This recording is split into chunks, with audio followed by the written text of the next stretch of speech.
Hmm.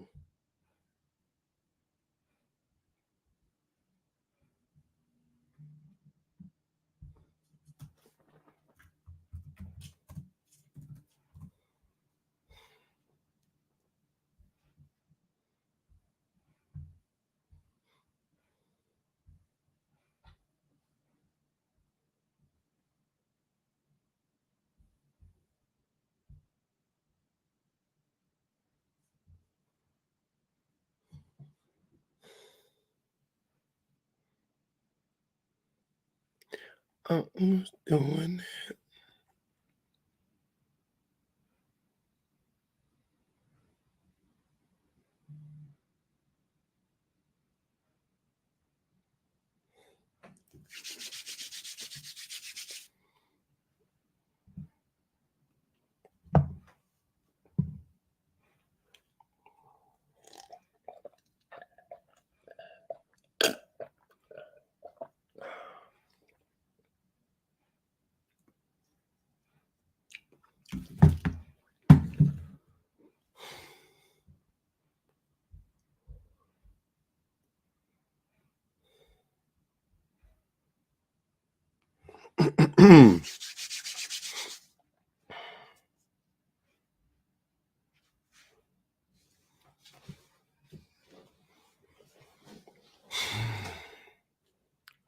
What's happening? What's happening?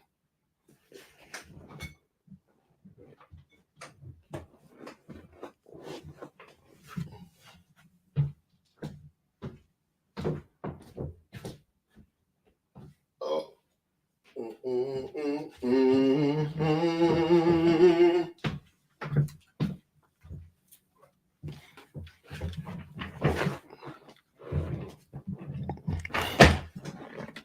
Can't get active without this little motherfucker right here.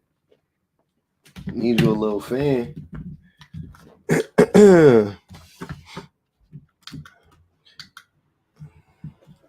Get you a little baby fan. So you ain't gotta be so goddamn hot.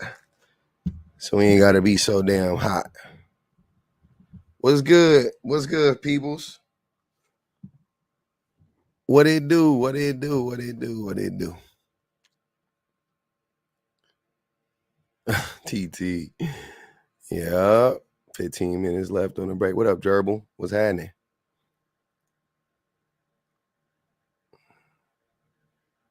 Ah, nah. There's no sound. Don't mute me today, bro. Nah, NJT. NJT, you know the rules, fam. You been in here long enough. I don't be muting you.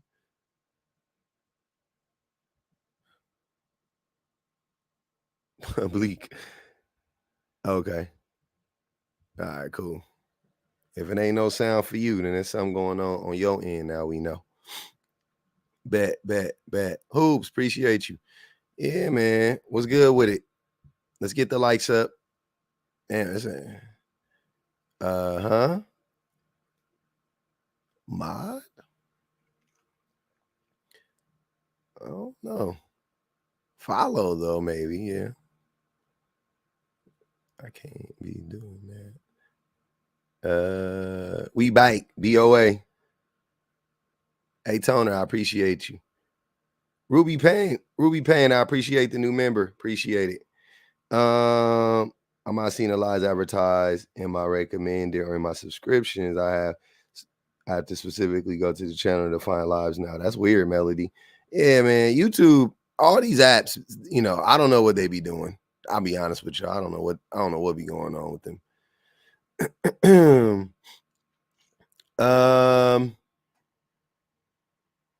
Yeah. Y'all don't mind my nails.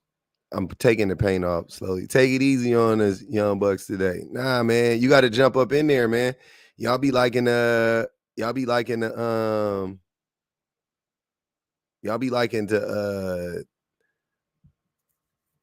tapping a lot, man. Y'all can't be so afraid to come up. Y'all be tapping a lot. You gotta jump up on the panel one time. Dip your toe in the pool. What up, coach? Dip your toe in the pool one time. Mm-hmm. Public don't think you would be good at vetting a dude or a woman. Public, don't you think you would be good at vetting a dude or a woman? No. No. I'm actually not good at vetting women. I'm not good at vetting women. What up, cousin B? And I'll tell you why I say that. I wouldn't have said that before. I wouldn't have said that before. What up, Kate? The reason why I say that now is this app has made me realize I'm really not good at vetting women. I'm not good at vetting women. Yeah, 4 women, Miss Andrew. Yeah. I'm not good. I'm not good at vetting women. What up, unfriendly? I have Ash, appreciate you. I basically just realized that recently, like with like a bunch of people moving weird, you know what I'm saying? And other people were clocking it way before me. And I was like, nah. I was like, that is not no big deal, man. They not tripping. And then lo and behold, they ended up being on some wild shit. So yeah, I would definitely say I'm not good at vetting women. I think that my vetting has been, so my vetting of women have been pretty much like this. I'll be honest with y'all. This is like a big reason why personally,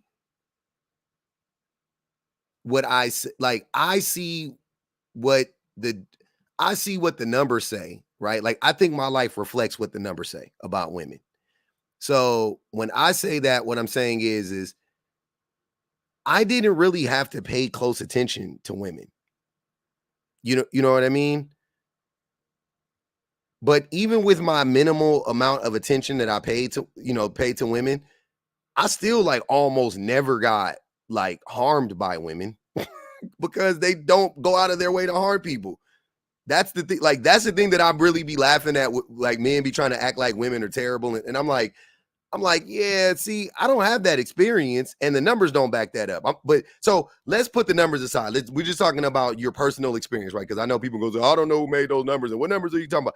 But I'm just like, we know women are violent. We know, we can go down the line, right?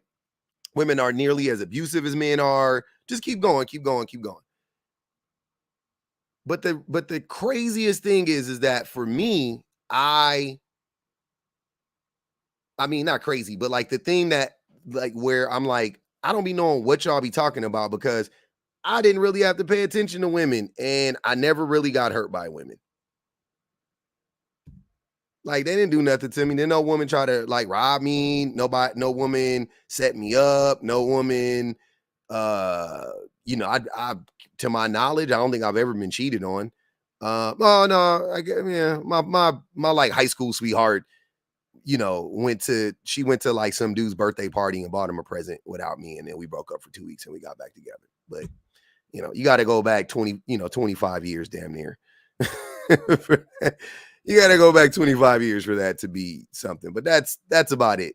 That's like all, you know what I'm saying? Beyond that, I don't really have too many, nothing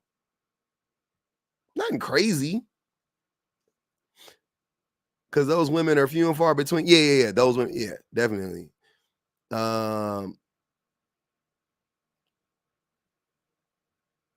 Yeah, exactly, cousin B. I never really got the trauma. I never really got traumatized by women.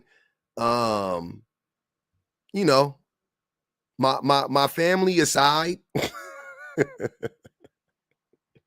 my family aside, my mamas, my grandmas, my aunties, my cousins, like my family aside, and not to say, family trauma is crazy, you know what I'm saying? But like, I mean, even comparatively though, the women in my family didn't hurt me anywhere near like the men in my family did. Like not even close. You know what I'm saying? Not even close. Not even close. Not even close. And they didn't go out of their way to hurt me. I think a lot of times, like the women in my family, they didn't like ever go out of their way to hurt me. But I've had some run-ins and some disagreements with a couple of my aunties before, but for the most part, it was all love. But yeah, so I'm asking the question, why are why are men better at vetting? And I'm curious to know because I've been seeing this a lot, and I tried to avoid having this conversation because never mind. I've been seeing this a lot. I did a video on it last night and I was like, yeah, this is crazy. I got to talk about this. Like what's going on? And why are men so invested in this idea of like women bringing their, like the men in their lives to them? Do y'all want to hunch on y'all sisters? Is that what it is? You like, ain't nobody gonna get no vagina. only this is my vagina. Like, what the fuck is wrong with y'all? Why are y'all so obsessed with like vetting your sister's boyfriends and your daughter's boyfriends and husbands? And you know what I'm saying? Like, I'm all definitely I want to meet them and stuff like that. But I'm just like, why are y'all like obsessed with that shit? Like, the obsession of it is crazy. It's not because it's, I mean, you got friends, you got family, you bring them around your friends. You bring your boyfriends and girlfriends around your friends and family. You know what I'm saying? Like, that's par for the course. But the way that y'all be like acting like, man, you guys need a man to vet that man. Only men can vet. I'm like, I don't know about that one. Because they know men ain't shit. I mean, they tried to scare him into acting right. But honey, yeah, they know men ain't shit. But they be the men that ain't shit. So how would they know that another man ain't shit? How you know if you smell like shit, how you gonna smell shit on somebody else? If you walking around smelling like shit all day, and then your homie step in poop and get in your car, you ain't gonna know this nigga. It just smell like shit already. I don't think men are actually good at vetting other men. Even no. They're not. That's what I'm saying. I don't think that that's the case. I don't think that men who are trash are good at spotting other trash men. I don't think so. Nope. Because they would need to spot, they would need to, like, that takes self-awareness. You know what I'm saying? So you're basically saying these dudes are self-aware and that they could see in themselves, like, nah, I doubt it. Trash men don't believe they're trash. Exactly. So if they see something that, like, if like I gave this example last night on my live, when I did the video, like if a man sees another man walking 10 feet ahead of his family, he doesn't think like, oh, that's weird. He's neglectful. He doesn't think that because he does that. He thinks that's normal. Right?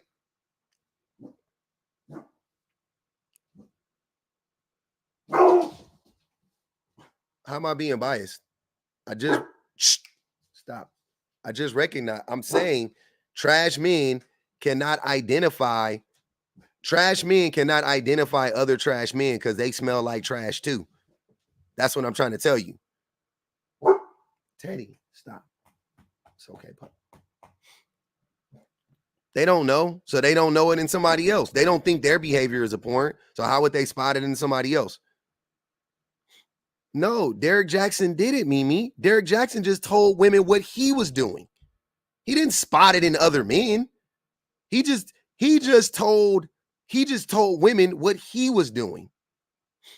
Some of them do know. I'm not, Miss Andrea, I'm not saying none of them know. I'm not saying none of them know.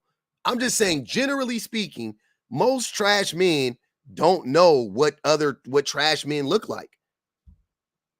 They don't. I'm just being honest. They don't. Not from my experiences when I'm like, yeah, they don't fucking know. He just knew, Derek Jackson just knew this is what I'm doing. And then he would just say the shit that he was doing. He was just telling everybody what he was doing, come to find out. Right? So yeah, I don't know. I don't know if you put Derek Jackson in a room full of dudes that's manipulating their women. I don't know if Derek Jackson would be able to be like, yep, I clocked that. And what I'm saying is if you bring, y'all got to hear what I'm saying. If you bring a man around and you tell hey, this is my boyfriend, right? So I'm the dad. You bring a man around me. that man is just gonna mask in front of me. That's all I'm saying. Like, that man is gonna mask in front of me. I only got a limited amount of time with him. So you think if he's like good at it, if he tricked you, he's probably gonna trick me. He's been masking around you for weeks, for months, for years at this point. You don't think he can mask around me for an hour at dinner? You don't think he could be nice around me for 2 hours? Yeah, that's easy.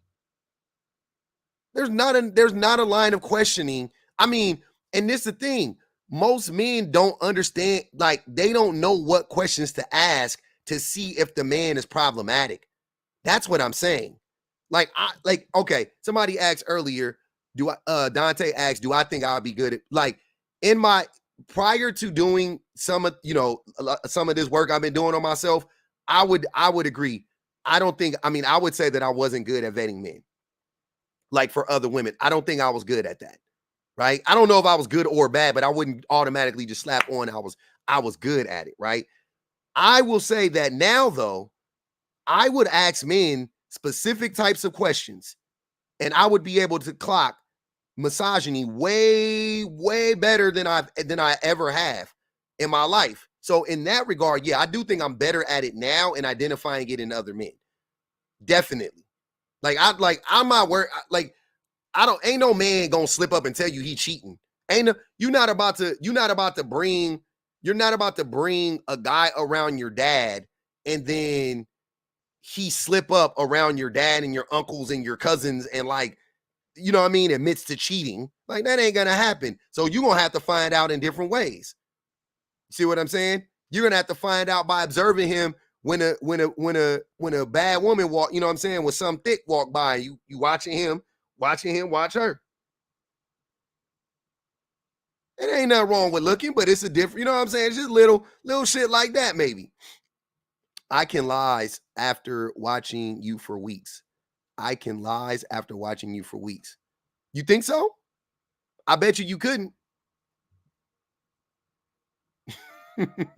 You think you probably will be able to pass, like, on some level, but I bet money you couldn't pass because you're still misogynistic. So you would be really hard for you to mask.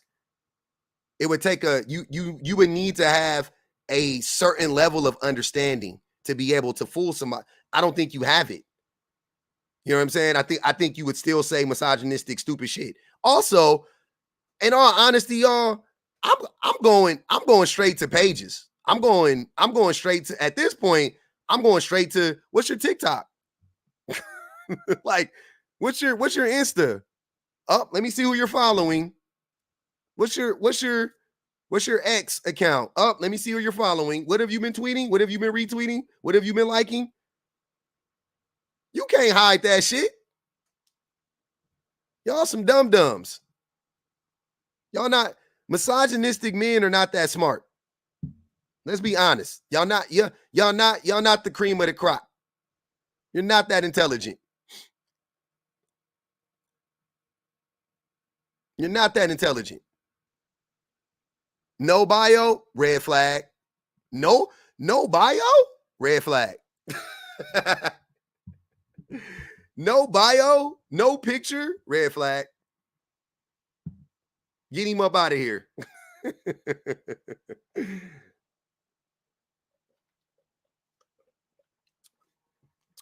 No, I'm really not teaching them how to mask better. That's what I'm trying to tell you. That it, no matter what they're doing, they can't hide it. Like, you guys have to understand the level of diabolicalness, but on some real shit, the level of deceptiveness that it would take to be able to hide it from a person that actually knew how to find it. They don't have that. They don't know. They don't know what to say. They don't know what to do. That's what I'm saying. They don't know. I could tell them in broad daylight, and they will come around me, and I would clock it because them niggas is stupid. Because the reason why I'm confident in this is because I do it every day on this app. That's what I do all day long. They know me. They get up here and what do I not expose them? Like 99% of the time. I've had men come up here and admit to abusing their women and shit. Like I've had all types of shit. They know. They just they can't hide it. That's what I'm trying to tell you. They can't hide it from a person that knows what to ask for, what to look for. You know what I mean? I think if anything, I think that most women are conditioned to accept men being misogynistic, so they're willing to accept a certain level of misogyny from men. It's not that they don't clock it. They just are just willing. They're just like, yeah, he's misogynistic, but he's not that bad. Yeah, he's misogynistic. He's not, you know what I mean? Yeah.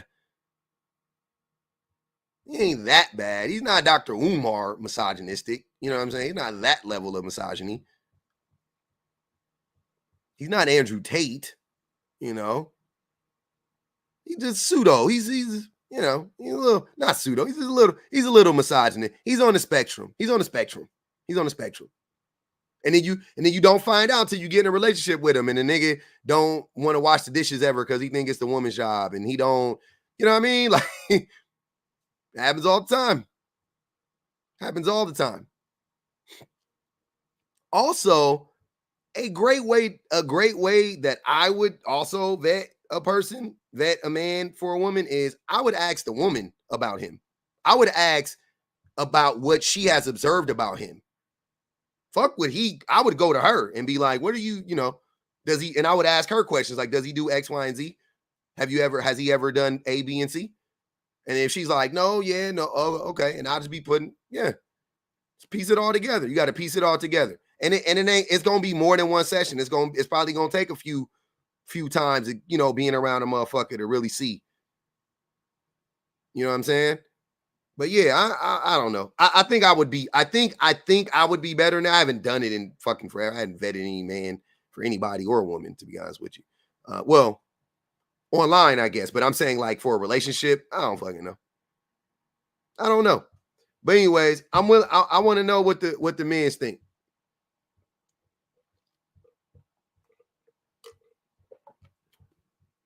I want y'all to know, don't none of these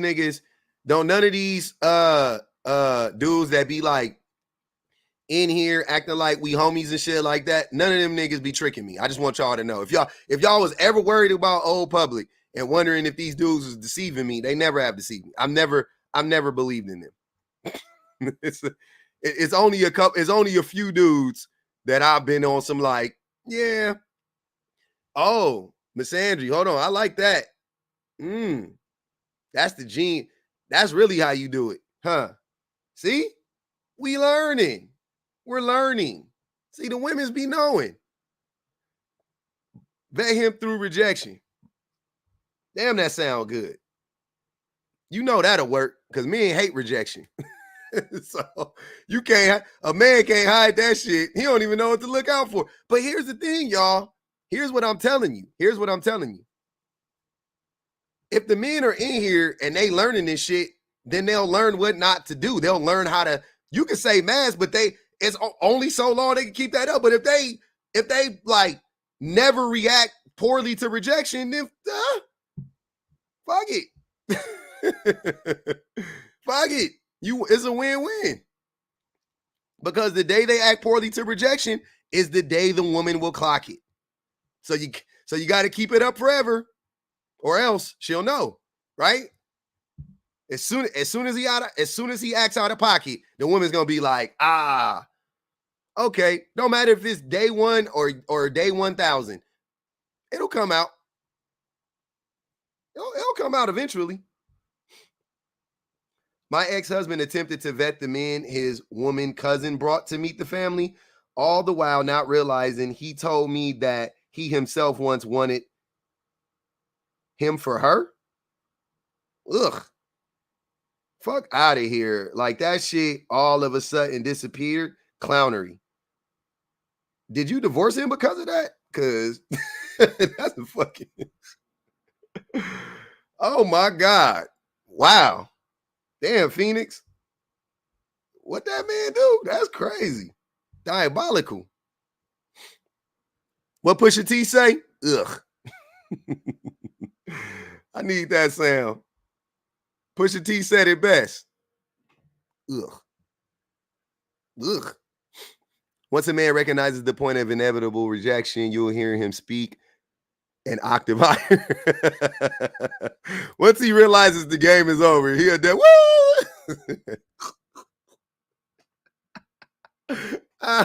Once he realizes the jig is up, it's gonna start hitting like actually it come yeah, it come from here. The lightness gonna come from about up here on your throat. Once you know the game is over, god damn. What? I don't understand. I don't even understand. What do you mean?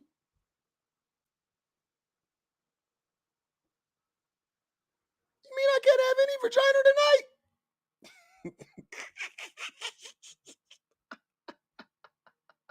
It's Wednesday. We normally fuck on Wednesdays.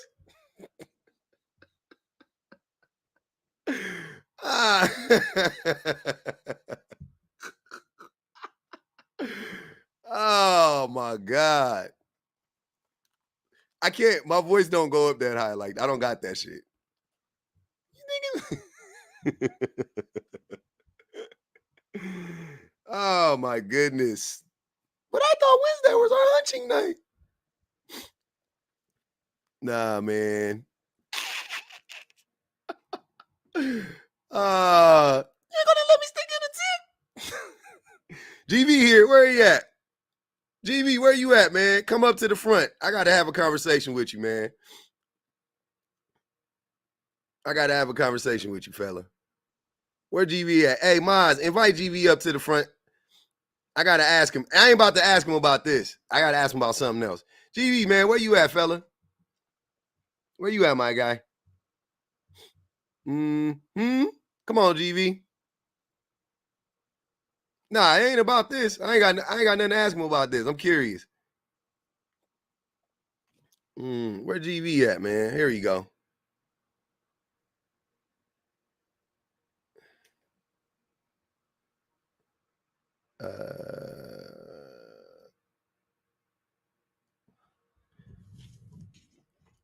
That boy taking a long time to connect. Cut your camera on real quick and cut it off, GV.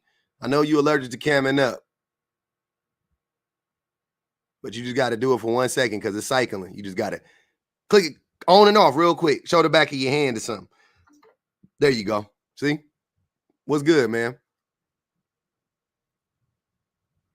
GV, you there? GV, you there? There we go. GV, you there? Can you hear me? Can you hear me?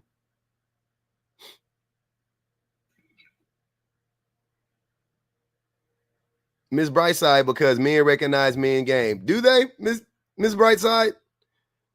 That would seem smart. I don't think men recognize men game at all. That's just me. Shit, half the time when you bring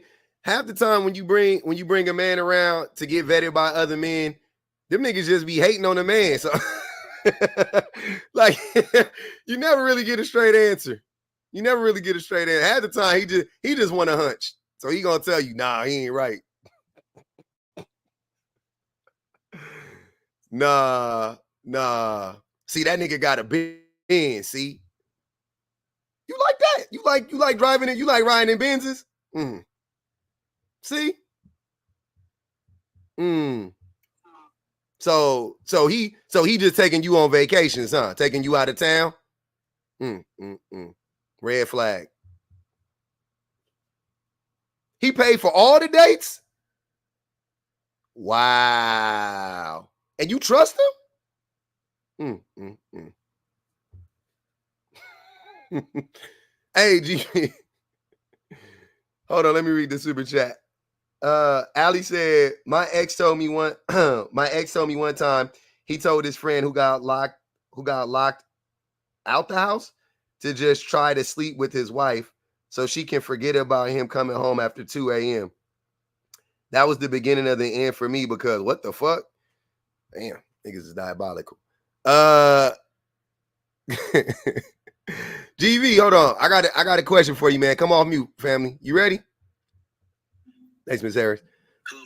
Hey, man. I caught wind that you made some disturbing comments yesterday in the comment section. You said to Kay that you hope her husband treats her like Ike did Tina. Yep. Yes, I did. Why would you wish violence on a woman, sir?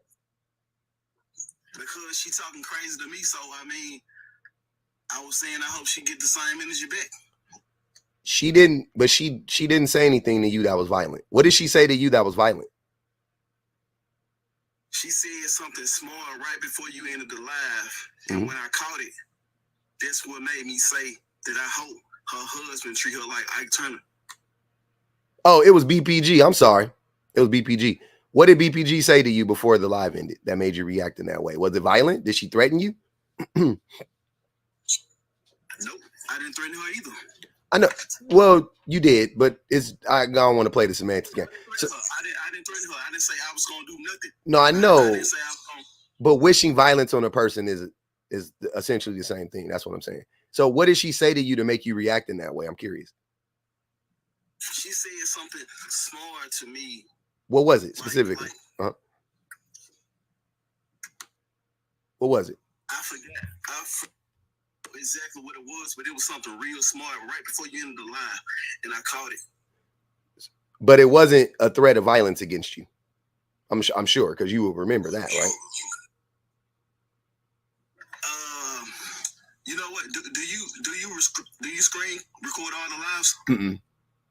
And they don't put the comments up in the thing. Okay. Well, I'm gonna say. I'll say this: if she hadn't said what she said, I wouldn't have said what I said. Well, that's not an excuse, by the way. Just so you know, right? But I'm just telling you what it is. If she hadn't said what she said, I would not have said that I hope her husband treats her like Ike Turner. Yeah, but I know BPG fairly well on this app. I don't think she would say anything to you that would warrant you responding to her like that. And you can't even remember what she said. So I'm pretty sure she didn't say anything to you to make you respond in that way. She said something to me. That's why I said what I said. No, I know. I got you. I'm not denying I'm not saying she didn't say something to you. I just said that she didn't threaten violence against you, which would be the only reason why I would imagine you would threaten violence against her. And then also, why would you want a woman to be harmed physically? Even if they threaten violence against you, you want her to be like, you think that, like, you don't think, are you an adult? I mean, you are an adult, right? Like, you know that two wrongs don't make a right, right? Yep, I know that. Yeah. So why would you, even if she said that, which she didn't, but even if she said that, why would you respond in that way to a woman? You don't think that that's crazy? Nope. You know why? Because I feel like if a person can disrespect me, I feel like I don't have to do anything. I don't have to threaten nobody or nothing like that. It'll come back through somebody else. So basically, that's what I was saying to sum everything up. You know, you saying what you saying towards me. Okay, I'm gonna say this. I hope your husband treats you like Ike Turner.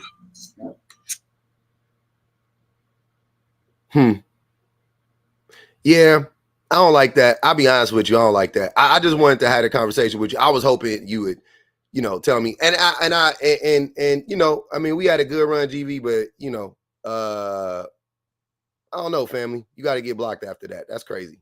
That was block me then. Okay. It's all good. All right, bro. Yeah, man. Damn it. I didn't even do it. Hey, Maz, block. Oh, I got to find him in my fucking thing. I didn't do it. I didn't even do it. Jesus Christ.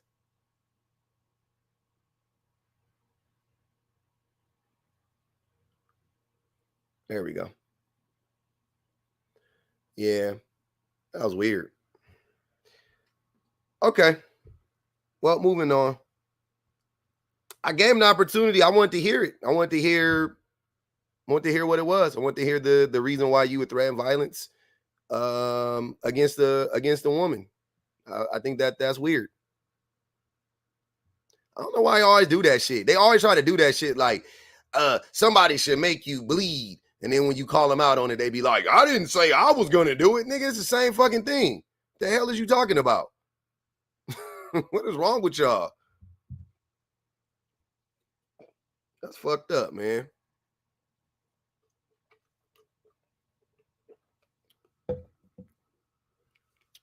Can't be threatening violence against. That's crazy. He was crashing out on K. He was acting all aggressive towards K yesterday. She didn't even say nothing to him. Shit. I be talking way more wicked than any woman I heard on this panel. And they be like, pub. And then a woman just be like, hey, and breathe in their direction. They be like, shut up, you stupid bitch. I hope your husband did it. I'm like, whoa, pump your brakes. What the fuck? Where did that come from?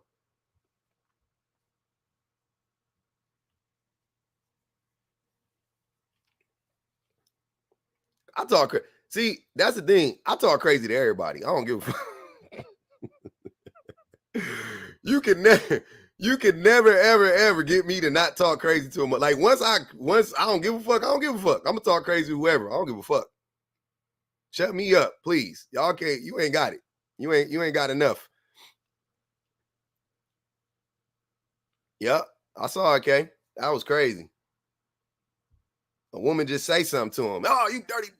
I'm a fucker. I hope your husband beat your head. I'm like, damn, bro. What the fuck she do? I didn't see the comment. They told me about it though, and I just wanted to hear what it was because I didn't get the chance to hear what it was. That was crazy. Yeah.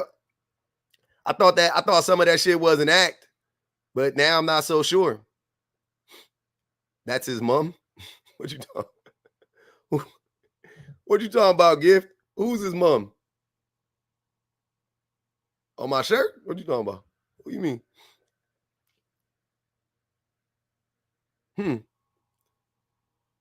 That's interesting. Yeah, I thought he was acting a little bit, but like now I'm like not so sure. Nah, you wouldn't be able to see it on YouTube because he said it on TikTok. Yeah, you wouldn't be able to see it on YouTube. Okay. Anyways, moving on. Yeah, man. Yeah. I'm trying to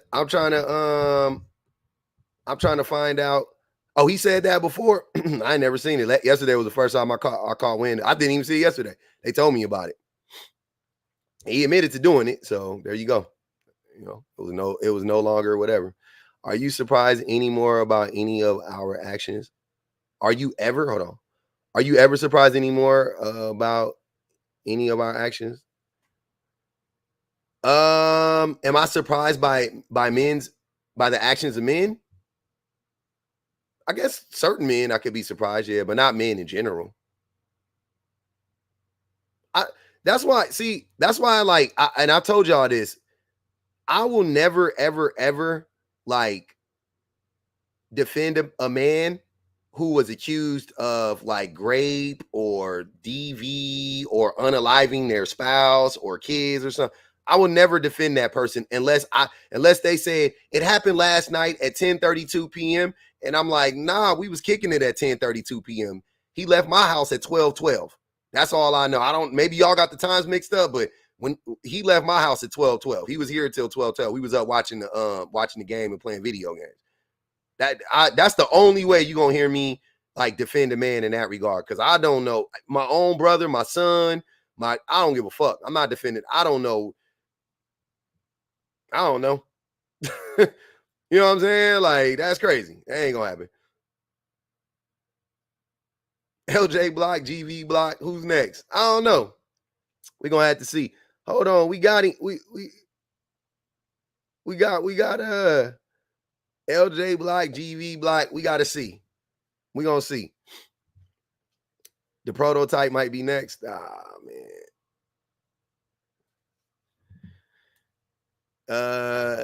You know, y'all got to be in the Discord to know why LJ got blocked. I just unblocked about 12, 13, 15, 20 people. I don't remember. I was unblocking hella people today. I unblocked a lot of people today. So hopefully they spin the block, man. They come back in here.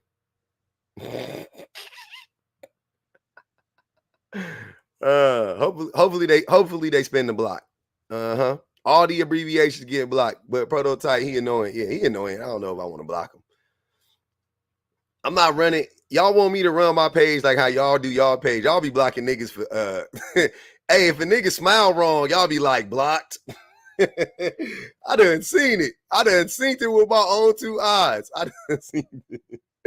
The girlies do not play. If a motherfucker say one little, y'all be like, y'all be they were like yesterday I was on this man live and he laughed for 5 minutes straight. Blocked. I was like, damn, you was mad that man laughed for 5 minutes? Like, yeah, I couldn't shit. Should no man be that happy. Go to work. I was like, damn, okay. They told that nigga, you need to clock in. What you doing laughing for 5 minutes straight? Go clock in, boy. I said, well, to each their own. What you doing laughing on the clock? Mm-hmm. Okay. Shit. They making me step my shit up. I said, maybe I ain't blocking enough people. Y'all. The block list long than the motherfucker. Mm-hmm. Hey, I be sending the homies, I be sending the homegirl shit in the DMs, and they be like, I can't see it, they blocked.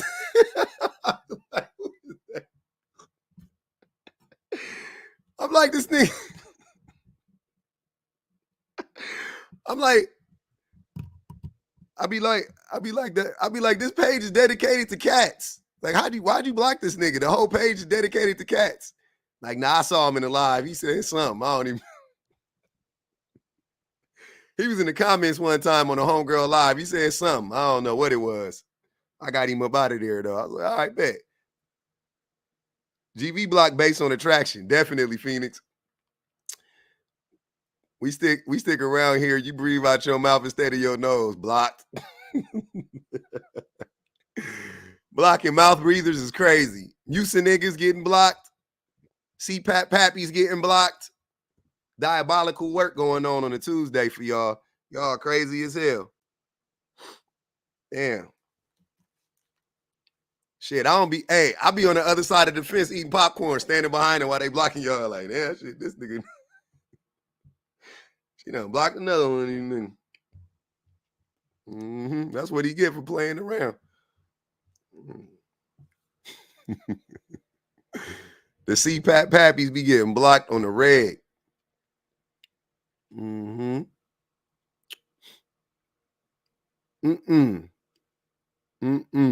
Y'all trying to get messy in here. Don't get messy on the two. We not that messy. Damn. Oh, damn. You a CPAP pappy? Zion?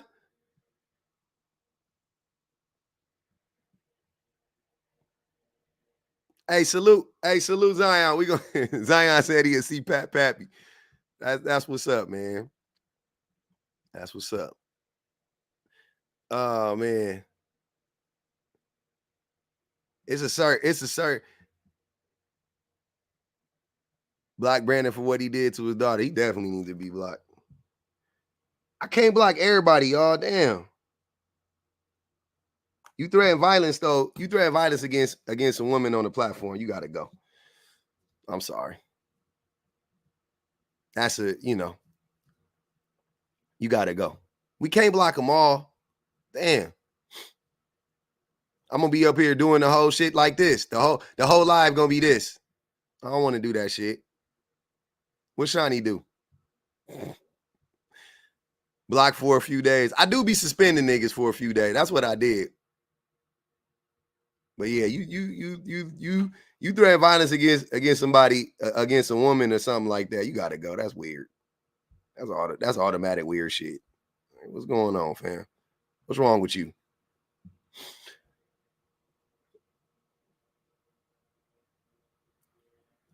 What you mean cut y'all? Hey man, I cut men all types of slack. Y'all NJT don't even know. how mad the women be mad at me behind the scenes. They just don't be voicing it publicly. They be getting on me. They be wanting me to go harder on y'all. I be like, nah, man. I be saving y'all. That's what y'all don't understand.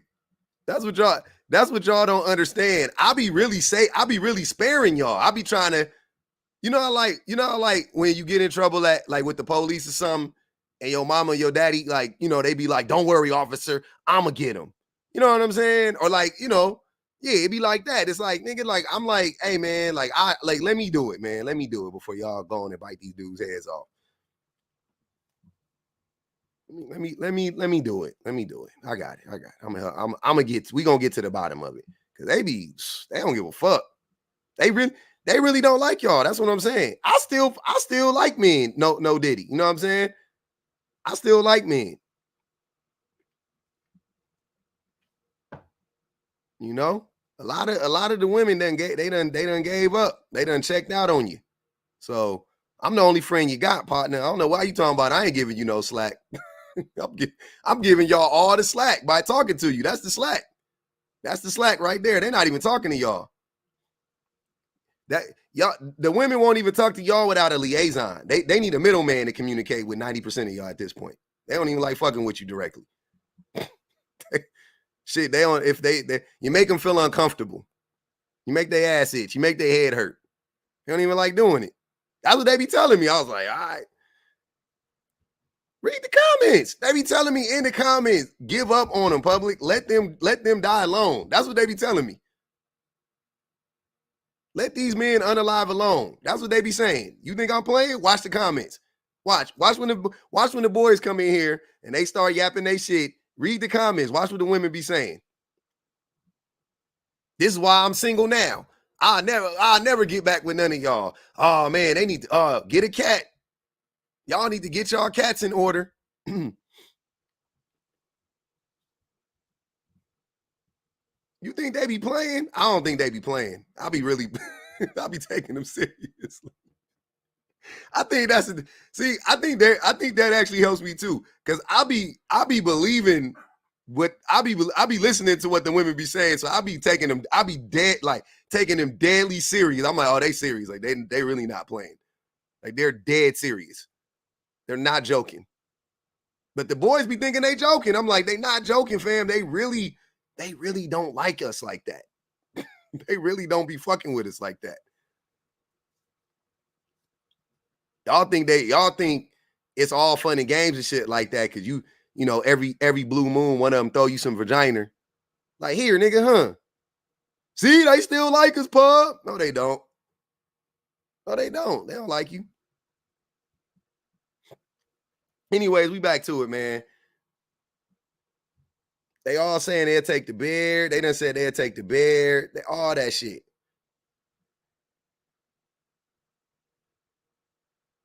Heatwave was good with it. Heatwave. What's good with it, Pop? You hilarious, bro. I'm sitting here dying, cracking up. Like, he said them niggas need a liaison. They need the middleman to talk to you. Like, I feel it though, bro. Tell me I'm lying. They don't like talking to these niggas directly. I be literally watching it happen in real time. I be watching it like, yeah, they don't like talking to them. That's crazy. Don't really fuck with niggas like that. Not like that.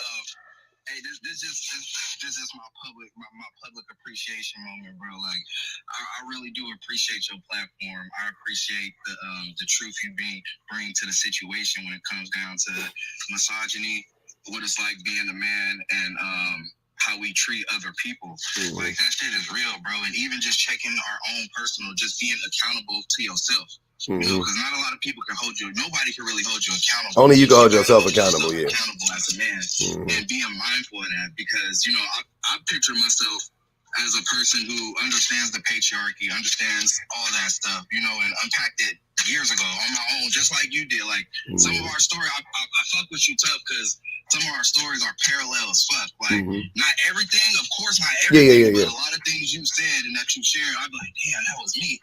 You feel me? Like And just knowing that I gotta check myself. That's why I listen to you constantly, because it's a reminder to check myself. Because I thought I was straight, and I fucked up one day, and I was like, damn. But because I'm always in that mode of, you know, trying to be aware of when that misogyny pop out. You feel me? Like I caught it. It's just a quick story, real quick. It was a few weeks ago. I work early. It was with my wife. I work early mornings. I'll be up at 4:30 in the morning. Me too, man. For work. And it's my off day, so I'm like, man, I'm about to get in an extra bit of sleep. I ain't tripping. And then my wife wake me up like, hey, can you take the kids to school today? And I was like, man, it's my off day. I'm like, what you mean? I'm trying to sleep in. I gotta get up.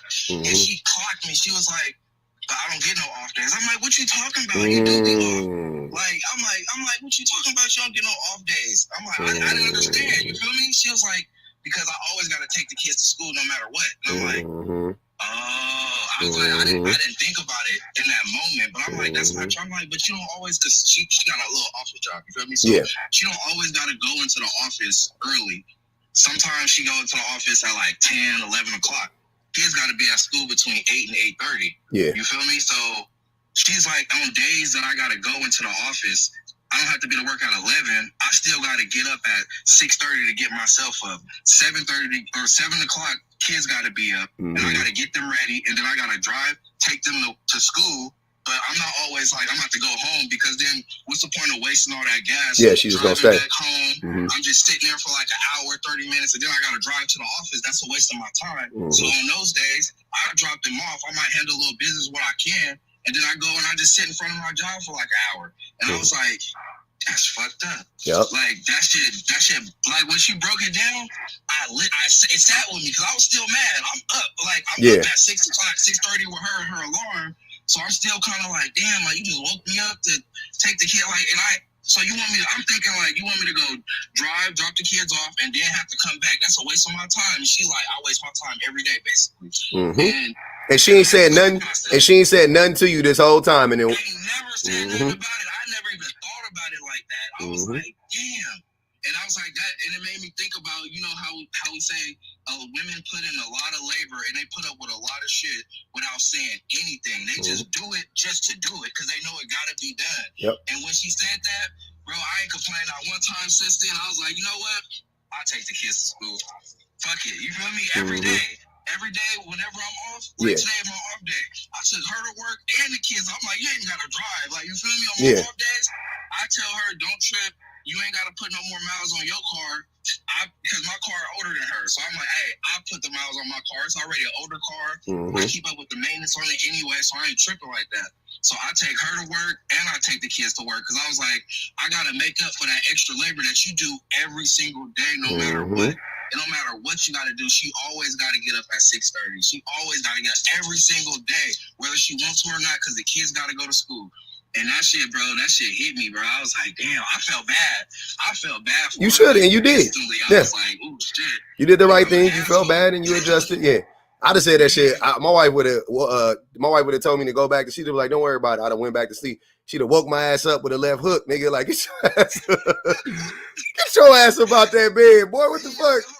Yeah, bro, but that's why I say I appreciate your platform, because it makes it to where I'm reminded to check myself. You feel me? Like, just, you gotta check yourself. I hear these dudes be coming up here and talking and all this shit. I'd be like, I don't know. I ain't trying to be like y'all, bro. I remember all the OGs when I was growing up. They single. They was treating their women, bro. Yeah, bro. Like, they single though. They dying alone. You gotta remember, they single. You're married, and if you want to stay married, you're gonna keep doing the stuff you doing. But they couldn't do the things that you're doing right now, and that's why they're single, right? So that's the thing for me is, I'm trying to get, like, I want more men to get to the place to where instead of the woman having to tell you that was going on, you would just know that was going on because you would pay attention. You know what I'm saying?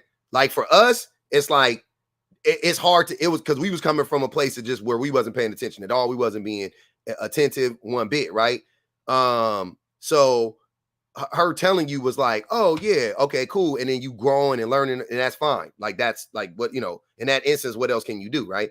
But moving forward, like for me personally, like I'm trying to be more attentive. That way I don't, like, I'm tired of my wife always having to like bring issues up to me. I would rather it be like either I address, because I know what needs to be addressed, or a lot of, sometimes I do, I won't say all the time. Some of the times I actually know what needs to be done. And then I like put it off. Like I remember I was talking about that like a few months ago. Like I knew, like I just sensed it. I was like, I'm slacking in this area and I should be doing this. And I was like, I'm gonna do it tomorrow. And I'm gonna do it tomorrow. And then I swear to God, it was like I put it off for like 3 days. And like on the third day, my wife was like, I need to talk to you. And it was about that fucking thing. And I was like, fuck. You see what I'm saying? Like, fuck, man. If I just would have been proactive and not put that shit. Now, I recognized it, but my ADHD got the better of me, and I ain't gonna even hold you. That shit be whooping my ass. Now I need to get back on the meds.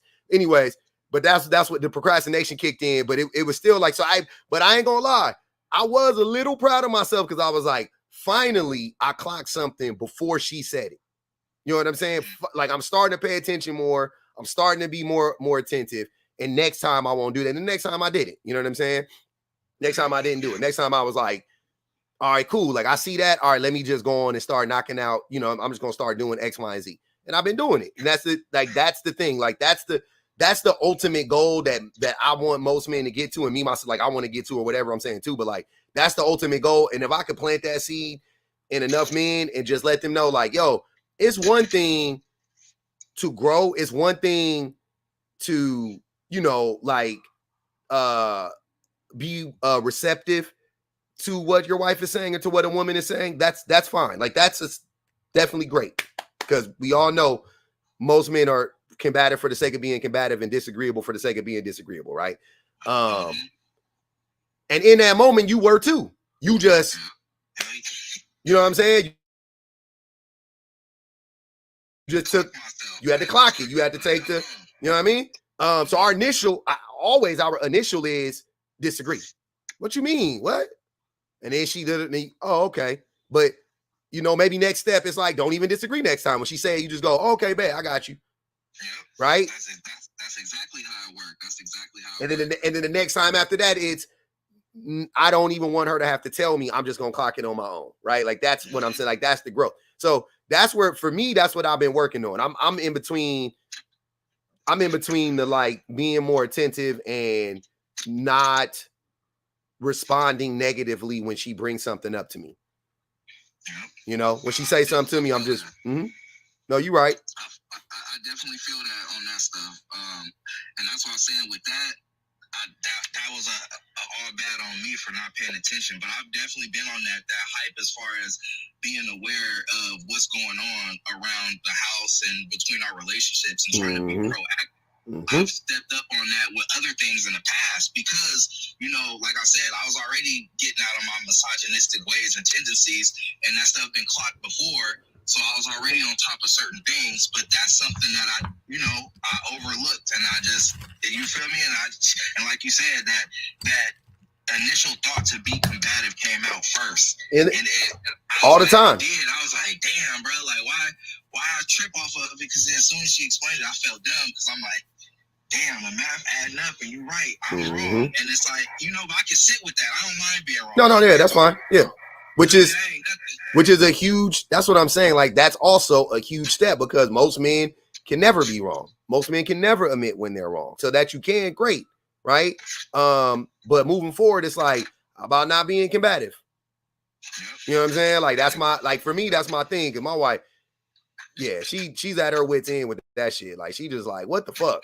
Like just, hey, I told you wrong. You know what I mean? Like I done told you you know. So yep, I'm just trying to just moving along. And I hate that it's like you can't, like so many men, like you already know, we can't even have that conversation with each other, right? About that, you know what I mean? Like about what the role that we play. We too busy masking in front of our own friends to admit, like, yeah, we got some growing to do. You know what I'm saying? Like we don't have those conversations most of the time with men. And when you do, they give you that combative nature. The Now dudes be combating, yeah. You in the whole argument, and now ready to throw hands because now you feel offended. You talk about you feel offended, you feel disrespected. It's like, bro, I'm supposed to be coming to you man to man. I thought we were supposed to be logical.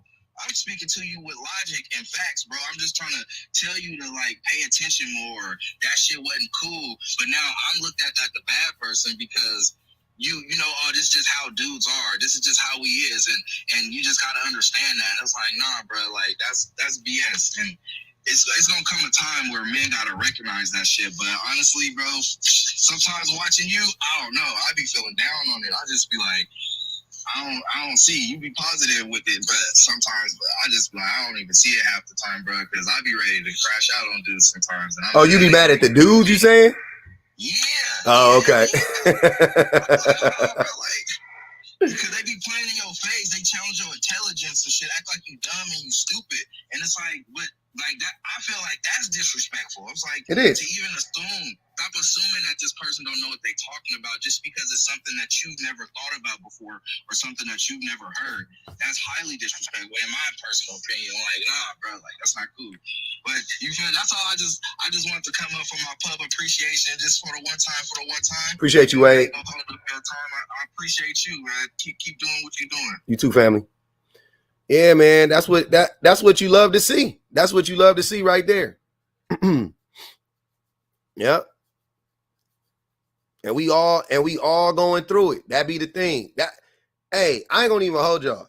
That's the thing that like be making me be able to talk like about it so publicly, you know what I'm saying, and be like open about what I be going through too, is because I know 99% of niggas be going through the same shit. So I'm like, why would I be ashamed to talk about some shit that I know the vast majority of men are experiencing or have experienced? Why would I hide that? That's crazy. I'm gonna tell you straight up. This is that. Yep, I went through that. Yep, I'll be doing that. Yep, I did that last week. Yep, that happened. I'm still struggling with it. I'm still dealing with the shit. Like, what's wrong with that? Like, what do y'all want? What do y'all be wanting motherfuckers to lie to you and tell you that they perfect? I'm not gonna do that shit. That'll never be me. That'll never be me. But what I will tell you is how when I changed, how my relationship got better. And I'll tell you about how when I do X, Y, and Z, how my relationship suffers and I could see it play out in real time. I'll tell you about that. I feel like that's really healthy. I don't got to, you know what I'm saying? Like, I don't got to come up here and throw my wife under the bus or whatever the case may be. I'm not going to do none of that shit. She ain't perfect, but she be right a lot. She be right a lot. And even beyond being right, I just know that my wife don't never say shit to me like to like manipulate me. I know she's not telling me anything to make me a worse person. She's not putting me in a position to be a worse person or to do worse in life or to be less happy or less content, right? I know that for a fact. So regardless of if I agree with her all the time or not, it's like, I know she ain't trying to get over on a nigga. Where can your wife say the same thing about you, man? Can your wife say the same thing about you? In all honesty? Are you cool? Are you you know what I'm saying? Like, can you honestly say everything I tell my wife is for her betterment? Everything I don't ever tell my wife anything to try to manipulate her. I don't ever tell my wife anything that like, can you say that? Okay. If you can, it's cool. You better than me. I have definitely said tons of things just to get my wife to get off my back. Tons of things. Tons of stuff. Mr. Red Pill. Who is Mr. Red Pill? Is there a person in here named Mr. Red Pill? That's an odd name. There's nobody in here.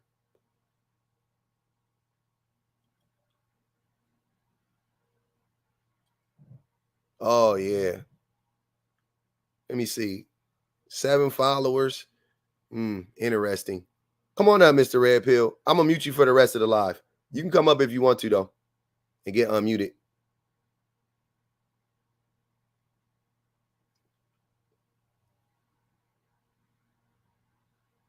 I know you wish you look like that dude in your avatar, but you don't. Come on up. I'm so weak. Come up. I don't know why y'all do that. Why y'all be scared to talk to the weak man? I'm weak. Come up. Bully me. Prove it. I'm weak.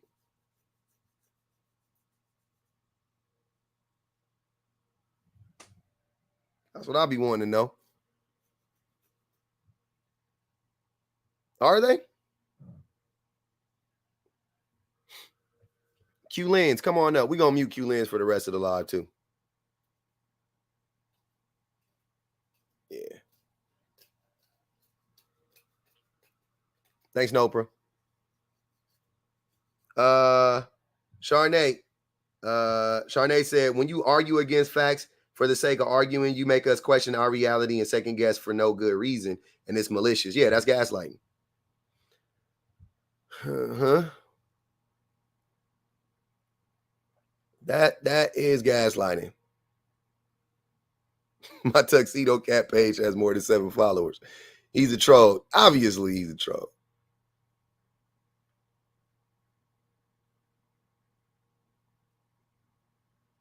I can hit more than 75 on the bench, but I don't know about now. I ain't lifted weights in a long time.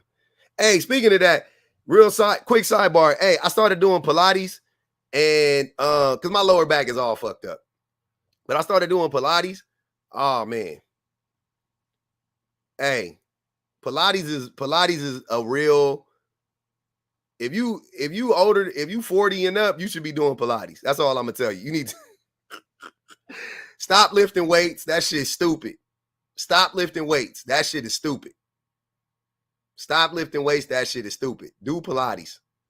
I'm talking to the men. I ain't talking to women because women, my wife is 1,000 times better than I am. She's way more advanced than I am at that shit. And she just started doing it too.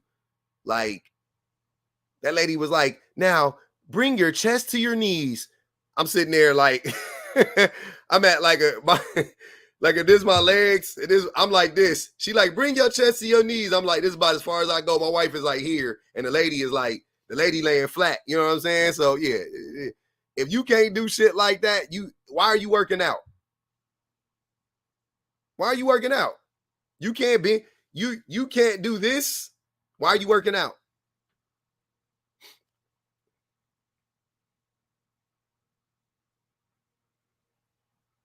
Nah, I ain't doing all that, Shani. Pilates is a challenge enough for me. Touching my toes is a challenge at this point. No diddy. I'm good. I don't need to step it up to no higher levels.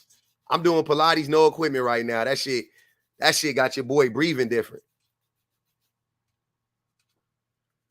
Oh, I ain't saying it ain't real. I'm saying I'm just not doing it because I'm at beginner level Pilates. Y'all talking about do something that's harder than no, I'm not doing that. That's crazy. Maybe in a few years.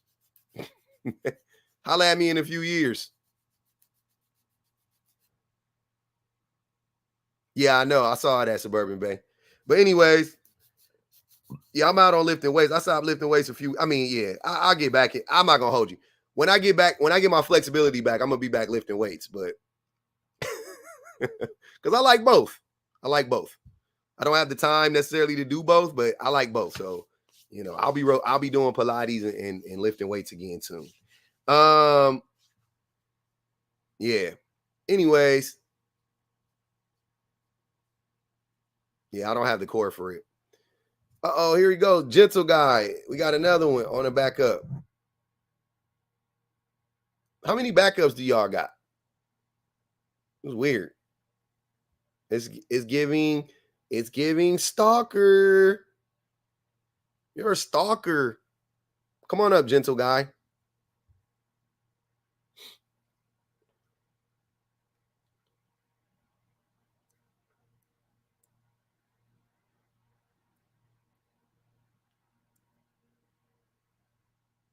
Hyper flexible. I am not.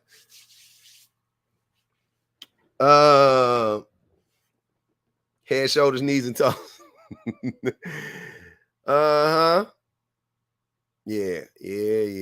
I feel good. When I stand up, I don't go, I can just stand up now. No cricks. This is 3 days. Just after 3 days, I can stand up. I'm all good. Shit feel good.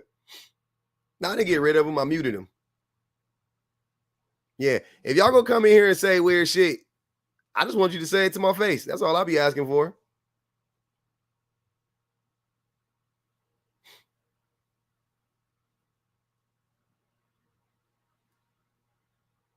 Mm-hmm.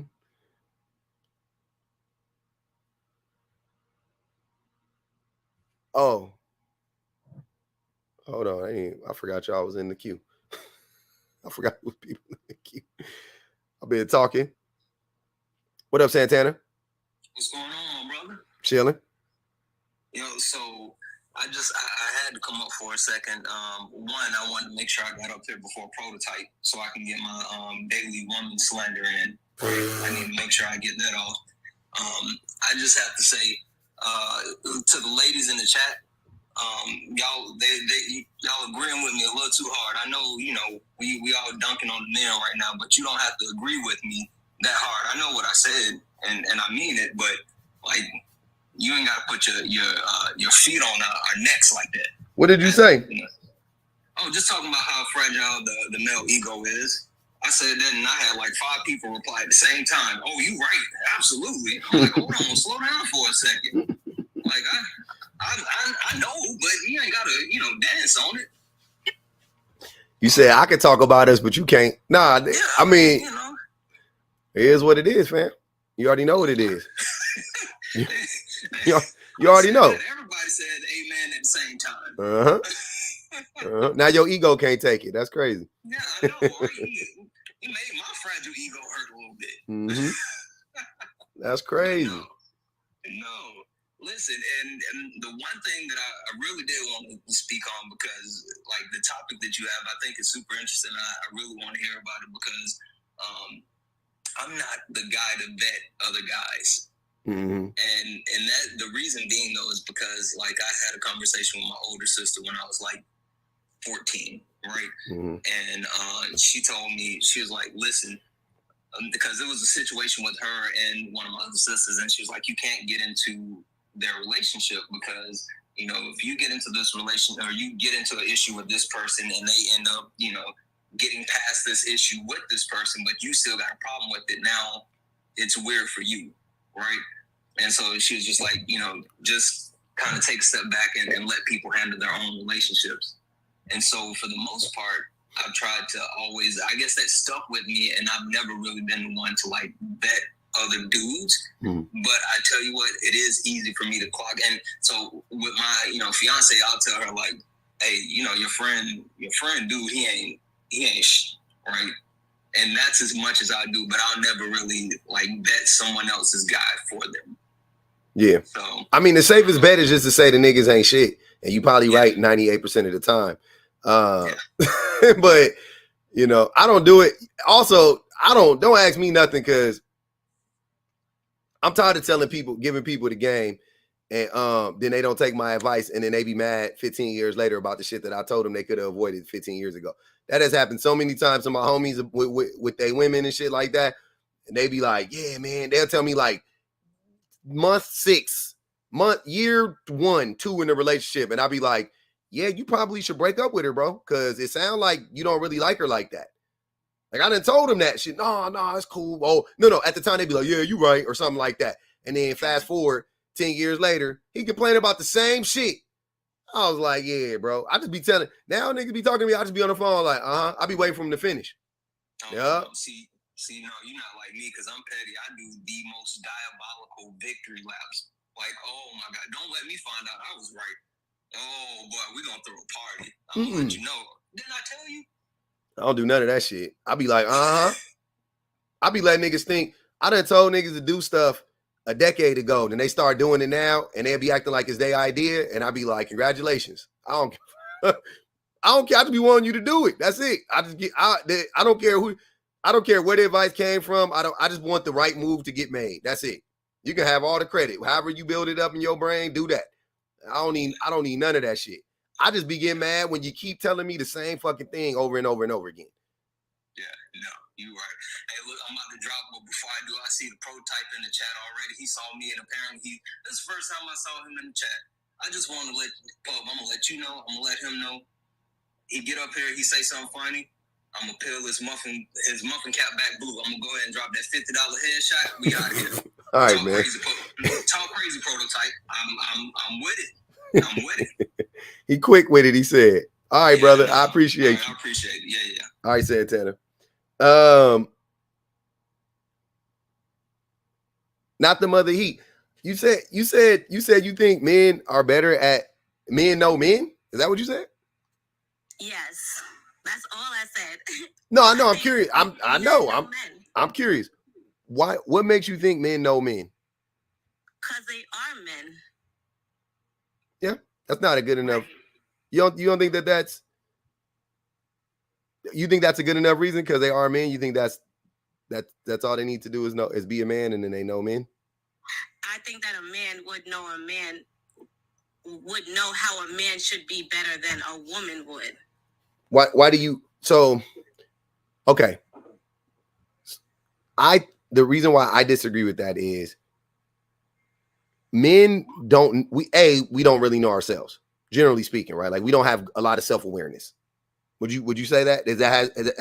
Has that been your experience with men? Have the men that you deal with, do they have tons of self-awareness? I wouldn't say men. I think that's people in general. People in general lack self-awareness. Correct. Yeah. Okay. So if you don't have self-awareness, so you don't know yourself, and then men also are not observant of other people in general, but other men specifically. They don't really have in-depth conversations with men. They're never vulnerable with their friends or with other men. And they also don't deal with men on a romantic level. Why would you think men know men better than women know men? Because I think a man would understand why another man isn't like that. Basically, what I think is that I think that women don't even understand masculinity enough to say that they think they understand a man better than another man would. You think men understand masculinity? More than women do, yes. What do you think masculinity is? Like, what are the characteristics? What are some of the characteristics of masculinity? For me, it is the ability to be ferocious, but being able to control it. That's masculine to me. Okay. That's masculine, is the ability to be ferocious, but being able to control it. Because if you can't, you're, weak, a limp, or you're a monster. So if a man is nonviolent, then he's weak? He has to be able to control it. No, I know I'm saying, but if a man is nonviolent, like he just doesn't believe in violence, the concept of violence, right? Or the act of violence, that makes him weak? Yes, I think so, yes. So like Martin Luther King was a weak man, you would say? I think he believed in some type of violence. He didn't. I don't think he was just walking around weak, like being taken advantage of. Not taken advantage of, but Martin Luther King was nonviolent. So what, he would just let anyone do anything to him? He didn't have protection or anything like that? He was nonviolent. They would go and do peaceful protests. He was nonviolent. He would let the police, he would let the mobs, he would let I'm saying, of course, if they were trying to unalive him, he would get away. But no, he would never go there and be on some he wasn't like Malcolm was like by any means necessary by the door with the gun and all of that. Martin wasn't on that type of time. He was. Right. That's why he didn't last long. Both of them died, man. Both of them were murdered. Right. So that wouldn't be the answer.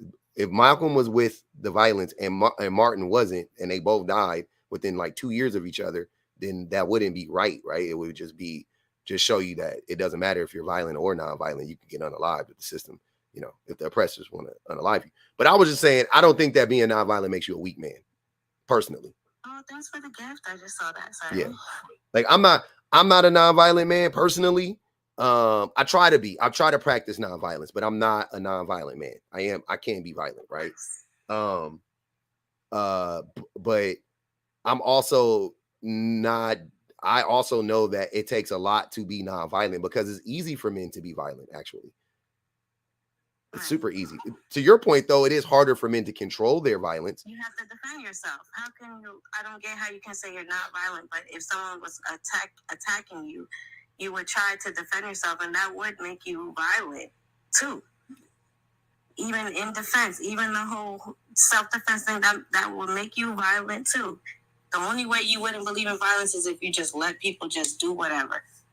No, it's not. That's not the concept of nonviolence, though, right? So, of course, if somebody is trying to stab me and I put my hands up defensively, oh, you're violent now. Like, that's not, you know what I mean? Like, that's not it. When it comes to self-defense, okay, right? I get that. But that you could be nonviolent and also protect yourself, right? But violence, like being on some, like, here's what I'm saying. How would you want your man to react in a situation like this? Let's say you guys are out at a club or bar, you know, typical situation. Some dude disrespects you. How would you want your man to handle that? Do you want your man to get violent with that man? No. Okay. How would you want him to handle it?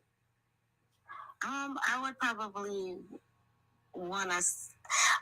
Honestly, I would want him to handle it the way he would want to handle it. That's number one. I just want to put that out there. Whatever he thought was fitting is what I would be okay with. Now, as a woman, my thought process would be like to walk away, to get away from that environment. If I'm being violated, I shouldn't be there. Somebody call me brain dead. No, don't read the comments. Don't worry about it. We ain't, I'm not reading the comments. I'm talking to you. And so you think, so back to the point. So you think that men are better at vetting because they know men, but I don't think men know themselves. I don't think men know themselves well enough to vet other men because they don't know. And I don't think men, it's like saying like Americans in America know America better than a foreign person knows America, right? Like, I'm just saying based on the fact that we live in America.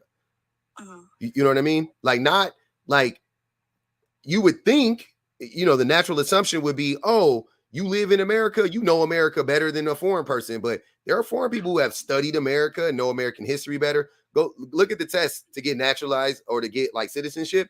Go look at that test. 99% of Americans will not pass that test.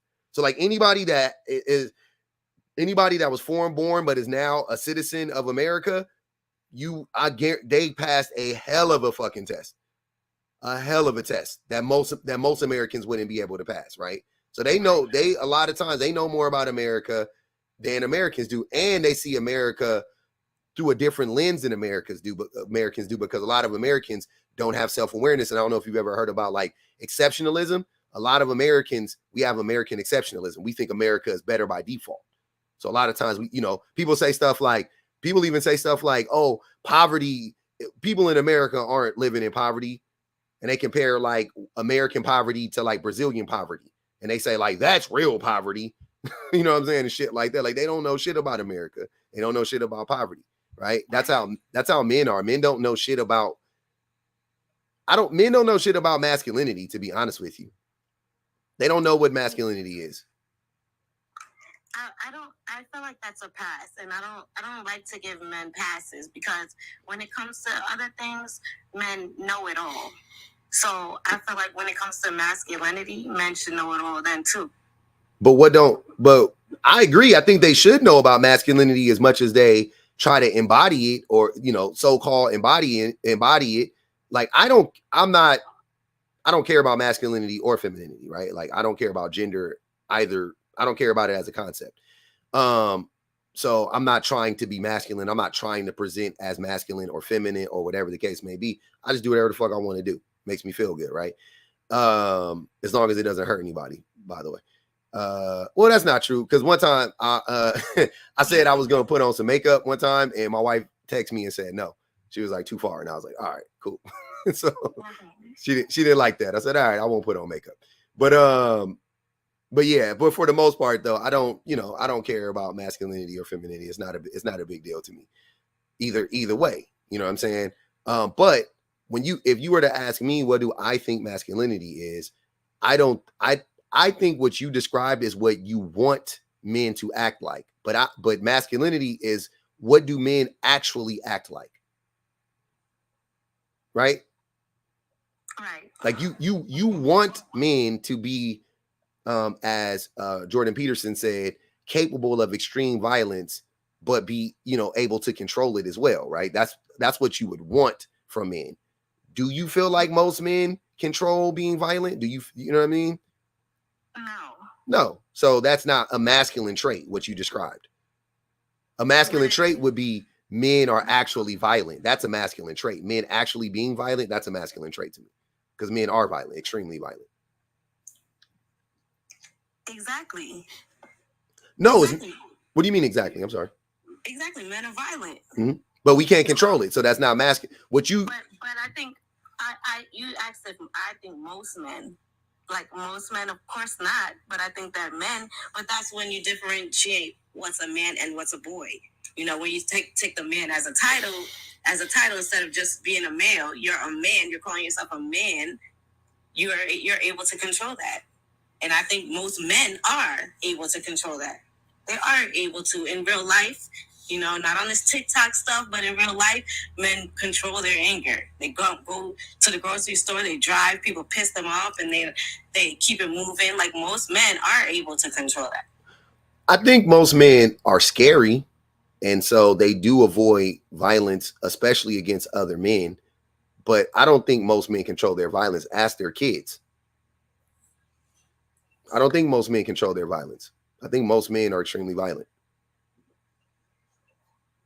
Okay, well, I guess that's that. I mean, I think they're supposed to be by nature. I said that. You think men are supposed to be violent? Yeah, they're supposed to have that ability. Yes. Yeah, but women have the capability to be violent too. So I don't know. Humans can be violent, right? It's not a male. That's not a man thing. Humans can be violent. I still think it's a masculine trait. But it's not, because women are violent too. And I'm saying women are capable of violence too, right? Of course, we're capable of acting like men, right? We're capable of demonstrating masculinity. So once upon a time, the planet, as far as humans were concerned, there were very few men at one point in time, right? It was mostly women on the, it was ridiculous. It was like 70%, 80% of the population was women, right? Female. My question to you is you don't think that they were, I know they weren't nearly as violent as men, what happened when men came, but you don't think that women are capable of, would that be considered acting like a man at that time when the planet was populated by the majority of women? What does that have to do with how, whether they're showing masculine traits, how many men are around? Yeah, I'm saying if women were the ones who were fighting and the ones who were being violent or whatever at that time, how were they acting like men? There weren't even enough men around to show them. That was just a human. They hunted. They did, they did violent acts all the time. Like they did, because it's a human thing, right? It's an animal. Like that's what I don't, you know what I mean? Like I don't understand how where you're getting that's a male thing. Right. It's because we have estrogen and testosterone, right? Both, yeah. Right. Men and women, yeah. But of course, as women, we have more estrogen because we're more feminine, right? No, that's not because of femininity. We would be less violent. We're prone to less violence as women than men are. You don't think that has to do with the fact that men? Natural. I don't think it's natural. I think men are conditioned to be violent. Men are taught to be violent. But then why? Okay. You don't think that? Because I do agree. I do agree with that as well. So Yeah, men are taught to be violent. I think if you stop teaching men to be violent, you would see men not be that violent. And I was saying testosterone is like masculine. Doesn't that help with your masculine traits? Testosterone isn't masculine. Testosterone is a chemical. It's not a masculine or feminine thing. And both you men and women have both. You need both. Right. So it's not a masculine or a feminine thing. But testosterone can make you more aggressive.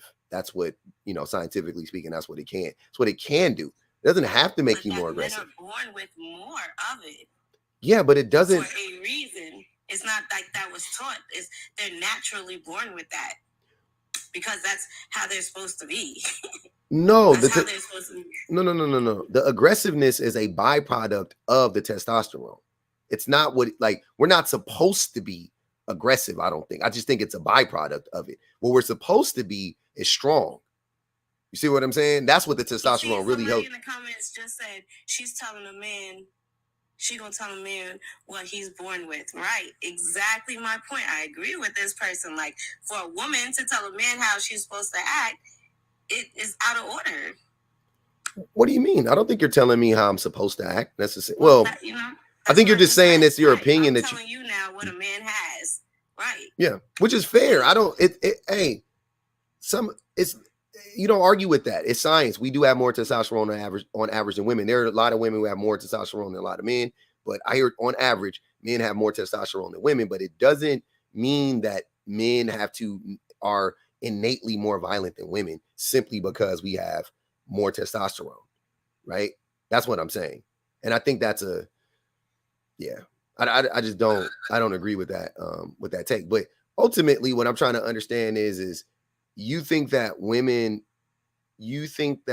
men are better at vetting other men, right? You think men are better at vetting other men because they're men, and I don't understand. I'm not following that logic. Yes. Just because they're men. Yeah. Yes, of course. I think it should be a man that knows you and appreciates you and cares for you and wants what's best for you to vet other men for you, because he's going to be, he's going to be honest with you. But I think when other men do get the chance, they do speak to each other. Men are going to be honest with you? A man that actually, like a father, an uncle, or brother, like, they're going to make sure that whoever they vet for you is what they think is best for you. So, do you know that once upon a time in this country specifically, that the men in this country would marry their daughters off to other men? Right.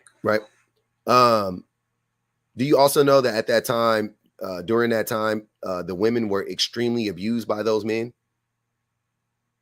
Of course, they're abused now. Okay. So wouldn't that prove that men actually are not good at vetting? Or maybe they just didn't care about their daughters to begin with. Which one is it? I mean, I don't know. I feel like that's a question to set up because, women are picking their own men now and still getting abused. So I know, and their fathers are helping them. Scott Peterson, Lacey Peterson, her father signed off on them being married. I'm not blaming her dad. By the way, this is not me blaming her dad for anything because I don't believe in that. I don't think I don't buy that at all. But I'm just saying, like, she has a father. Her father was there. Scott Peterson turned out to be a whole demon and unalived her and their unborn child. So did the father drop the ball? I mean, the mother liked him too. Everybody likes him. I know, but we're talking about the men, though. You said exact, but that's my point. People make mistakes. You always got to account for human error. Like, it's never going to be perfect. It's never going to be perfect. My whole point is that I don't think that women should be walking around thinking they know men better than men would. I'm still not understanding why you think that that's the case. You know the concept of, like, pillow talking, right? Right. Okay. And I'm going to tell you this as a man, right? And I don't use that term really ever, but in this context, I think it fits. So I'm going to tell you as a man, men don't have deep conversations with one another, right? Pillow talking usually pillow talking is like, it's some deep shit going on when men be pillow talking, right? Men don't have those conversations with other men. So you as a woman, you have seen a side of men that I have never seen. I have never seen it before. You as a woman, though, have seen every side of men. You have seen the side of men that I've seen already. I'm sure you've seen it. But there is a side of men that I've never experienced and I will never experience. So to me, just to simplify, that's what makes me think women are better at vetting men.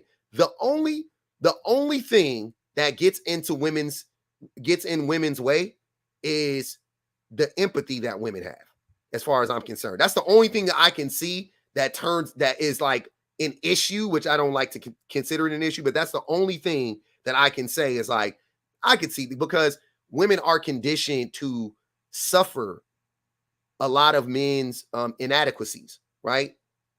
Mm-hmm. Women are conditioned to put up with a lot of bullshit from men. That's it. That's the only thing I can say, to be honest with you, where I'm like, well, yeah, whatever, where it's like where women kind of fall, but I think most of the time women be clocking what men be doing. They just be like, but you know, he ain't perfect, but you know, he like, that's what I be seeing. But men don't never see that shit in other men. We never see that in other men. Ever. Like, that shit is so rare that men actually clock that shit in other men. Very rare. Go ahead, Shan. Yeah, I was gonna say the other thing is men harm women in more often and in different ways than they harm men. So even thinking, like, because I feel like where you're going with that is like, men know what men are capable of better than women. I think that's kind of what you're trying to get at. Like, a man can like you about, you know, what to look out for in another man more than, So I think that the reason why I don't agree with that is because, like I just said, men harm women more often and in different ways than they harm other men. So, for example, you know, we're both women. I'm pretty sure you grew up being told that, you know, you can't go out at a certain time of night by yourself. Or if you're in certain areas, you got to make sure you have something to protect yourself. Or, you know, make sure you watch over your drink when you're out at a club, right? Were you told those things? Okay. Yes. Were you told those things by mostly other women or by men? Men. Okay, well, I was told it by both personally, but nobody is gonna have more of an understanding about things like date grade and, you know, somebody walking up behind you in a dark alley or somebody grabbing up on you in a nightclub. Nobody's gonna understand that better than other women. Like, yeah, men can give you a baseline, like, hey, dudes can be shady sometimes. Make sure you watch out for yourself. But that's about as far as it goes with them, because they don't actually experience it. Like, my mom and my dad both told me that, but my mom was able to go way deeper than my dad. My dad, like I said, surface level, hey, you got to watch out for yourself, you know, you got to be careful out here. Make sure you travel in packs. But my mom was the one, when you get up, you take your drink with you. If you don't take that drink, you don't drink it again. You know, my mom was able to go way more in depth because she's a woman. She can understand from a personal perspective.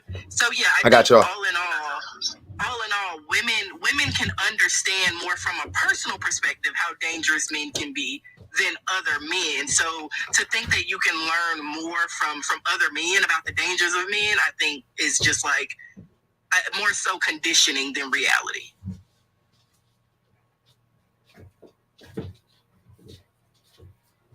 What up, Prototype? Or did you want to respond? Did you want to respond to that? The song what she said, yeah. Not you, brother. I was talking to the young lady. I don't know her name. Not the Mother Heat. Not the Mother Heat. Did you want to respond to that? I mean, that's her experience. You know, I think that I grew up around a lot of guys, and you know, they always tried to prepare me for the world, and they always kind of scarred me. You know, like always trying to prepare me to the point where, you know, when it was time for me to trust the guy, it was hard. So I think that men prepared me for the world.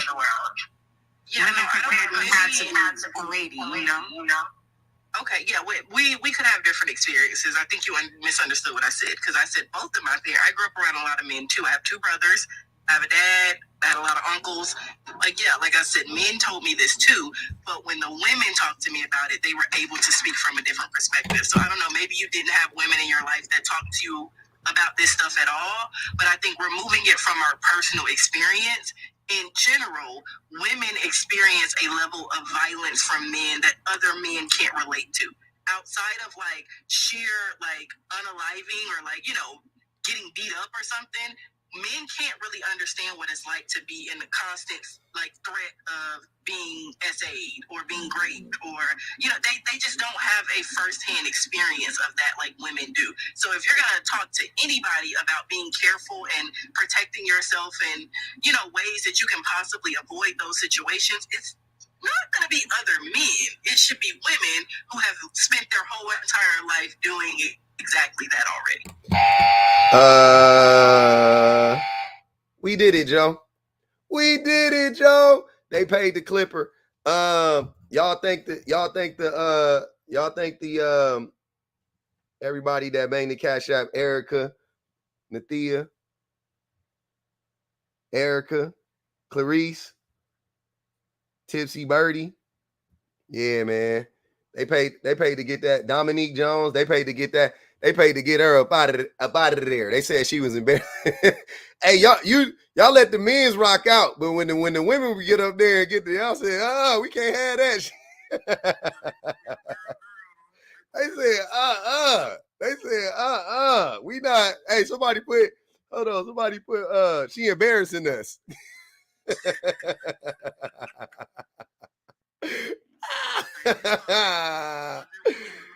Y'all funny as shit. Hold on, man. Let me read this. Let me read the super chat. To Nigel said that she was already gone though. To Nigel, I couldn't even ask the question. Does she believe that men always equal masculine and women? I'm sorry. Does she believe that men always equal masculine and women always equal feminine? Because if that's the case, it would mean women couldn't display any masculine behaviors. Yeah, it sounded like that's what she was saying, but all right, go ahead, Prototype. You could go ahead. Please respond to the prompt. Oh, you said I'm starting a war. What you talking about? How? Oh yeah, you're starting a war between the girls, man. You're making a divide, brother. She wasn't a girl's girl. Oh, okay. y'all don't know what a girl's girl is. That was not a girl's girl. That was. She was definitely a man's girl. She's not a girl's girl. She's a man's girl. She was not a girl's girl. That's why they got her. That's why they got her up out of here. I didn't disrespect her. I don't have any opinion. I just disagree. Yeah. We ain't ashamed. They said she is not like us. They put that in the thing. They put that in the chat. They said she is not like us. I said, okay. Sophia White said, women do so much for men just out of love, even if he hurt her. That's facts.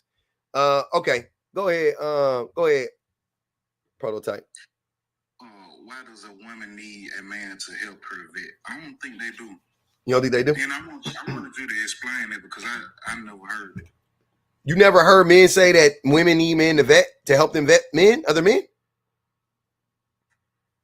They've said it on my panel before. What are you talking? I know you've been in here when men have said that.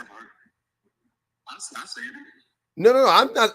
I'm saying you've never heard men say that before.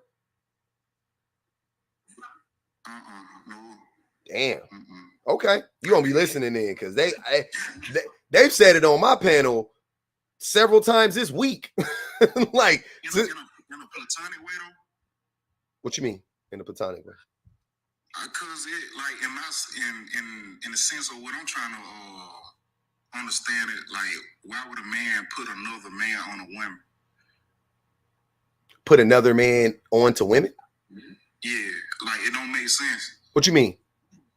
That's why I asked you, like in a platonic way, like okay, if my homegirl, she brings her boyfriend around you and she expects you to like let her know if the dude's like a good person, pretty much.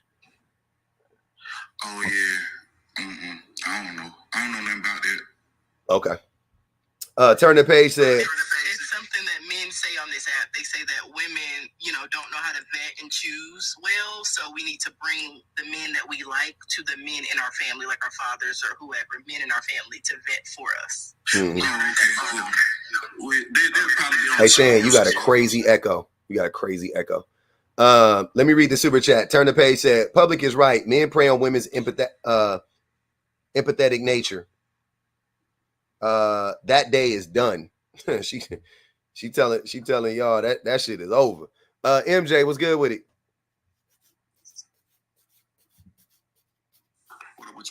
Chilling. What's happening with you, man? I'm chilling, man. I'm gonna go ahead and hit this prompt real quick. Please. Why does a woman need a man to help her vet? Mm-hmm. She don't, because there is no such thing as vetting, because ain't none of us psychics. So, you know, men come up putting on their very best facade, especially around other dudes, because they know that we can clock certain levels of weirdness, but intimate weirdness, we're not going to be able to clock that because he's not going to present that. The only person who's there when he is potentially committing, you know, when the dude potentially commits a DV is his victim. Them dudes very rarely will jump out. Sometimes they will if they know that they're the leader and they got a bunch of follower animals around them. They'll jump out on their lady in front of them. But it's very rare. You know what I'm saying? Because typically they don't know how the other dudes are going to react. They don't know if the dude's going to sit there and do nothing. They don't know if the dude's going to intercede. They have no idea. So they don't run that risk. Women are present, you know what I'm saying, for the quiet actions of men, the closed door actions of men. So there's no way for me as a dude to know that another dude is going to do something like that because I'm not in that circumstance. You know what I'm saying? Like, I'm not dealing with him on that level. So vetting isn't a possibility. Like, it's weird because Muggs be bringing it up like they're the CIA who can contact other intelligence agencies to find out whether or not there's criminality in somebody's past. Like, who are they affiliated with? Like, it's goofy. I want to, the question I have is, if men are so good at vetting, then how do all of these abusers stick around in y'all friend circles that y'all claim don't exist in your friend circles, but they obviously are in your friend circles?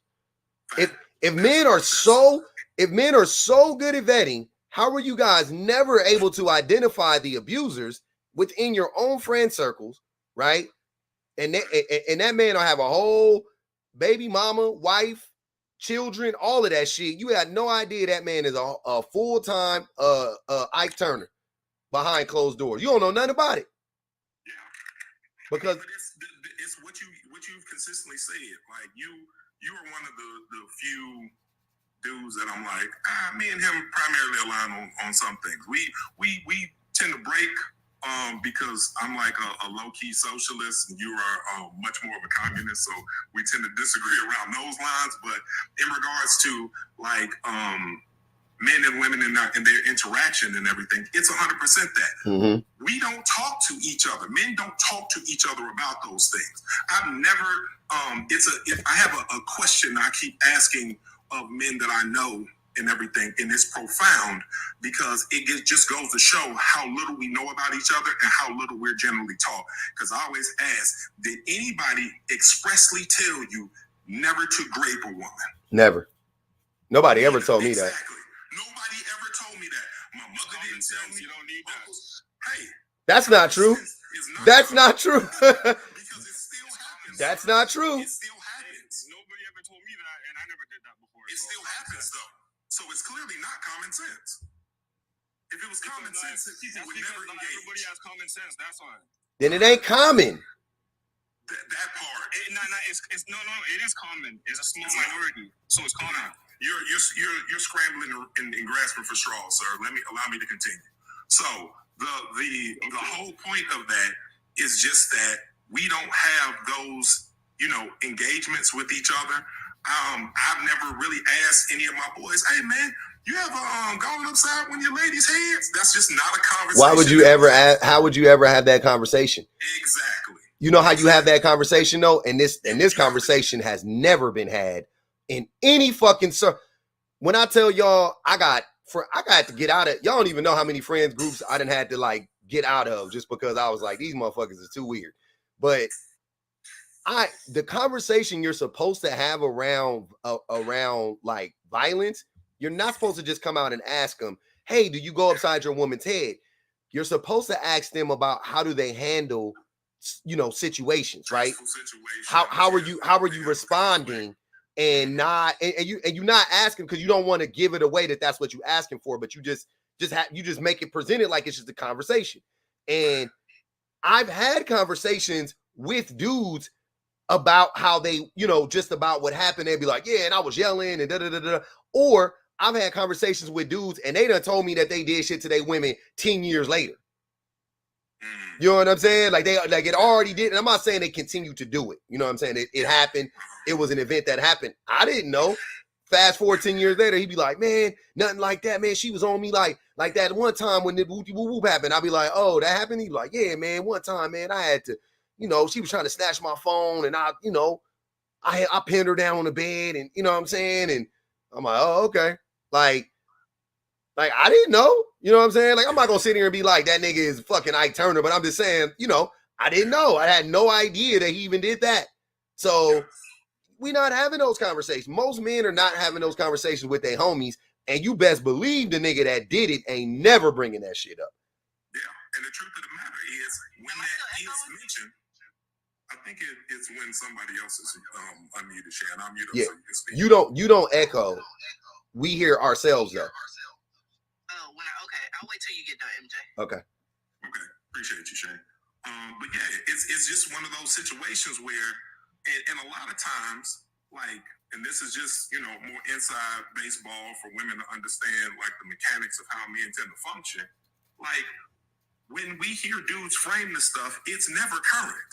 Never. It's never like, oh, that happened last week. It's like, never. Like it's always something that happened in the distant past, way back when. Exactly. Always. Or they would never do something, but if I did, it's like how OJ wrote that book. Like, I'm like, nigga, you did that shit.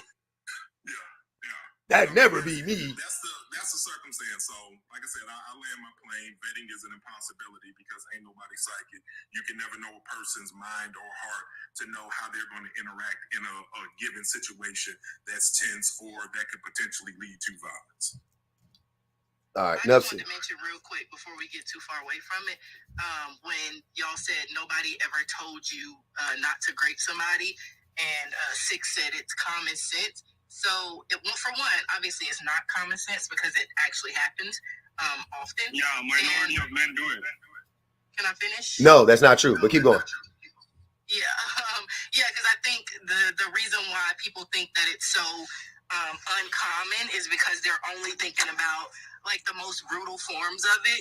They're not thinking about coercion. They're not thinking about date rape. They're not thinking about just SA that maybe it's not great, but you got one. I got one. They're not thinking about if you don't sleep with me, I might as well just drive off this bridge. If you don't sleep with me, I might as well. Wow, are you serious? You gotta be joking. Let me finish. Not joking at all. If you said that, let him die. Okay, anyway. So they're not thinking about all the ways that this happens that isn't the brutal, like somebody just grabs you from a dark alley and that's not how it happens most of the time. And then also it's not about somebody telling you, hey, don't grape somebody. It's about being taught consent. And a lot of young boys and young men are never taught consent in the way it works. And consent is not common sense at all. And you definitely can. There's a lot that you can do to start teaching consent when your baby is literally still a baby. Like, my son is 4 years old and he's been getting taught lessons on consent since before he could walk. Mine too. We've been teaching that boy about consent from the earliest of memories I can think about my baby. We just telling them how to, hey, your body, your choice. You know what I mean? You don't want that. You don't want us to touch you. We won't touch you. Like, if my baby say he don't want a hug, I don't give him a hug. We're not hugging. And that's how you teach young boys not to grape. You don't say, hey, don't grape anybody, because at that young of an age, they don't even know what that means. But if you start teaching them what consent looks like and like be very strict on them having consent to their own bodies and consent for everybody else's bodies, that's how you avoid them becoming a rapist in the future, because they understand, even if you don't do it in the most heinous way of just attacking a stranger on the street, you won't even do it to somebody who's, been drinking a little bit too much and you think it's okay to get touchy with. Like, it'll go a lot further because they understand consent and how that works. Yeah, I done been many a drunk nights at the bars and then seeing dudes be on some like, just give me a kiss. Just give me a kiss. I'll leave you alone. Just give me a kiss. And the girl gives him a kiss to leave. I know that ain't great, but it's SA in my mind. I'm like, fuck. Because what she felt like she didn't have no fucking choice if she didn't do it. Charnay said, read the super chat real quick. Where we at, Charnay? Charnay said, doubt men will reveal their real selves around other men because they wouldn't have them under their roofs around friends / family. But I don't know. I don't know about that one, Charnay. You giving men a lot of credit. I don't think they would care.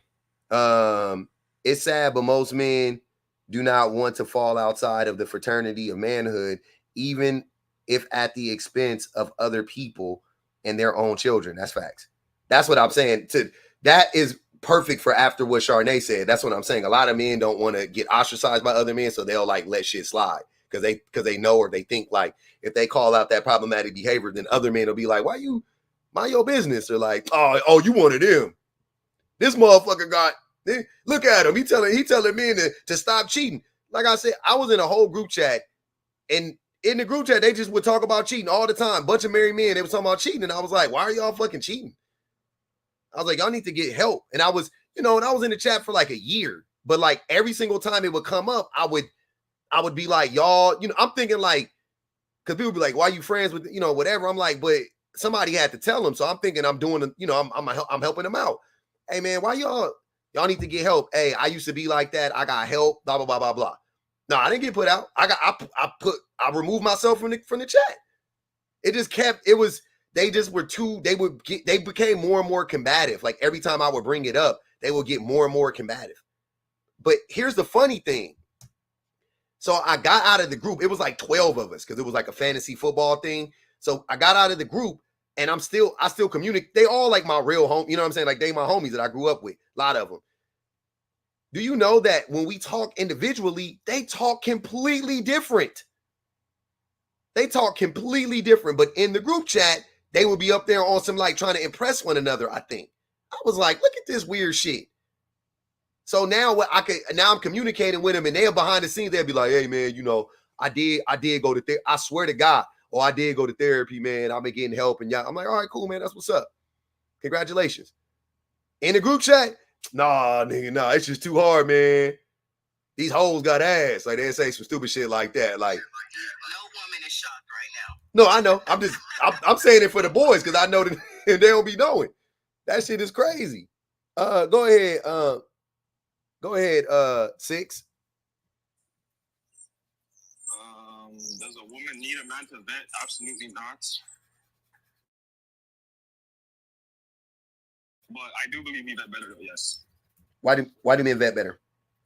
Well, my 3 sisters always heard about their boyfriends, so I feel like I do a better job at them than them.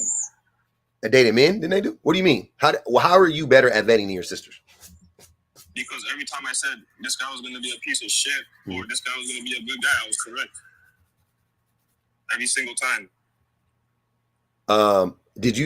So the majority of the men, if you were playing the odds and you told every woman that introduced every man to you that dude is going to be bad or he's not going to, maybe not even bad, but it ain't going to work out or whatever, you would be right. Yeah, and also, you guys don't want to pick the nerds. You guys want the demons. Like, look at this. Let's just say there was a guy just like you, public. Mm-hmm. Even though I think you're off your rocker. If she brought you home or a guy like you, I'll be like, yeah, I'll hear you the way you speak, and I'll be like, yeah, this guy's a good guy. It's easy, just like that. You guys want the demons though. You want the guy selling drugs and shit. Whole time I'm a hold on, but 6. Hold on, 6. Yeah. Whole time I'm a demon. Maybe not 2024. You used to be a demon. Yeah, I know. But listen to what I'm saying. I would have, if you met me when I was 24 years old, you would be like, oh, that's a good guy. But public, I'm not speaking to 24-year-old public. Listen. You missed what I said. If I were 24 years old, do you know, look, what I'm trying to tell you is, do you know how many girls brought me around and them niggas like me? Niggas wanted to kick it with me and shit like that. Like they'd be like, hey, bring him around. Women would tell me, they'd be like, yeah, my dad's asking about you. My brother's asking about you. Like, what are you talking about? Like, y'all men don't know nothing. Whole time I had a fiance. Whole time I had a girlfriend at home. Like, they don't know shit. Men don't know nothing.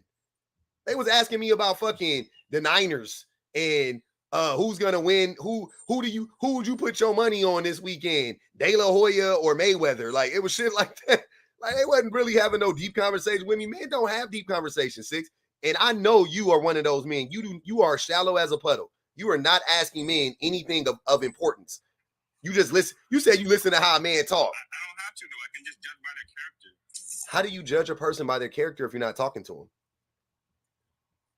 I'm talking to you. I'm judging your character. I know, sir. You're listening to me talk. And I have... Look at this. I only hear you on your live. These guys, I see them in real life consistently. So... I bet you know more about me than you do about your sister's boyfriends. I bet anything. Fuck no. I know them more. No, you don't.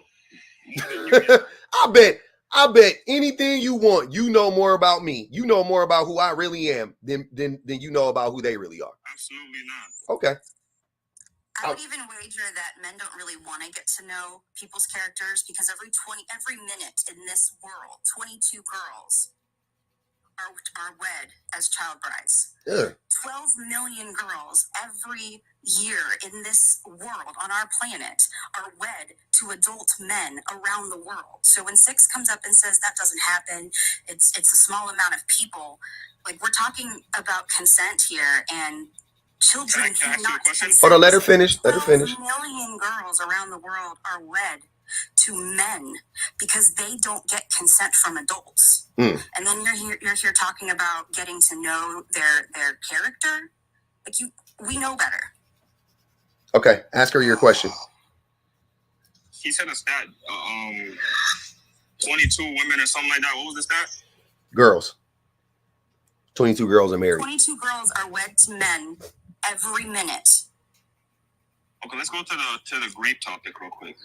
How many women are grapes every year? Do you think you can have intercourse with a minor and it not be SA, sir? Shit. I just wanted to go on that topic real quick. You brought it up. Let's go there. But that is great. What do you mean? So 22 girls are That's what I thought too. But I got every minute. That is great. So why are you trying to change it to something else? I'm not. All right, look. Right into the point. Look at this. That's kind of weird, sir. That you didn't put that together. I'm just saying. Listen. Okay. I'm just saying. I'm listening. I feel like you guys are over-exaggerating. It just sounds crazy, but I think you guys are like over-exaggerating the number of girls that get sexually assaulted / rapes. Yes, it happens. I'm not saying it doesn't happen, but you guys are acting like it happened to like 50% of women, and that's not the case. Hold on. How do you wait? Hold on. Wait. Hold on.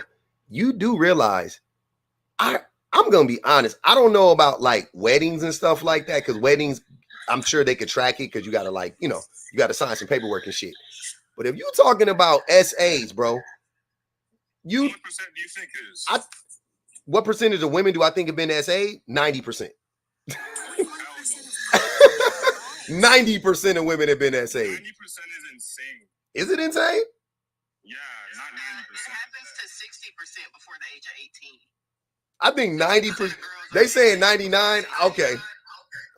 I'm with 99. I'll accept 99. I'll leave the door open for not every woman has been SA. I'll leave the door open. It's 60% before they even hit adulthood. That's crazy. That's crazy. Do you have a big family, Sis? It's only me and my 3 sisters. So. And why are you giggling about that? Like, you have 3 sisters? Yeah, I do. Of course he has 3 sisters. They always have 3 sisters. The men that talk like this, always have a family full of women. It's the craziest shit I've ever. Yeah. The reason why we could is because we know that we see the nature growing up, so we can spot some bullshit. Six, do you remember any family, like growing up? Do you ever remember having big get-togethers with family or friends, or like with you, like throughout the year, whether it's a holiday or a birthday or a reunion? Like, do you have any memories of like a huge family gathering where children were there and present? A few, yeah. Okay, cool. So take your mind back to that. Tell us roughly how many children are in the room.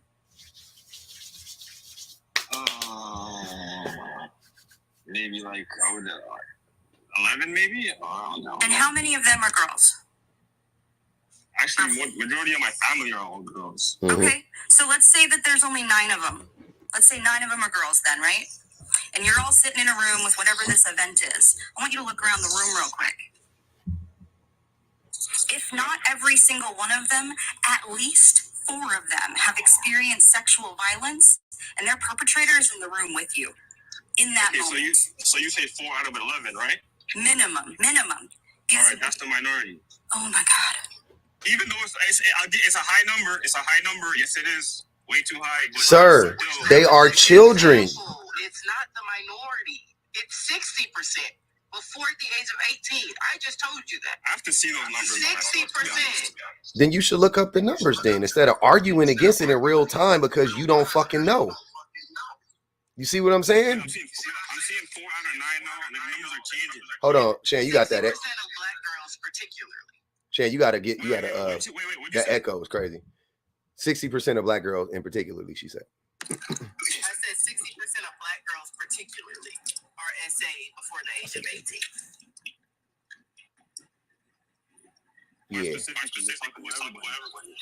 We can, but I'm just letting you know because that's the number that I know off the top of my head. That it's because you said it's a minority. 60% is the majority, and that's before adulthood. So we ain't even accounting for once adulthood is reached, how many of that other 40% gets lumped in. Can I ask you a question, Six? Hey, Shane, you got it. Hey, drop it, come back. Your echo is crazy. Six, let me ask you a question. Have you ever had anything stolen from you? Nah. You've never had anything stolen from you? Okay. If someone stole something from me, I never noticed it was stolen. Still got an echo, Shane. Miss Andrea, have you ever had anything stolen from you? My dignity. Just your dignity? Lots of things have been stolen from me. Prototype, have you ever had anything stolen from you? And I'm not even saying like robbed, like while you were, you know what I mean? Just, something stolen out your car. Huh? Talking about like tangible things? Yeah, material things. Yeah. Mm-hmm. Yeah. Did you report it to the police? Once I did, yeah. Once you did? Okay. I've had a lot of stuff stolen from me. I didn't report it to the police. I just had my wallet stolen like a month ago out of my car. Some other things too, but the most important thing was my wallet. The majority of people, when they get shit stolen, they never report that shit. So you really don't. So whatever the numbers say, like the amount of theft that's in, that shit is fucking probably times 10. That shit is like ridiculously, it's way higher than whatever is being documented. So if they're saying that, even like they say 1 out of 3 women, I think the number is significantly higher than that, because women walking down women coming out of a bar and getting there and getting groped, women getting their butt slapped, women getting groped on a train, women getting even also in relationships, women getting coerced into having sex in relationships with their husbands, with their boyfriends. Yeah. Like when you really start to do you like, that shit probably like every woman that been through this shit at some point in time. Imagine being a woman that's gone through it and has been denied that experience and then going through it again multiple times throughout her life. Because remember, we're talking about this shit starting in childhood. Mm-hmm. So imagine reporting this, getting no justice, and then consistently experiencing recurring traumas at the hands of men. Imagine what it's like to wake up every day knowing that your traumas are irrelevant to the men around you. You can't. It's unfathomable. And then that perform those things have like mental illness. Say it again. What'd you say? The people that do that have mental illness. No, they're regular men like you and me. I'm pretty sure the 3 men up here have done it before to women. I know I have.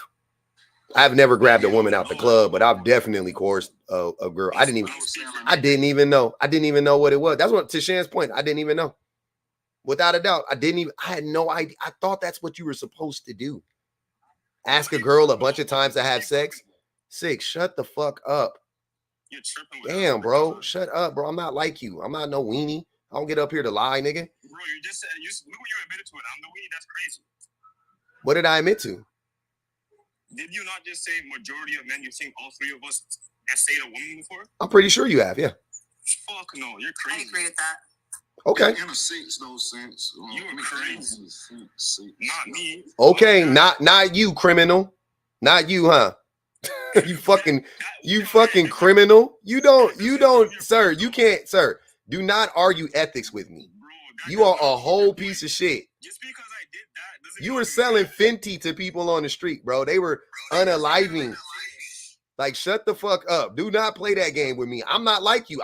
I'll be honest. You think Fenty is cool. Hold on, 6, be quiet. You think selling Fenty is cool. That's why you were like, I'm the Fenty god, you fucking goofy. But when I call out some shit that I know most men have done, because I know most men aren't taught, like we just said, most men aren't. You just said it. Yeah, you don't have to be taught that. You don't have to be taught whatever. But I know because I can listen to you. You a goofy.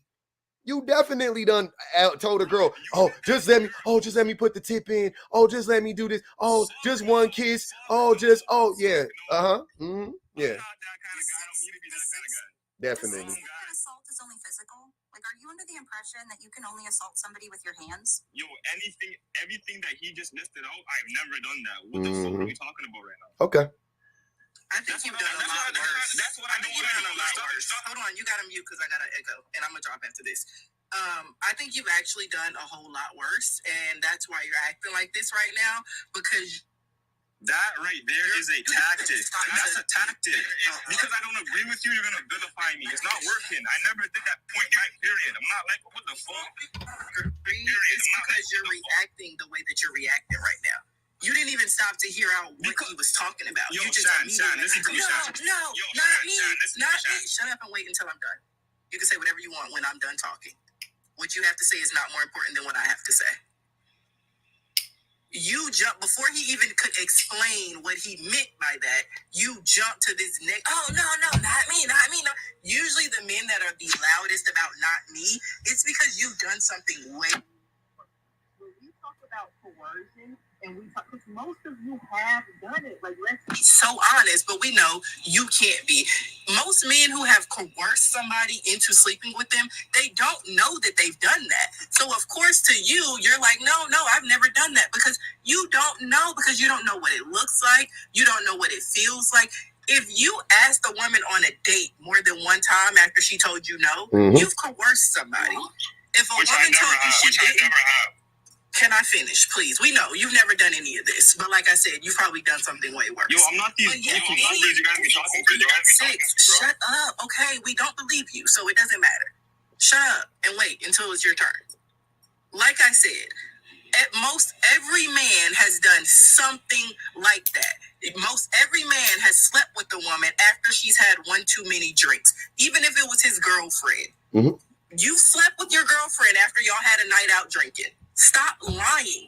You've had your girlfriend has been, smoking on something or whatever. Taking Fenty. Slept with her at the end of the day. At the end of the day, you've met somebody that you really liked, and you thought that you were being persistent in continuing to ask them out until they said yes. Most all men have done something like this, and all of it falls under the category of SA. But because most men don't understand what coercion looks like, they don't understand what any of this is, your knee-jerk reaction is, oh no, I've never done anything like that. But like I said, usually the men who scream about how they've never done anything even remotely considered SA, they've done something way worse. Yeah, I don't trust to be honest with you, I don't trust men when they react that way. You can say, well, I haven't done it before. Maybe I'll believe you. But the way you reacting, oh, no, not me. It could never be me. Like, shut up. It's you. It's definitely you. It would never. I would. About sharing pictures. I bet you've done that, 6. I bet you've gotten some. Hold on, let her go, please. Say that again, Miss Angie. Go back, because there was a lot of interference. Hold on, 6. It wasn't my original thought. I don't know who said it. I added in the comments, but it's that's abuse. That is assault. If somebody sends you a provocative image or an image that they want to impress you with for you in your eyes, and you share that with another human being, you've assaulted that person. Oh, and every set of eyes that looks at that image that wasn't meant for them is a crime. It's a sexual crime. It is a violation. Mm-hmm. Tell me you've never shared an intimate picture with somebody that wasn't meant for. Can I talk now? Okay, I'll answer that question by saying this. I put it on my salvation. I have never sent another. What are you talking about? I'm not one of these guys. Jesus don't like. Hold on, Six. Let me talk now. Hold on, Six. I'm not a devil worshiper like you guys. Hold on, Six. Hold on, Six. I never did that shit before. Hold on, man. The reason why I reacted, it's my turn. I got you. The Bible worships naked babies. What are you talking about? What the fuck are you talking about? Hold on, Six. I'm gonna tell you something. Yo, send me the verse. Jesus don't know you. That man looked at your picture and said, I don't know this man. Guess what, public? That's nice to know, but I actually believe in the Bible, unlike you devil worshippers. But look at this. The reason why I reacted like that is because you're gonna put something heinous on me like that. You don't even know who the fuck I am. Obviously, I'm gonna react. If I call public a murderer, obviously you're like, what the fuck? I'm not a murderer. Well, come on now. You're not listening, obviously. Some of this stuff isn't that heinous. Yeah. You know, it's just par for the course. It's part of our society. That's heinous. Sending somebody shut up. Hey, are you hearing me? Sending somebody a DM It's Shan's echo. when they haven't responded to you. Mm-hmm. Coercion. You keep DMing them. You see they're not responding, or they've said, no, I'm not interested. I got a boyfriend. You send another DM a few months later. Coercion. You meet somebody in the club. Hey, can I buy you a drink? No, I'm okay. 20 minutes later, you still over here with no drink? Girl, let me buy you a drink. Coercion. Like, it doesn't have to be this heinous thing. It's just, to men, it looks like persistence. It looks like going after what you want. But all of that falls under the category of coercion.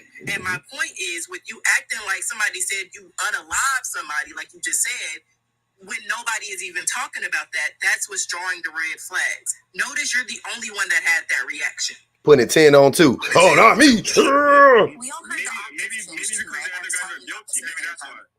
You remember the octave change I referenced? Yeah, it went up. It didn't go up. What, me? Not me. Let me read these super chats real quick. Ruby Payne said, men's vetting obsession is about control, not getting picked. They don't do better.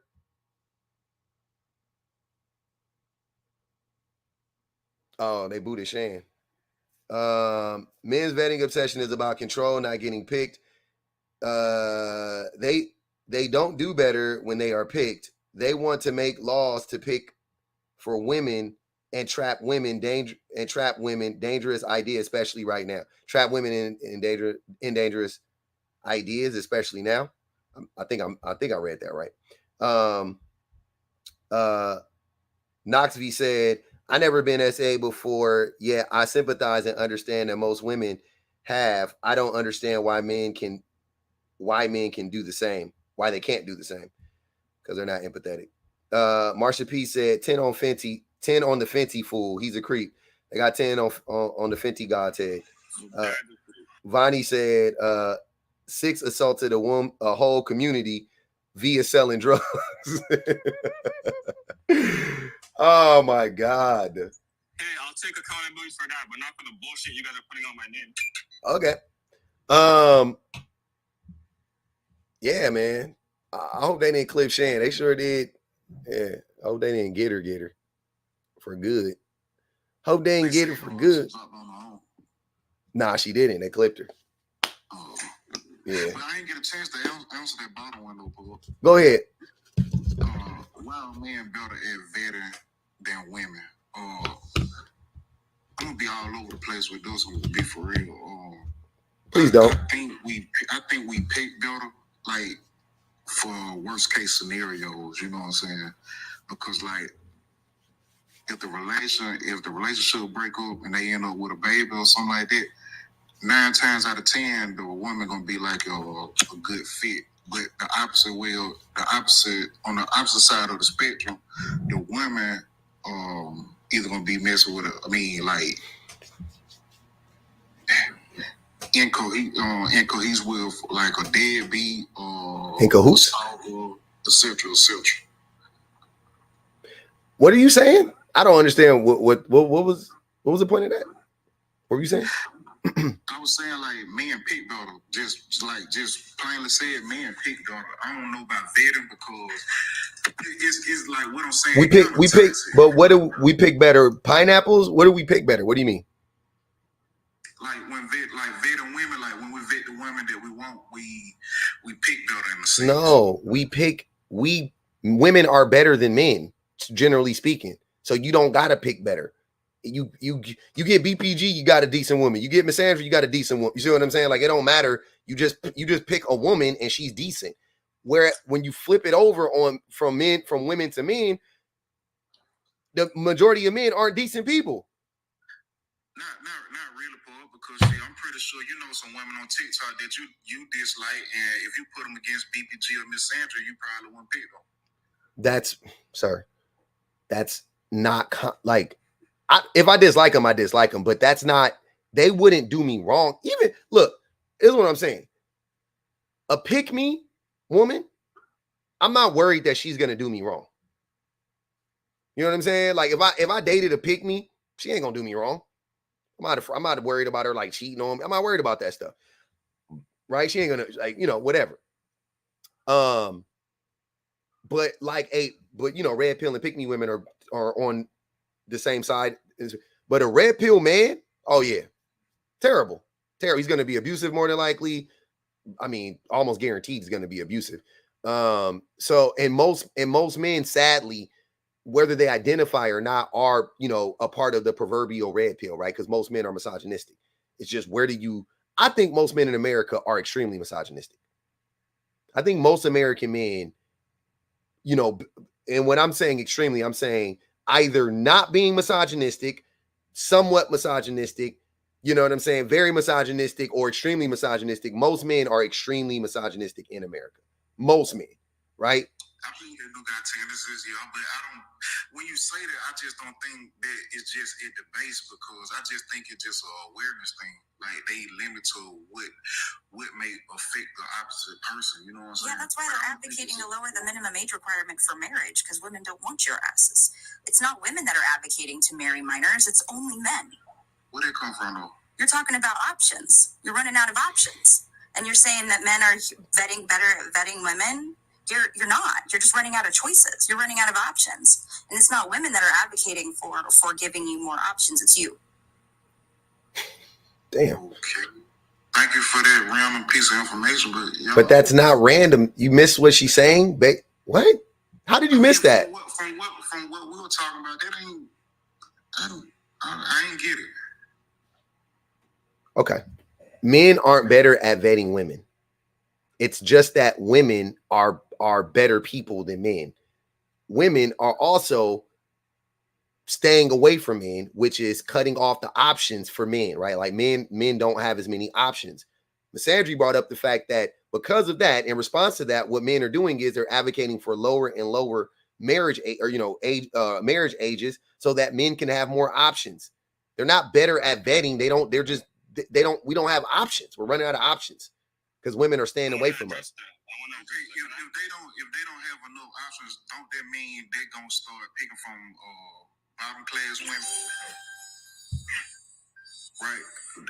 What are bottom class women? I mean the women that's actually like turning away. The women that actually turn away, we don't have access to them, right? Yeah. So what that leaves us? It leaves you with coping skills that you should learn. Pick-me's? What do you mean? Like, what do you mean bottom class women? What is that? What is the most bottom class woman is still better than the highest class man, more than likely. Like, I trust the bottom class woman over the highest class man, generally speaking. Generally, I think they're going to be more honest with me. Like, if you give me the higher class man versus the bottom class woman, who would I be more comfortable leaving my kid with? The bottom class woman, like, I don't know what you're talking about. What do you mean bottom class man? The bottom class women. I don't know what that is. What how do you quantify that? How are you qualifying? I ain't say it like that. That was a footnote way to put it, but I'm just saying like the women that's not on their square, like the more top echelon women. So the women you like more. Okay. Go ahead, Six. Six said he wanted to respond to that. Yeah, you said we're running out of options. That's a lie. The 4B movement is only online. It's not in real life. Whoa. Like, okay, now we know you've never touched grass. Because that should exist because I'm on grass right trying now. to pass, no, hold on. They're trying to pass laws that women have to procreate. The 4B movement came out of a government trying to literally force women to procreate. That shit didn't come out of anybody's ass. So that's real. You're just mad that it's catching fire and that we're listening because we don't want anything to do with your asses anymore. I think. Hold on, wait, Six. That's in Korea or wherever. South Korea, yeah. Hold on, wait. Watch the language. Hold on, Six. Watch the language. Yes, the 4B movement started out in South Korea, but the concept of women divesting from men altogether, whether what you want to call, like, it's like I can say it, like men. I mean, how we're looking at 4B is how I look at red pill. Like I just got done explaining about red pill, right? Red pill is just another way of it's just misogyny, it's just the patriarchy. You just calling it a red pill. It's the same shit. It's men buying into the patriarchy, right? Consciously, like to be red pilled is you consciously buying into the patriarchy. You're making a conscious decision. Yes, I'm a part of the patriarchy. I'm going to uphold it. Okay, that's bad. And that's why those men are typically more abusive than the men who unconsciously have bought into the patriarchy or not bought into it, yeah, but for lack of a better term, they have unconsciously bought into the patriarchy. They uphold the patriarchy unconsciously. That's what I'm saying. But what the F is the difference? Right? They're both apart. They're both upholding the patriarchy. They're both misogynistic. So the 4B movement is just women in America, whether they identify with the movement or not is irrelevant. If you're saying though in America, or I'm talking about on the continent of America, if you're saying that women are just wholeheartedly wholesaling men as a group together, all together, just saying I'm staying away from men, you are sadly mistaken. The birth rate is down. SMEX is down. People having SMEX is down because of the economy, not because no, of the 4B cat movement. Sir. The economy plays a role in it. The economy also. How does the economy affect the birth rate? How does the economy affect the birth rate? Let me ask you a question. If I was to walk, well, obviously, because people can't afford to have kids, so obviously they're going to be. Okay, let me ask you. Hold on, I got it. Let me ask you a question. So, is this the worst economy we've ever had in the history of the world? It's going down real fast. That's not what I asked you. That's not what I asked you. I'll ask it again. Okay. Do you think? No? Answer my question. Do you think this is the worst economy we've ever had? Trick question, but no, it's not a trick question. I answered the question. No, it's not. Okay. Now, when do you, if you had to guess, when do you think the economy was worse than what it is right now? I guess the Great Depression. Cool. What do you think the average number of childbirths were in the Great Depression? Is the birth rate higher now or back then? Probably back then. Exactly. So what the fuck are you talking about? It's different, bro. It's not different. You don't know what you're talking about. You tried it because you don't even know how the birth rate. You don't even know how the economy would affect the birth rate. How does the economy affect the birth rate? Young people are afraid to have children because they can't afford certain things that people back in the day could. What could they afford back in the day? What did they have? A house. I mean, the most important thing, a house. During the Great Depression?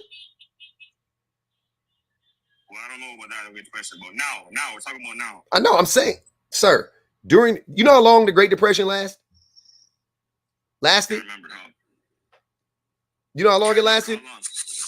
It was like 8 years. It was a long fucking time. It was like 8 to 10. It was a long time.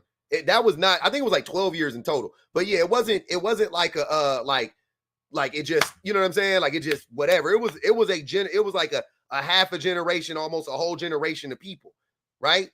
And I'm sure the rate dropped from whatever it was before to, you know, during the Great Depression. I'm sure it dropped. No doubt about it. No doubt about it. I'm sure it dropped. I'm not saying that. But I'm saying the economy was freaking terrible during the Great Depression. And now look at the economy. It's not as bad. And you're saying the birth rate is down. The birth rate has been declining for the last 30 years. And the economy hasn't been going down for the last 30 years, sir. It hasn't been that great in a long, long time, though. Six, how many women have aborted your children? Because it sounds like you're projecting. I had 0 abortions. Pull out game flexing. Corny. Yikes. Hey, so Paul, I want to bring it back to the. Hold on, wait. I thought you was a Bible thumper. Who? 6. Hey, I never said I'm a perfect man, right? Shut up. You stupid. Go ahead, the prototype. That was an idiotic take, but okay. Yeah, so you said you didn't believe in vetting. So what are the precautions and when you want to like be involved with somebody, what do you do? What would you suggest if you don't believe in vetting? How do you take precautions against somebody? Protect yourself? Yeah. Know yourself. It's the best thing you can do. Know yourself and have confidence and, you know, have like self-worth so that when you do clock the red flags or whatever, you leave. So you wouldn't say that vetting? Was you just going to say that regardless? Because no, that's not vetting. Like, did you already have that like locked in the chamber? How the hell is that vetting? I mean, when you, this like, to me, that's the whole part of vetting. Like you go analyze the person and see if they have red flags. What are their tendencies? What are they capable to do? I think a lot of people. That wasn't what I said. I think it's like a first to fifth date thing. No, you vet continuously. You know what I'm saying? Just in case you have to be a flight risk. Yeah, vetting never stops. Let me read these super chats and I need BPG to go. Simone said, it's sad, but most men do not want. Hold on, we already read that one. Ruby said, men, hold on, wait. When you start looking at men in your life sideways, Chardonnay. Hold on. Maybe I missed that one. Vonnie said 6 assaulted. Oh, never mind. We read that one. Okay. I got through them all except for this one. Nia X said what he meant was dark-skinned single mothers. Jesus Christ. I hope that's not what he meant. What's up, BBG? Hey, y'all. I came in right on time for the fornication and the cussing. I think that was the best part. That's the best. I love that. That's, you know, you can't, barbecue sauce ain't that spicy. Like, Bro, me swearing is not a sin, bro. I know. It sounds like it. I mean, whatever. But I don't think that I think that women for sure could help men vet, but I don't think that men know how to vet. I think that they struggle in vetting their friends, they struggle in vetting their jobs, they struggle in vetting their relationships. And it's because of the fact that they are attached to believing that you can somehow be able to spot red flags from a mile away or even up close when you really can't. You cannot spot that somebody is gonna play in your face, because people who are determined to do so will be whatever it is that you want them to be until they're not. Like that's how the game goes. And if more men recognize, like, hey, I'm playing into the system right now by trying to quote unquote vet people, instead of literally, sometimes you live and you learn. That's all. Like that's a lot of what it's going to be. That's what life is going to look like. You meet a person, you know, engage with them, and if they continue to be consistent in who they are, then you know, okay, this is somebody that I can stick with. Like you've talked about your wife before, and you talked about how this woman consistently has not lied to me. Mm-hmm. She's consistently not played in my face. I've watched her become a good girlfriend, then a good wife, then a good mother. Like you saw that process play out, and she's been consistent throughout the entire time. That's the only way that you know. You could not have possibly vetted, especially when you encounter a really good partner. You realize more every day. Like, ain't no way I could have picked you. Like that, you know, I would have fumbled if I picked a bunch of people that look like what I wanted them to look like in a line. I still wouldn't have picked right, because there's no way I could have prepared myself for the amazing person that I had. So for men who say that, like they really believe that they picking the right people. Meanwhile, their friend is plotting to rob them right there. They don't even realize it. They ain't paying no attention to the fact that they around untrustworthy friends, untrustworthy family, untrustworthy women, and we're supposed to believe that you have the ability to vet better. And the same men who will say that you can vet better and choose better men get caught up in, you know, the quote unquote child support system. They love talking about the child support system. But you couldn't vet that. You didn't notice that lady was out for a buck. You didn't see how dumb that sounds. That you got caught up with somebody who was willing to, or it let you believe that you were willing to get caught up with somebody who was going to take you to child support, who's going to get you on child support just to get money out of you for a kid. So I don't understand how we're supposed to feel bad for that when you don't understand the concept of vetting. It's just complete like hogwash. You got to be able to understand those two concepts go together. Brianna Sharper said $5 on Alabama education system for producing the prototype.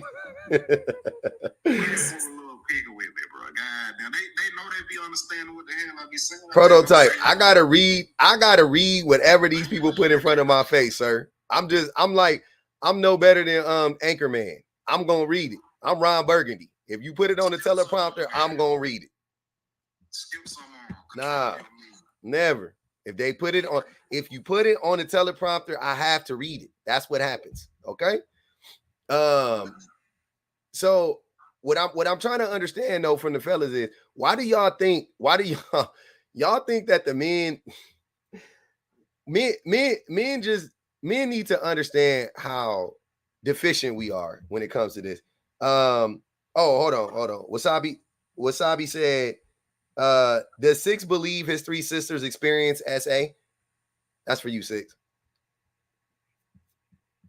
Yes. Damn. He said, yeah, shit. Can I ask a question? Yeah, because I'm not a liar. That's why. Yeah, go ahead, Miss Andrew. I mean, it ain't you didn't SA him, but go ahead. We listen. I'm curious, since Prototype and Six are so confident that you're such good vetters, can you tell us what a good woman is to you? A good woman? I never said that, but I will. You're so good at it. Why don't you tell us how you find the good ones? Yeah. To me personally, I don't think you find a holistically good woman. You find somebody that you feel like you can make it work for you that match what you got going.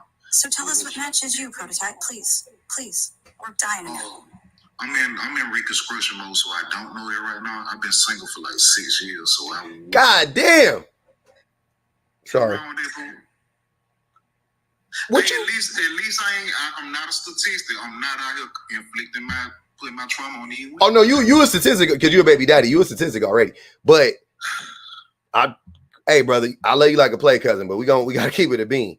You a statistic already. But 6 years single, seemingly you are not working on yourself. What are you doing? So it's a time limit on rebuilding? I don't think so. Because I think you hitting the wall though. Never mind. See, y'all don't want. That's why I can't be a relationship coach. Because I'm gonna tell you niggas some real shit. Y'all gonna be like clutching your pearls. But okay. You don't plan on having no more kids or nothing, though, right? You said what now? You're not planning on having no more kids or nothing, right? Possibly. It's more probable. Possibly. Maybe one.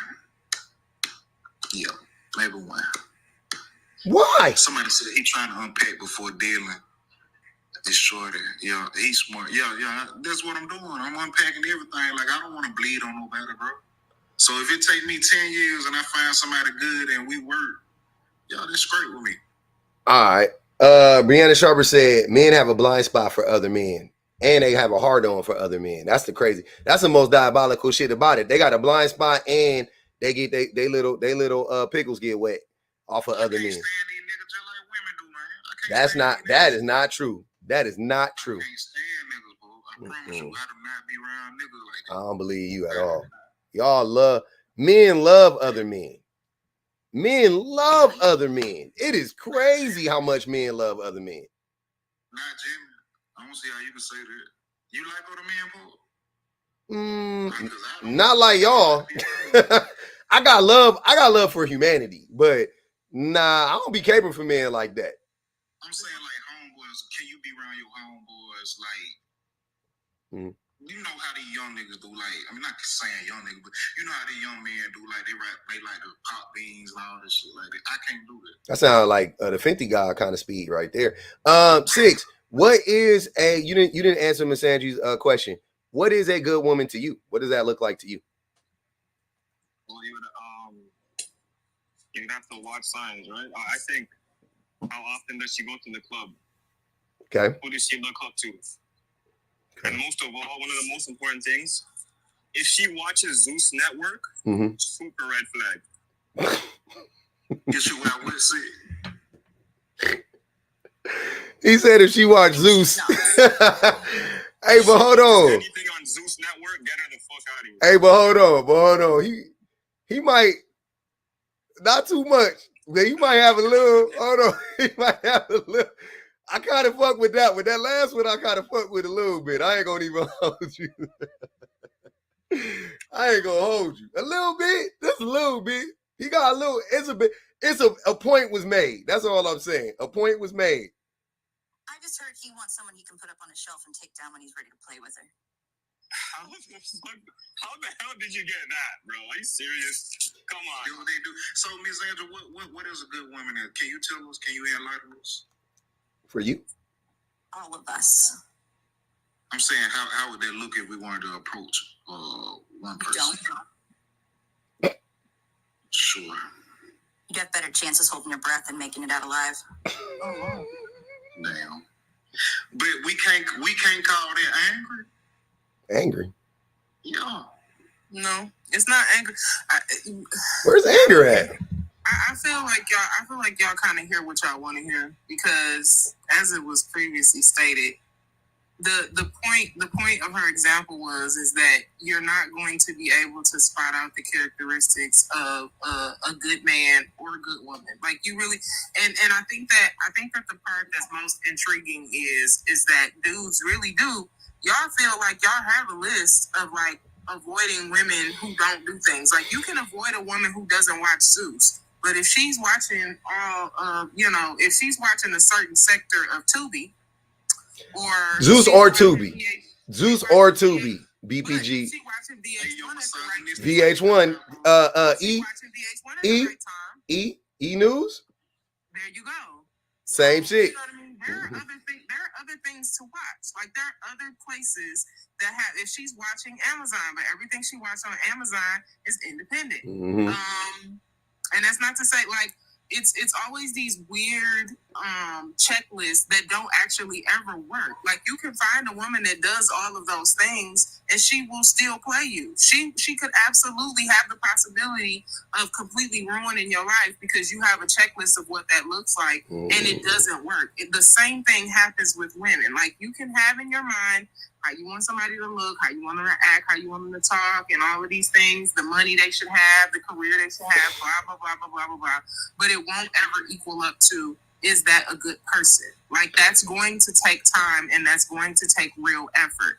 But because men don't know how to vet, they are not going to be willing to put the effort in. They're going to find as close as possible the woman that will do whatever it is he wants her to do. And whatever guidelines he set, whatever rule he set, whatever version of respect he creates in his head that feeds his ego, that is who he's going to go for most of the time. Reese, hold on, wait. Hold on, brother. Hey, Reese, come up, brother. Would you mind? This on the Tiki Tac. This on YouTube's. Give me a second, y'all. Reese, brother Reese, my brother Reese. Come on up, family. This for Reese. This for Reese only. I can have one up. I'm gonna have one up from the YouTubes. Come on up, brother. They fighting for their life in the comments over Tubi right now. That shit crazy. I done started a world war. They was in the comments. They was putting money on my head because I said I don't watch. I hate when Tubi be on when I cut my TV on. I can't. I be sitting there, but I do get caught up for about 10 to 15 minutes sometimes, just laughing at that shit. Like what? It's some good movies on. It is some good movies there. It's good stuff on Zeus. It's good stuff literally everywhere. Like, if that's what you're looking for. I have movies on Tubi. Obviously, I'm not about to Never mind, Reese. Hating on doggone Tubi, but again, if you find a woman and she's like, oh, well, yeah, all I watch is the History Channel, and you're like, oh, okay, she's really smart, and then you find out that all she watches is drunk history, then you like, okay, well, wait a minute. Or Ancient Aliens. If you watch Ancient Aliens and you believe that shit, I'm out. I'm out. She watches the History Channel. Talking about there's no way the Egyptians built the pyramids. No, nigga, they built it. What you talking about? They built it. And that lady just wasted your time. You done found out the hard way that you think that she's brilliant, but she's actually not. Like, especially if you've been to college, I don't like when people try to. Education is subjective in and of itself, because I don't like when people like to talk about college in a way that's supposed to be demeaning to others, because some of the dumbest, stupidest people, most just ignorantest people I have encountered have been at college campuses. Oh, easily. There's some people that I went to school with that's teaching y'all kids right now that I remember when they was buck naked in the tile on top of the dorm. Like, shout out to the butt naked teachers. Salute. It ain't got nothing to do with intelligence. Like, and if you trying to call yourself vetting because, oh, I met this person in college, or I met this person at church, or I met this person at a community meeting, they can waste your time too, because people be people. Like, I just wanted to say that real quick. Everybody be looking at vetting in the wrong way though, bro, because I think vetting is not a qualifying skill. It's making you just to be aware, to be able to flee yourself. That's what's vetting for. No, vetting is. You say free yourself? You're trying to get into a relationship to get out of it? If that's how you understood it, just go with No, I'm that. asking for clarity. Okay. So when I look at vetting, I'm just looking at vetting in the sense of being aware if I need to leave. Like vetting, okay, if they okay to approach, okay, that's a step of vetting. Are they doing the things that are falling in between my standards and my preferences? Okay, cool. Or they continue to do this? Okay, cool. So when they stop doing it, or they do something to infringe my boundaries, that's your choice to leave a state. so you looking at characteristics. You looking at characteristics that help you avoid getting hurt, right? Is that what you're saying? Yeah, we'll go with that. Yeah. Yes, that's bull. You can't do it. You can't. It's not possible. It's not a thing, because people can waste your time for a month, 6 months, a year, 5 years, 10 years. I have seen people do it. 10 years. They are consistent. They do all the things. They say all the things. They're in the relationship, and 10 years and 1 day in, they will lose their flipping mind, because they are people. Like, that's vetting sets you up to be in a space where you believe that somehow the characteristics of another person is a reflection of you. And truthfully, it's not. That's for men and women. If you encounter a woman, you do all the right things and you say all the right things and you are where you said you was going to be, you don't cheat, you don't beat, you romance, wine, dine, you giving out the best quality peen in your life, and that lady cheats on you 5 years in, that's not a reflection of you. She was probably gonna do that regardless. It's the same thing. The only thing that these prompts really are meant to do is to draw an inference to the ideas that y'all come up in y'all head to try to blame women for how they are abused and misused by men don't make sense, because they don't even work for y'all. That lady is wrong. Just like if a woman is experiencing the same thing, that dude is wrong. The person causing the harm is wrong. You can't vet. You can't teach. You can't, try to figure out how to operate around people who are willing to do wrong. That's them. I also noticed that they're constantly responding with the vetting as if they're looking for disqualifiers. Every time Six and Prototype, or whatever his name is has spoken, it's about looking for things that they don't want in women. But you're not answering the actual question. What are good qualities? Like, you're talking about what you don't want us to do. Both of you. I'll answer that question, and I'll use an example. BPG. She left. She didn't want to hear it. No, I'm just playing. Hold on. Wait. Six was about to say something. What happened, Six? Oh, okay. What happened, Six? He must have got a call. There it goes. Nah, it's louder where I'm at. But BPG is a good example of a nice, respectable lady. What makes her that? Just hearing the way she talks. This is like talking to children. This is crazy. Don't do me like that, because I've ruined plenty of niggas' lives. My choice is to be a good person to my husband. So don't put me out there like that. That's not my judge. That's not my vibe. I think I hurt his feelings, B. Huh? She said feelings. Yeah, don't chill out. When you measure other people with another with the measuring stick of another person, like you will fail. Don't even try to look for a woman like me. You don't. There's nothing that you know about me. Hey, you're right. You're right. But what makes? But I haven't. But see, I have an idea. But what? No. But what are the characteristics specifically? Could you name a couple? I said before, how often does she go to clubs and parties? No, that's what you don't want in her. That's no. Let me finish. Okay. If she's the kind of person that rather stay at home, or like, let's say go do like, the last one I talked to wanted to do painting shit, like go to some event and do some painting shit, like just shit like that. Like, what are their hobbies? Can you name? Can you name an actual? This is what I'm saying, y'all.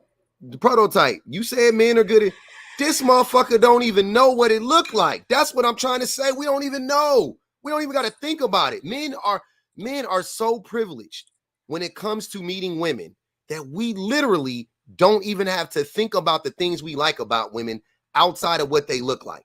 That's why y'all struggling. Because if I asked you what was your type, y'all would say 5'5" with brown eyes. 20 years buzz down minimum, right? If I said that, if I told y'all that would be y'all response. But when I ask you, what do you actually like about women? Y'all fucking eyes go cocked like a pistol. You can't answer the question. I like the girls when they go outside. The fuck? What are you talking about? Asking for him, he probably could tell you. Asking for what? Like, answer it like, what would be a good one for you? What would fit you? I'm gonna get crucified if I answer that. See? And that's oh my God, I was about to say that shit. Y'all don't be wanting to say what y'all really want. Hold on, y'all. Men don't, this is what I talk about this all the time. We already know men have to talk in riddles. Prototype, you are talking in parables and riddles. Like you talk like fucking Gollum in Lord of the Rings. Like the shit don't never make sense because you can't ever really say what you really feel. You can't really say it because you know people are gonna be like, that's problematic. You're gonna use a shame tactic, that's why. No, sir, I can say what I feel. I'm not worried about people trying to shame me because you can't shame me. You can't spray me with my own tea, like the homegirl K would say. So I'm not worried about that. But you know that what you're saying is actually shameful. That's why you don't want to say it out loud. You know it's deplorable. You're not that dumb. You know it's deplorable. You're like, yeah, I know it's deplorable. I can't say the quiet part out loud. It's just you guys are I'm gonna give you an example and you're gonna twist it. Oh, you want this kind of woman. I ain't gonna twist shit. I'll give you an example. What kind of woman you want? Okay, I'm gonna say it right now. Here we go. You ready for it? I'm ready. If she stays home inside a lot, that's a good woman. So that's all. No, do your little twisting. No, so that's all she has to do is stay at home and be inside. That was one example.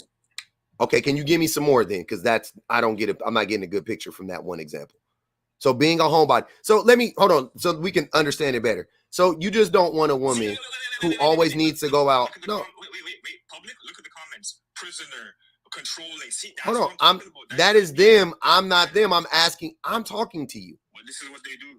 Who is they? I'm not them. I'm me. And I'm asking you. So I'm trying to help you explain it better. Because the way you're describing it could be construed or misconstrued as you want a prisoner. You want a cellmate, not a soulmate, right? So I'm asking you, when you say that, you just don't want a woman who is constantly out in the streets, putting herself in, going to parties and stuff, putting herself. Yes. Okay, fine.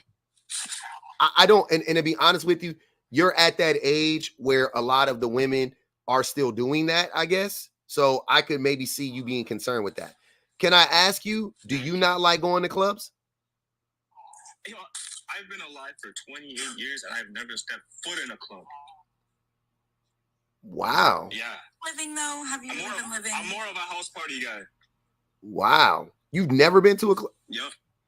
I ain't gonna shout out my nigga Gucci. Yup. I ain't gonna hold you. Okay. Mostly because it goes to what public said. I don't like people. I don't like niggas. I don't like hoes. I don't like none of you guys. Weird response. Okay. So what else besides her going out? So you want a woman that stays in with you, right? Okay, cool. What else do you want?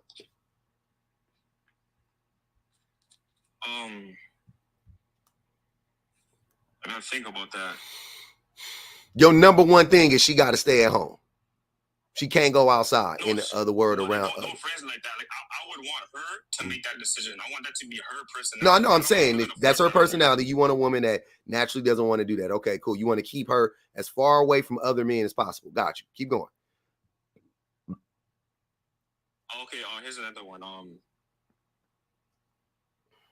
One that is not really obsessed with social media. Okay. And what do you mean by that? What does that look like to you? Like a lot of girls nowadays, they want to upload photos every 2 seconds. They want to get likes. They want to follow guys they don't know just to get likes. Mm-hmm. And you guys said something up here the other day. I can't remember what it was. Yeah, you guys said that guys are DMing you guys, but you're ignoring them. Why don't you guys turn off your DMs? You can do that, and only people follow you. And only what? Your phone went out. So that only people that follow you can DM you. But you guys want the attention. Oh, my phone's cutting out. Right? No, I heard you. You got it. Mm-hmm. Am I good now? Yeah, we hear you. Yeah, pretty much all of that. Yeah, but you don't know everybody's situation. You don't know if people like my DMs are open. I wish they weren't, but they are. You can change your settings on Instagram. No, I know. Listen. Listen to what I'm saying. One more Go thing. ahead. These women would never do that because they want the attention. That's a conversation I was happening yesterday. So okay. It's a little confusing, yeah. No, I think that's fair. I think that's fair, right? I think that's a fair thing. So by those two things, I'll be honest with you, Six. It sounds like I said, it sounds like, and you're gonna say you're twisting it, but I'm just telling you what it sounds like to me. It sounds like you are deathly afraid of your woman being exposed to other men. Are you a really jealous man? No, I'm not. Look okay. At this. Public. And you're going to say I'm lying, but honest to God.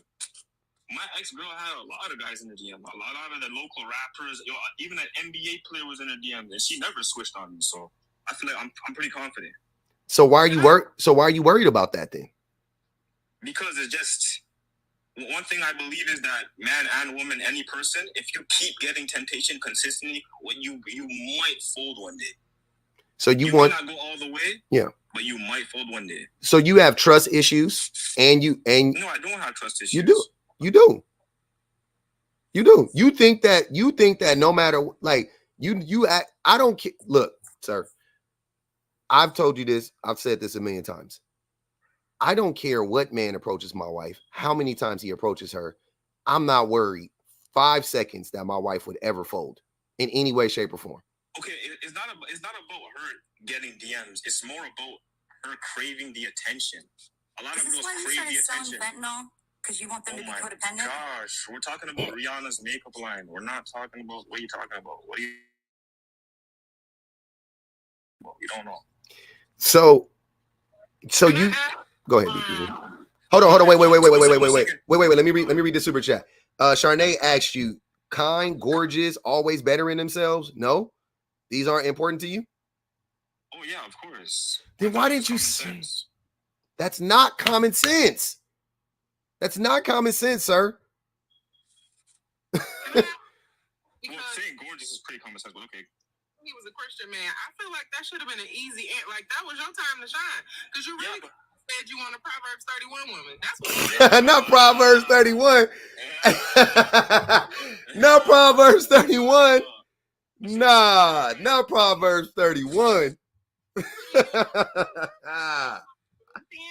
used Ephesians. Like there's a list.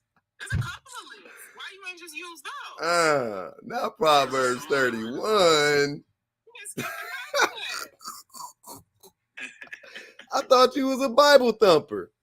It's like you out of fellowship. He not fellow. And you got to get your fellowshipping right, cuz.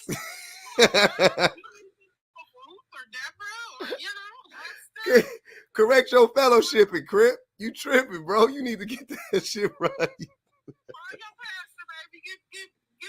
Get back in that line. Hey, oh my God, man. This shit crazy. Hold on. Let me read these super chats. Hey, you a reprobate right now. So you said that everybody up here, you was a man of on your salvation. That's what you said, on your salvation. You said on your salvation, and you ain't even looking for a woman that's equally yoked to you. Y'all imbalanced because you trying to figure out if she in the club, but you confused because you at the house party thinking it's different. I'd love to know where he's going to find these recluse women. Like, how are you finding them, Six? Online? Hey, hold on.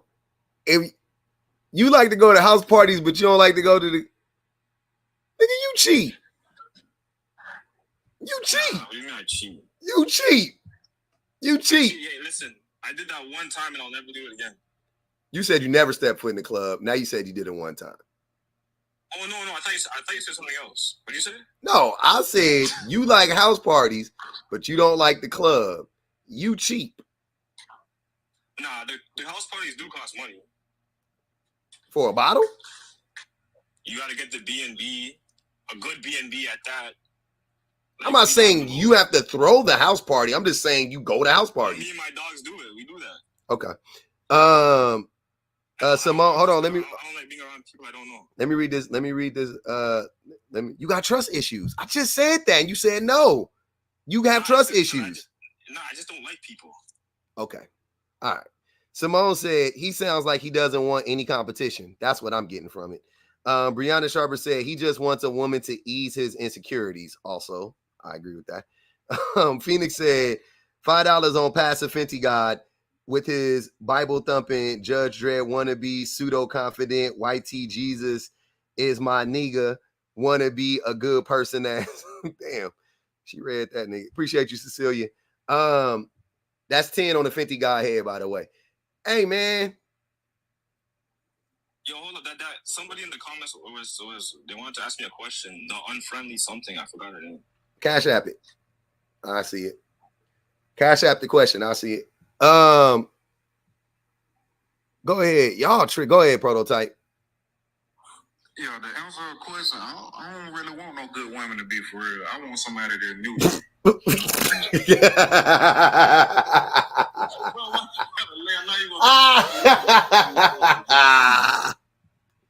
Hey, he said he don't want no good woman for real.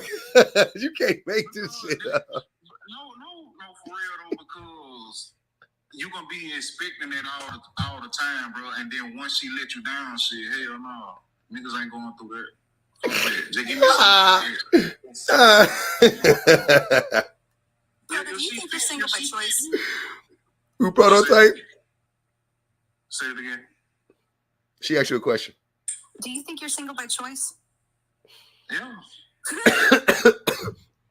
Oh my God. Yeah. Hey, saying you don't want a good woman is crazy. What? You just said there ain't no such thing as good. So what you talking? Who said that? Who told you that?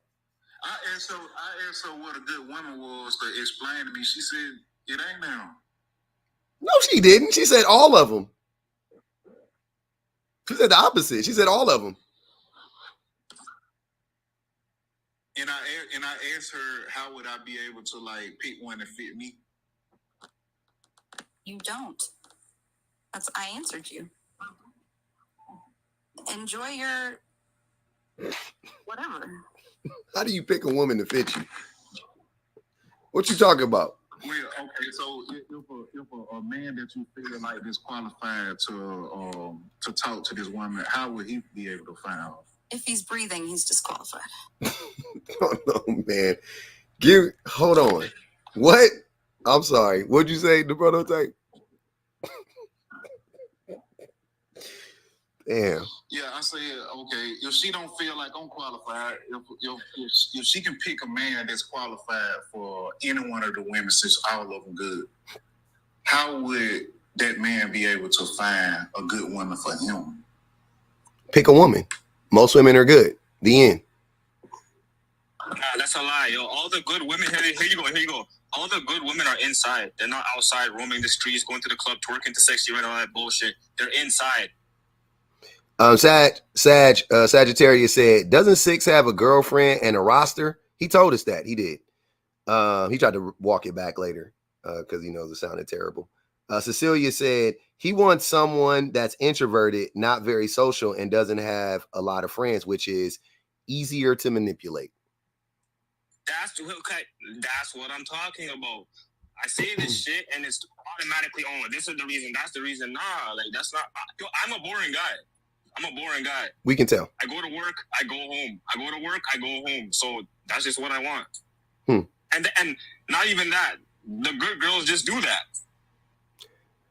No, good women go hiking and have robust relationships with their friends, and some women just go. Some good girls just go home and go to work and come home and go to school and go to work. You're right.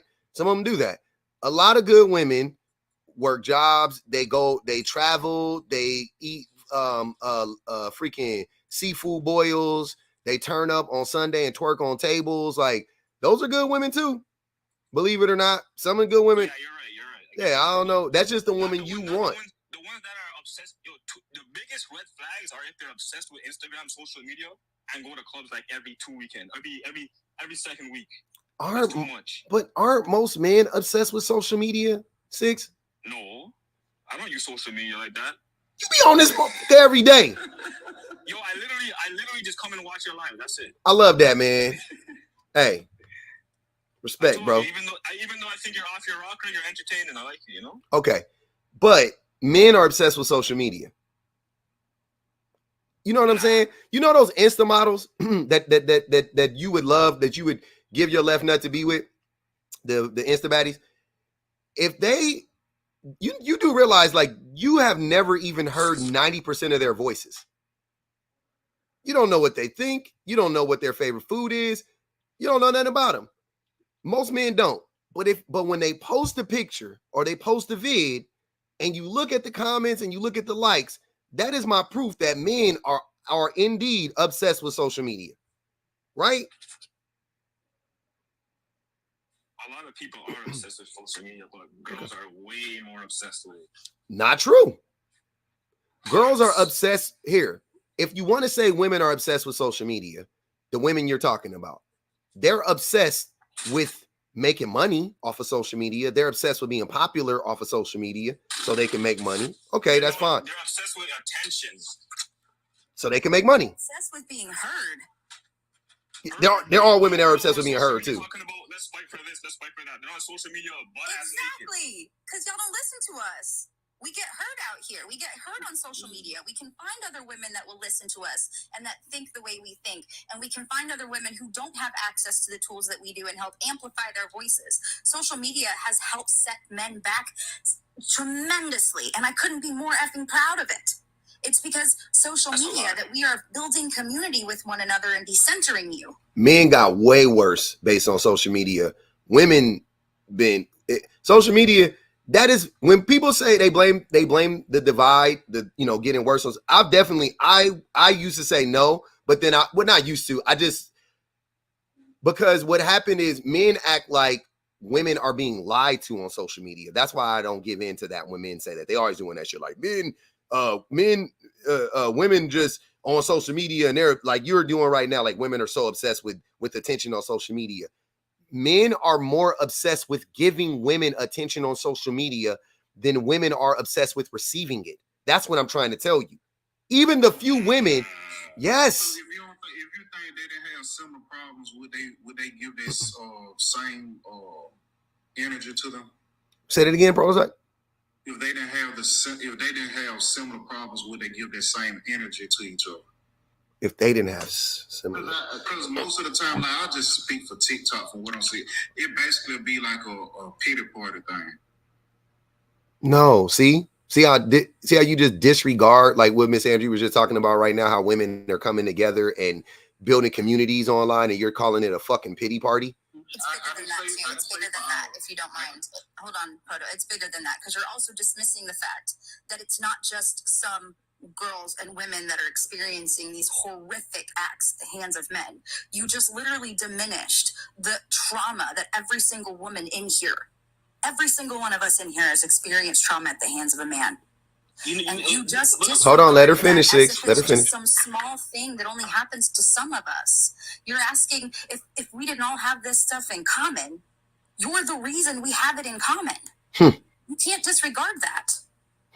I didn't say for all instances. I'm saying when men come into women's spaces, this in the regards of what I'm saying. Like if, just say for instance, me and Six come in your space and it ain't no pity party going in on her space. It's pitiful in that motherfucker, but it ain't no pity party. Rejection therapy. I dare you. Please come have some rejection therapy. I'm just speaking in a scenario based on that life, like, because I don't know her. Okay. But I'm saying, like, if we do go in her space, right, and they'll flip it on us like we did so much wrong, but in reality, we probably just trying to hear what they saying. You know what I'm saying? How they know if we don't want to sympathize with them? What do you mean? Why would you be the focus of their ire in that instance? If you're not saying anything wrong, if you just go in the space and mind your business and observe, they're not going to attack you. Really, Paul, I come in every day and I come and tap the screen 100 times and they on my ass. Because of the shit you be saying. You think they forgot? You think this is a cartoon and every day a new episode just starts? Every day you come in here, they remember the shit you said from yesterday, from the days prior. You're also not saying anything we've never heard before. I let you speak, man. Please let me speak. Okay. So out of the whole duration, I've probably been there like a month and a half now, Paul. Okay. What have I said so wrong? You literally just said so much. The thing you just said right now was horrible. You said that women are I'm just paraphrasing, that women are coming in these spaces throwing a quote unquote pity party. Like what? You don't see how backhanded that is? Like you don't see how disrespectful that is? A pity party? You ain't heard everything I said. I said they throw a pity party for each other. Like if I like I said, me and Six come in the room and we start talking and we speak on the prompt on how we feel. Mm-hmm. And they might take it as an attack, but the whole time we're just speaking on the prompt. Then they start throwing a pity party for each other. Do you think femicide is happening because of high emotional intelligence? It's based off of how you freaking feel that you are slaughtering women around the world every single day. We hear your feelings. You don't even have to say it. The reason you keep getting cut off is because we know what you're about to say. We know what you're implying. You're just trying to wrap it up with a different glittered type of shit. We know what you're going to say because you all say the same things every day. It's a broken record. You all get the same script off the same Reddit thread, I swear. Can you send me that thread, Miss Andrea? I want to read it because I need to get behind the veil on this shit a little bit. Go ahead, I'm listening. Yeah, I said if she see me in real life, she would not have the same energy. We would not be having this conversation. What does that mean? Why wouldn't you? Your prompt is making a whole scenario by itself. We would have more to engage with. You know what I'm saying? It would be a more organic conversation than wow, a man better at vetting it. If a man come up here and speak on that automatically gives women room to, you know what I'm saying, look at them uncle. And I understand that I put myself in that position, but at the same time, see the bigger picture. If you got a soul, have an IQ. Hold on, y'all. Let me read the super chat. Des, appreciate you. Des says, what's wrong with us wanting attention? Average men want attention, vagina and traditional women who pay bills. Oh man. Yeah, men want attention too. Men want attention. Look, men want attention from women, right? Men acting like women are obsessed with attention from men is hilarious. When the women you're describing get a ton, like Aisha Diaz could walk outside and she's going to cause car accidents. Like men are going to like rubbernecking is going to be at an all-time high. She don't need to go online to get that attention. We want attention from one or a few people. No. You lying. You're lying. Men. For example, Aisha Curry, a married woman. Aisha Curry is a nut job. Don't mention her. But most men want attention from every woman that they fucking walk past. What are you talking about? Most men would. I think what you're confusing is most men would settle for the attention of one or two women because they get zero attention from women. But do most men want the attention of every woman? Absolutely. That's what I'm saying. Don't try to lie to me and say men just want the attention of one good girl. No, the fuck they don't. They want the attention of every single woman they come in proximity to. Every single woman that walks in proximity to them or comes in their office. And to prove my point, men want the attention of women so bad, Six, that they will take the most innocuous of encounters with women and blow that shit up in their brains to be that woman wants to marry him and suck his from the back. The woman could simply say hi, and this motherfucker texting his homies, yeah, this chick was all on me today, man. She was on your boy, man. You know what I'm saying? You know what it is, fam. You know what it is. I done had to tell my homies, look, bro. The only person I don't argue with about women being on me is my wife.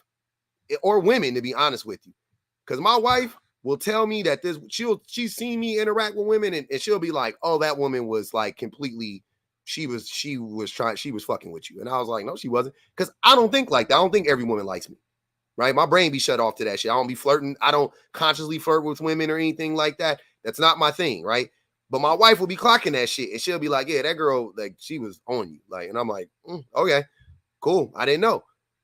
I've seen how men love to get attention from women because they hardly ever, if ever, get it. They hardly ever, if ever, get it. Men are thirsty as hell for the attention from women, but men will take a conversation. Men will take a woman. Look, they've done studies on this. They've seen it happen before, where women just say hi to a man, where a woman will give a man a wallet, give him back his wallet, and he's like, oh, she wants to marry me, and he starts stalking her for months at a time, dude. Men are so crazy about women that men will start to stalk strippers. Like, they'll start to stalk women who they have to pay. Listen to y'all, not listening, y'all talking. Listen to what I'm telling you. Men will start to stalk women that they know wouldn't otherwise be in their presence if they weren't paying them. They'll start to actually think that woman likes them and start to stalk her. Like, you're repeating the same point. Look at this. You're right. Men do that, and it's weird. You're right. But look at this. The reason why that happens is because you guys keep saying women are so nice. They're actually not nice. Sir. Hold on. She won't go out of her way and say hi or nice this, nice that. So when that actually happens, you're like, oh shit. To you. I'm not saying it's right though. To you. Women don't like you. You don't get that effect from women. Bruh. They don't go out of their way to say nice things. Hold on, Six. If you're saying that, you're talking about yourself then. To you. God. Or to most men hold on, time out. To most men, I agree, because most men are freaking weird and off-putting to women, right? I personally, women always say hi to me in real life. Women constantly. Sir, I'm talking about in real life. My nigga, you don't even want to. I'm talking about in real life. Women compliment me in real life when I'm with my family, when I'm with my. Please, hold on, bro. You got to shut up. And here's why women don't like you. They can sense that you talk too much. They can sense it. They can smell it on you. They don't like that type of shit. They don't like it. They be like, he look like one of them niggas that talk too much. They don't like it. They run away. You move, y'all. They be picking up on shit. They don't like that type of shit. I'm telling you without a doubt, bro. When you be moving through the world and you don't be looking thirsty and you you be at the bar.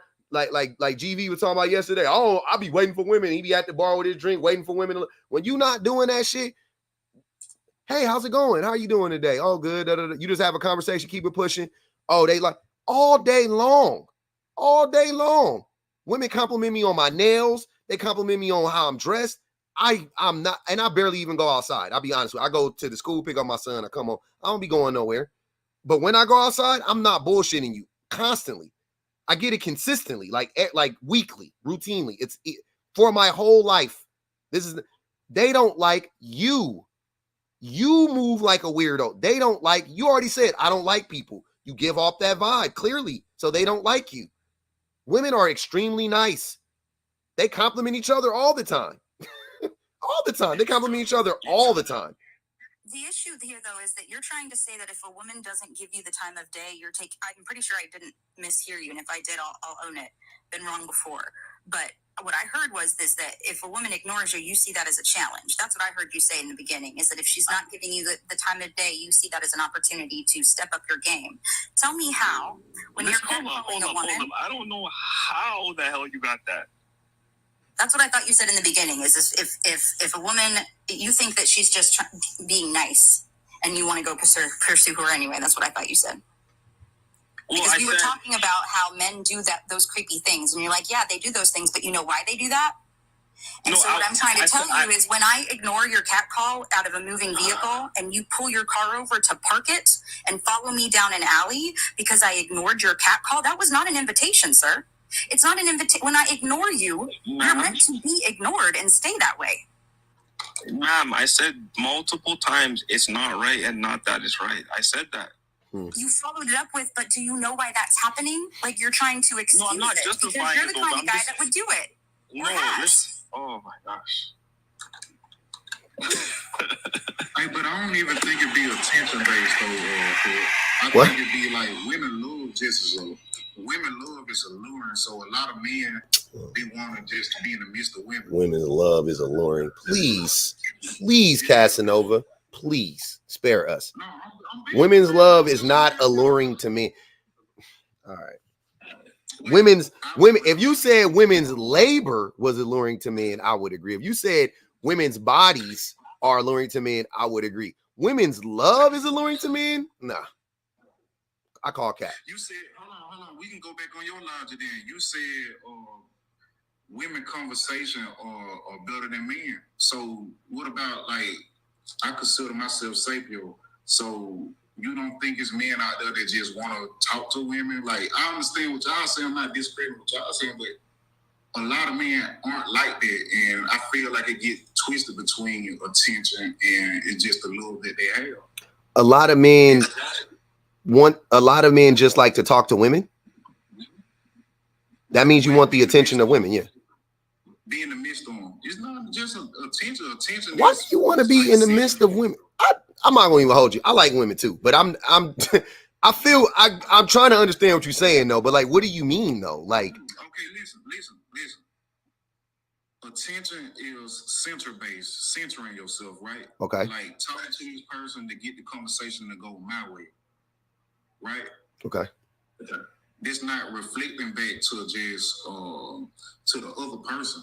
So when I say what I said, I'm just saying, like, I like to be amongst the women to get a conversation going, and it go both ways. The energy is flowing both ways. The prototype. Oh, you be acting like this shit be so far-fetched. I didn't. BPG, did you understand what he was saying? Yeah, absolutely nothing. And I thought it was just me. Okay. I didn't understand what you were saying. That's what it was. Go ahead. If you say words, and I think that they are words, I have no idea how they relate to each other. They are usually in a sentence, and I have no clue how they match up to each other. Like, consistent. Can you give me an example before I can correct it, man? The last thing that you just said, like, I don't even. It's so bad. I don't really even know how to. I have the answer. This is what I said before. The prototype. Men have to speak in rhymes and riddles, because if we say what we really feel, you were afraid that people are gonna clock it. I think you just do a worse job than a lot of men. Six speaks in rhymes and riddles too. He's a little bit better at it, but y'all are so vague. Y'all don't really ever say the thing. Like, just say the thing. Just get to it. This is the thing. Boom. I want to be in the presence of women because I like vagina.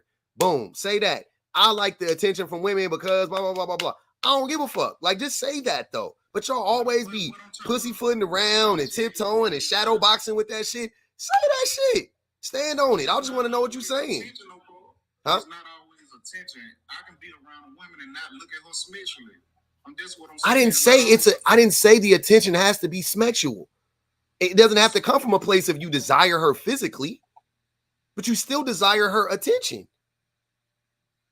Right? What's the bad part?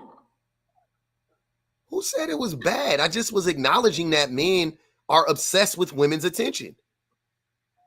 I do think it's bad to be obsessed with it, by the way. But I'm just saying though, like, because Six was trying to say, no, women are obsessed. Women are obsessed with attention. I was like, no, women get plenty of attention.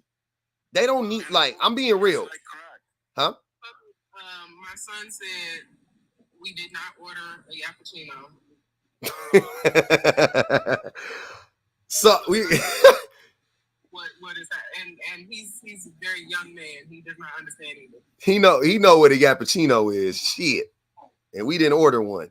No, so yeah, I'm really having a hard time following why y'all just can't ever say the thing, man. Just say the thing. Just tell us what it is. You think Six thinks okay. Six thinks that women are obsessed with attention. I'm telling you, first of all, very few women are obsessed with attention in the way that you like.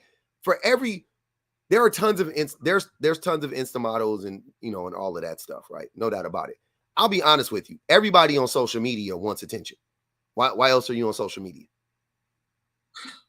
Right? I think it depends on the type of woman you're talking about.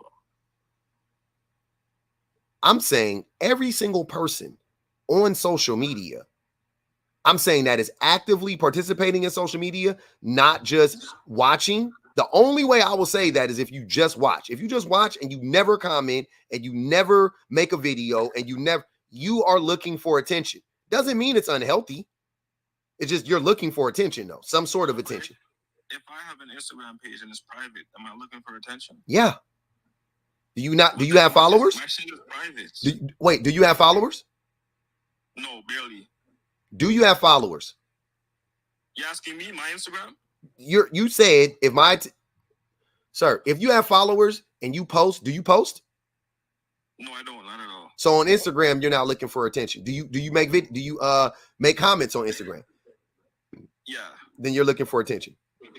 Why else would you make the comment? Keep it to yourself. It's my opinion. That's not the answer. If you can keep your opinion to yourself, if you're not looking for attention, if you're not looking for validation or a discussion. Look at this.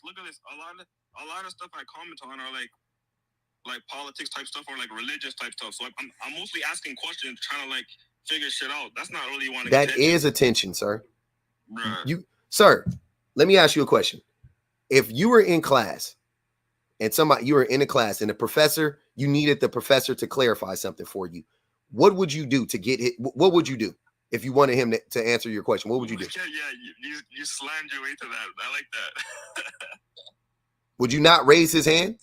Yeah, you would try to get his attention. You would try to get his fucking attention. Yeah, so you literally are asking for attention. But look, it's I'm not trying to get the attention of the classroom though, and that's what we're talking about. That's not what I'm saying. You want on the topic of social media, yeah, that's what they're doing. They're trying to get the attention of the classroom. I think you're missing the point. What I'm saying is you can be looking for attention and it not be unhealthy. That's all I'm saying. And it not be you're obsessed. You could just be good. You could also just be, hold on, wait, y'all. You could also just be good at something. You could just be good at something. Like, I don't think you want attention for your talent. Yeah, that's what I'm saying. Doesn't mean you're obsessed with the attention, though. You could just be good at something. And then when you do it, a bunch of people respond positively or negatively, but a bunch of people respond. You're not obsessed with the upset, you're not obsessed with it. You're just like, I just, you know what I mean? Like, look at this thing I can do, which is healthy. And we know that we live in a country and a world even, but a country specifically where women, beautiful women, right? Women who we deem to be beautiful and attractive. If they display their attractiveness, they typically garner a ton of attention. And you know what? I see tons of profiles of women who are extremely attractive, and they would be considered, baddies and all of that stuff, and they barely have any following. And they barely have any following, right? It may happen for them one day, it may not. Not every woman who is extremely attractive gets that attention. So some women are just better at getting that attention. It's not, you know what I mean? Like, you're just right. Do you like and want attention? Yes, I'm doing a live show for 5 hours a day, bro. So is it more about saving these women or the attention? Oh my God. This slow. Answer the question. I'm not trying to save women. Okay, help. Not even trying to help women, to be honest. I mean, that's a part of it, I guess. I'm here. I'm really here for the men's. I think we should. Okay, help men. The goal is to help men. The goal is to help dudes out. I don't know why y'all don't want to receive the help. Because misreceived. All right, so what we need to learn, folks? Now, his flawed logic honestly reveals your flawed logic, because you say you don't like attention. You don't have a lot of followers on TikTok.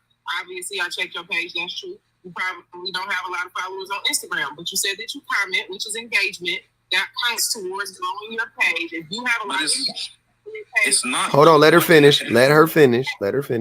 We could barely hear you too, BPG. You going in and out. People, and you have your gifts turned on, because you can turn off your live gifts. That has I don't know anything about TikTok. I'm sorry, I never knew that. I don't, but you know about Instagram. Like, you know how social media works. You already admitted that you have 2 platforms. Why do you have 2 platforms? If the purpose is for you to just comment on other people's stuff and not create your own content.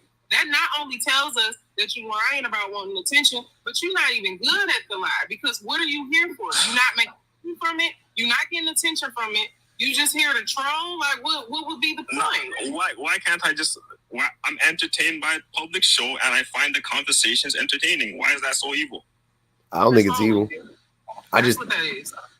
You're trolling. I'm not trolling. Okay to say the thing. It's okay. What makes you think I'm trolling? I know for a fact that you're trolling. Why? Everything I say, I believe. Everything. You're cutting out. Whether you believe it or not is irrelevant to me. I don't know if you knew here, but I'm... BPG, your phone keep cutting in and out. Your phone I work in marketing. Your phone keep cutting in and out. You got low. Can you hear me? Yeah. It's really. Can you hear me now? Because it looked like the bar came back. Yeah, I get you. No, I work in media marketing, so I have to understand how consumers' minds work literally. And I'm getting my master's in marketing, so I have to study the behavior of consumers. You, sir, are by all intents and purposes a troll. Somebody who has a page, does not post on that page, does not have any content on that page. I'm 28 years old. What do I look like posting on TikTok? For sure. If you Google it, that's what will come up. You kind of cut out. I didn't even hear what you said. Say that again? I said if you Google it, if you Google troll, what you do will come up. Okay, I guess. Hey, y'all, hold on. Hey, just so y'all know, I'm not ignoring y'all shit, the Cash Apps. I didn't even know I was getting them. Nothing's popping up. I must have cut off the alert or something somehow, but it's not coming to either one of my devices. So I might have did it I don't know what the hell happened. I think Cash App fucking with me. Just so y'all know. So let me read these Cash Apps. I think they put 20 on. I don't know who that was for. Black Kitty. Let me know who that was for. If that was for the prototyper. Prototyper 6. Dominique Jones said, oh man, that's a warning shot for Prototype. Watch your tone today. Look like they got 25 on the Prototype head total right now, just so y'all know. Clarice said, why you always reading out loud, Proto? Slow. Damn. Why you reading out loud? Slow. She said, slow self. Oh, Slow self F his podcast. She had to break it up. I see now. Damn, that's 35 on prototype head, by the way. It looked like they got another 10 on 6. That's 20. Yeah. Okay. And somebody getting gone. Don't want to get cheated on like he cheated. Oh man. I never got cheated on before in my life. Yeah, that's what they think. That's what you think. I don't talk to those kind of girls. You shouldn't be talking to girls at all. Hey, somebody got dropped. I don't know. As soon as Kitty tell me who that is, somebody got dropped. One of y'all got dropped. It was for 6. That was for 6? Oh yeah. 6 gone. Sorry. Yeah. I wanted to go back to the why men don't say it and like keep running around the point, because we can acknowledge that we live in a society where men are consistently conditioned to let off the hook. Every single day, men get away with violent and non-violent assaults against men, women, and children. We are conditioned that that's the norm in this society. So for men to actually admit that there is something wrong, then they can no longer fall behind the gaze of plausible deniability. And so it's not about preferences, it's about control, because as soon as you recognize that you don't have a choice in the matter, you have zero control. Hence is when those octaves start coming up and we hear your voices start cracking, because you know you've reached the inevitable point of rejection and you are not going to have your luck of your pick. You don't get to make that decision when you are unwanted. You can't force women to want you. And plausible deniability prevents you from having to take accountability. And that's also why men don't want to hear what people like Public are talking about. It's not to protect us. It's to get you in line. But you refuse because you keep falling under that, like I said, the guise of plausible deniability, because the longer you hold out, the more likely you think that we're just going to buy your bullshit. That's definitely true. I can see that shit a mile away. They just waiting for women to be like, all right, we give in. Like, it ain't happening though, man. It's not. That's why y'all got to change all these laws and shit like that, doing all this weird stuff. No, trying to get rid of no fault divorce, like Miss Andrew already brought up, lowering the age of marriage for women. Like, y'all doing all of this. Y'all doing everything but just listening and being better people. Like literally, you're doing everything but that. You would rather go to Congress. You would rather write your senators. You would rather write your mayors. Like, you're doing all this weird shit when the answer is in the fucking mirror. All you gotta do is look in the mirror and be a better person, and all will be well and right in the world. No, we're not gonna do that. We're gonna talk in riddles. We're gonna fucking lie every chance we get. We're gonna play dumb about obvious things. Like, just do the thing, man. You just gotta do the thing. Like just do the work. It's simple, but it's hard. I ain't gonna lie. I'm not gonna even hold you. It's simple, but it's hard. It's simple, but it's hard. And we all got to do it.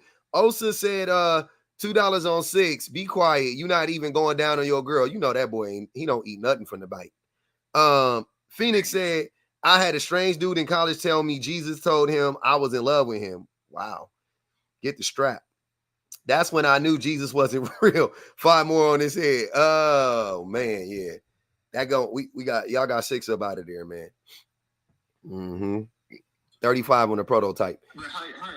But what I'm trying to say is, like, majority of the men that come up here, you don't think they doing the work. Fuck no.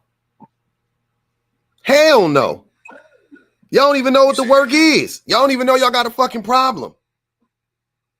I know I got a problem, but it ain't as broad as you say it is. You know what I'm saying? What's your problem? I feel like you don't know my progression. You don't know my progression history, so you can't really judge me on it. Maybe you better. Maybe you're better than you were before. Exactly, and this all this count. You know what I'm saying? Like, oh, that ain't all that count. That's not all that counts. That's not all that counts. Say it again. That's not all that counts. That's not all that counts. Explain to me why not. In the immortal words of Malcolm X, if you plunge a knife in my back 12 inches and pull it out 6, that's not progress. If you pull it out 9 inches, that's not progress. It's only until you pull the knife completely out of my back and the wound. You gonna talk while I'm talking? You ask me and I'm telling you the answer. I got you. Okay. It's only progress when you pull the knife out and the wound starts to heal. That's progress. the wound is still wide open and the knife is still in the back. So you want cookies for not being the worst person on the planet, but you still shitty? You see what I'm saying? Like I'm not understanding.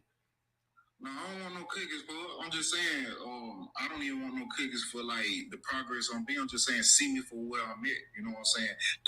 Don't try to push me down to where the other people at they're doing the essay and overstepping boundaries and stuff like that, because I barely participated in stuff like that.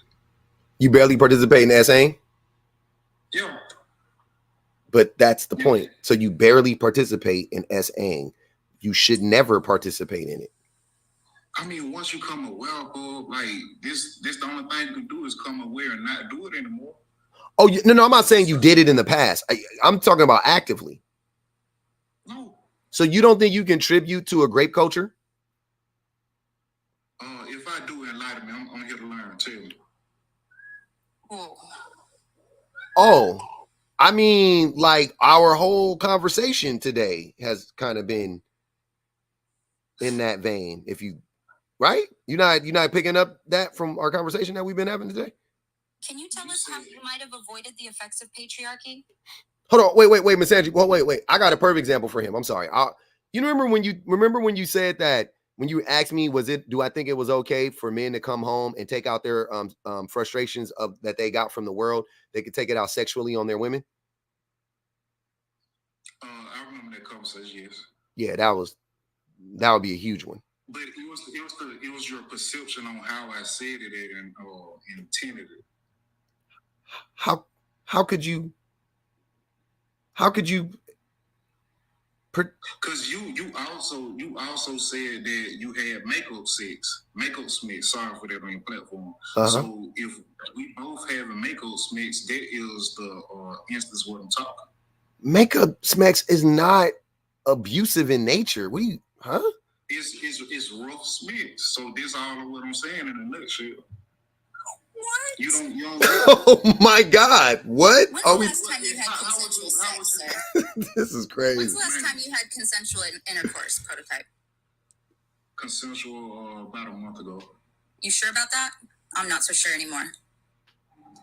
I'm pretty sure. Like, damn, we on the internet. I understand that you got an agenda for men, but damn, I ain't that type of nigga. What you trying to point me to be? But if you don't know what consent means, how do you know you're practicing it? If a person is willing to have sex with you and you're willing to have sex with that person, and it's no kind of they could be willing to have sex with you to avoid further damage or harm. But they could be willing to do it. If she giving me the yes to go ahead, she consenting, right? That's where the coercion comes in, because they can consent to avoid further harm or harm. That's what I got a children's book on it. I'm telling you, that's what it is. So you can get a woman to look, sir. Look, what I'm saying is if you walked up to a person and said, "Give me all your jewels," and they give them to you, they consented, right? Mm-hmm. Okay. But why did they consent is the question. You flashed a gun, right? Yeah, but I'm trying to get that. Okay, link that back to how she asked me. Because if you ask a woman, if you asked her, by the way, there's a big if at this point. If you ask her, can we have sex? And she says yes, it could have been because she felt like if she said no, something bad might happen to her. So she consented in the moment. She didn't fight you, right? So you didn't have to take it from her. She consented in the moment, but why did she consent is the question. You see what I'm saying? I understand exactly what you say, but it don't make sense. How would I know that I'm in the wrong if she told me yes and everything going good? How would I know that? By your actions prior to that. Okay. Let me take a note.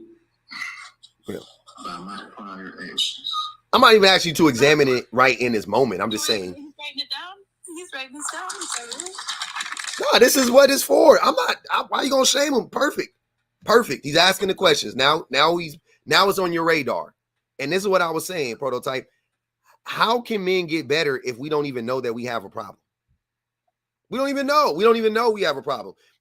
How can men get better when they don't listen to, like, you want to be better? When we talk about better, it's like the treatment of women, right? For an example, that's a big part of it. We know it's not the end all be all, but that's a huge part of it.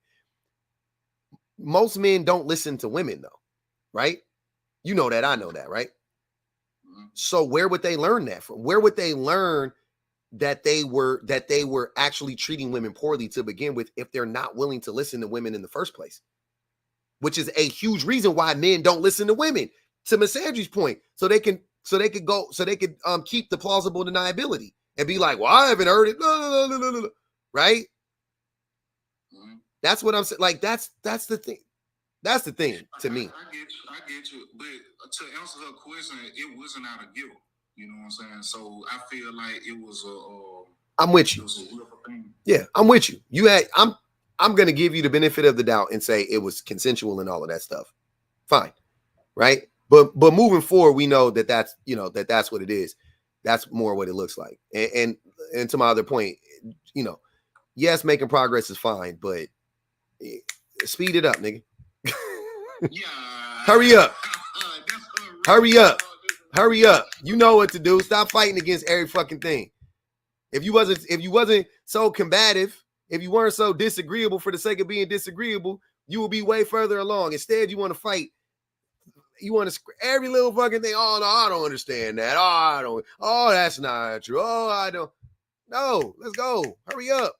Chop. That's my learning style. What's your learning style?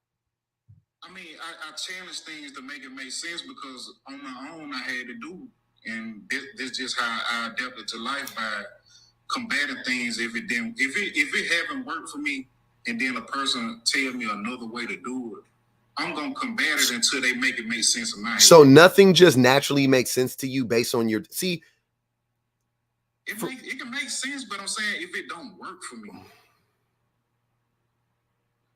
Okay. Charnay said the yes should always be enthusiastic at minimum. Absolutely. It was. I believe you, Prototype. I'm telling you, I actually do believe you on this. I think you had, you know what I'm saying? Now, how much did you pay her for that? Yes. Time, we don't know. That's between you and her. That was y'all. You know what I'm saying? That was whatever y'all had worked out, whatever dealings y'all had. You know what I'm saying? Why you feel like I paid for it? I'm just fucking. I ain't gonna even do you like that, man. $40? Yeah, I ain't gonna even do you like that. I know you wasn't. Hey, one thing y'all gotta stop doing is negotiating with the SWs, man. Pay that fare. Pay that price, man. Whatever she asking for, pay that price. I hate you. One thing I can't stand is a trick that be negotiating with the goddamn the SWs. That shit would. That shit blows my fucking mind. I'm like, how you gonna tell her how much her shit costs? Like, what? Pay the price or get gone. That shit is crazy. Negotiating over vagina gotta be the wildest shit I ever seen, and I've seen it happen a good amount of times. I'm like, why? How are you negotiating the price? That is her price, sir. Like, what? Just pay that shit. Y'all crazy negotiating the price of vagina in 2024. If you're broke, just say that. God damn. Go ahead, Miss Sandy. Point out how angry and defensive men get when a woman says that they don't believe you and don't want to. I didn't even know you existed, sir, until I got up on this panel. I didn't know of you, and I won't remember you tomorrow. But I said I don't believe you. Why is that so triggering to you? Why is it so triggering to you that I don't believe that you're a good man? When did me personally. When did that happen? Right now. Okay, with confidence. I'm triggered. I'm not triggered. I'm passionate about a conversation like this, but I'm not triggered. It might be mistaken, but I'm sorry if we're mistaken it. I've been wrong before, I guess. It'll happen again. You cool. Now I'll check your content out. You know what I'm saying? It ain't no. That's Because, I'm so damn goofy, man. Man, she just be saying funny shit on the. You don't be clocking it, nigga. That shit be having me laughing. She be eating them the fuck. They be nonetheless. That shit be having me fucking chuckling, bro. You don't even know. I be trying not to laugh, but it just be funny because it be catching me off guard. I be really trying not to laugh. She just to say the shit. I was like, damn, that was funny. Got him again. Some of the time, the people that be trying to troll in the comment, they be going to my page 4-5 times a day. What? I don't post like this, so what are you coming? I think the problem y'all have with her, I think with Misandry, she's a better troll than most men are, right? Probably any man I've seen. She trolls you better than you troll her. And so it's over, you know what I mean? Like you get overwhelmed by it almost. Like she's a better troll than you are. So you gotta, you know what I'm saying? Like it's like, damn, she beat me at my own game. I've seen it happen like a ton of times. I take slight offense to that, public. I take slight offense to that. Because, and it's okay, I'm not mad, but I take a slight offense to that only because I don't think I'm trolling. I don't think you're used to women being honest with you. No. I don't think men have been around authenticity, which is why the internet terrifies the shit out of y'all. Because we're being real. We have no reason to not be. And it frightens you that we literally despise you. I think the part that I'm considering the trolling is not when you're like brutally honest with them. It's just when you say like the flippant shit. That's the part that I'm talking about. I think that's the funny shit. Like, you know, all the other shit you say in between is like real shit. And then at the end, you'll just like throw out just like some like backhanded. It just be funny. I'm like, that's funny as hell. I like that. Like when I answer, what oh yeah, she answered that.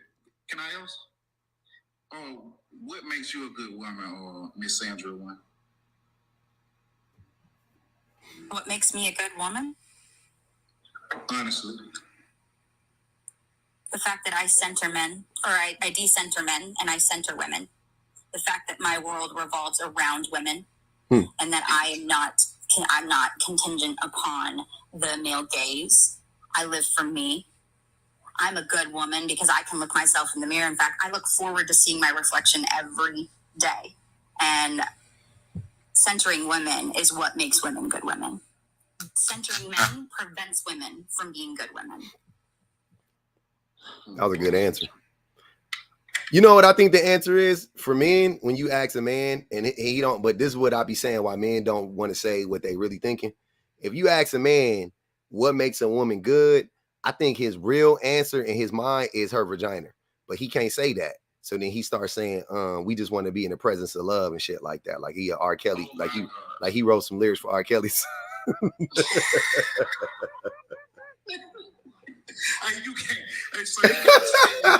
I'm laughing, but I'm so sincere. Don't think it's I'm very sincere when I tell you that. I'm not joking. Like that's what I think it really is. It's like, what makes a woman a good woman? Her vagina. And you know why I think that? Because when you ask men what makes women good, the only things they name are things that women can do for them. Like 99% of the time, right? It's usually things that women can do for them. Right? As long as they have access to the vagina, though. So if that access is denied, then they're done. They're over it. They either turn to violence. It's that inevitable point of rejection. Once they know they're not going to be able to get their pickle wet, they freak the fuck out. And that's why they don't like women, though. That you see what I'm saying? Like, because most women reject them. So then they don't like the women because the women are rejecting them. So they end up not liking women. Because the thing that they want, the thing that makes women valuable to them, they don't have access to it. For the vast majority of women. Even the motherfuckers that's getting to it don't got access to the vast majority of women that they come in contact with, right? And that is the thing that pisses them off inevitably. That's the thing that makes them be like, oh, I can't stand these women. And they won't say that. Prototype, I know you won't say that. You won't say it out loud, but you act like it. You play the part. You play the part. You gotta explain. Just don't talk and explain it to me. Don't just talk and explain it to me. Okay. I'm gonna let Kay go, and then we're gonna come back because that's gonna take a second. Go ahead, Kay. Hello, everyone. Hey, Miss Sandra, girl, you my hero. I just wanted you to know. I'm so glad to meet you, Kay. I follow you, and when I tell you, I'm like, public, you be eating their ass up, and it gives me joy. It gives me great joy. Prototype. I think for once, what I would like to see from you is for once, maybe wait out in the comments and listen. Because I feel like we can't even cover the topic or get answers to the topic, and the conversation can't flow because we spend so much, it's so time intensive just working with you. Like, it's kind of like altar call, you know, like 10 people coming there for prayer, but it's 2 people who really need prayer, child. They falling all out, they crying and shit and all that. And you spending a lot of time taking care of those 2 people when there's 8 other people at the altar that need prayer. So, with that said, hang out in the comments for a little while. Like, you spend a lot of time up on the panel, and I think a lot of your questions will be answered if you just listen. That's what I had for you today. I agree. Most of the time, Pub invite me, but I definitely agree though. Yeah, I do be inviting them up. I didn't invite them up today, but I do be inviting them up. Yeah, because we, like I said, we spend a lot of time. And here's the thing. I have one feeling that you do want to learn. You are open. However, you, like public say, you try to be disagreeable just for the sake of being disagreeable, and that's stunning your growth. You got to let go of whatever that is making you question progress. Not question what public says, but question actual progress. Let that go. Let it go. Let it go. Miss Not For Everyone said, can he make a damn point? Because he hasn't. He 40. Man, they be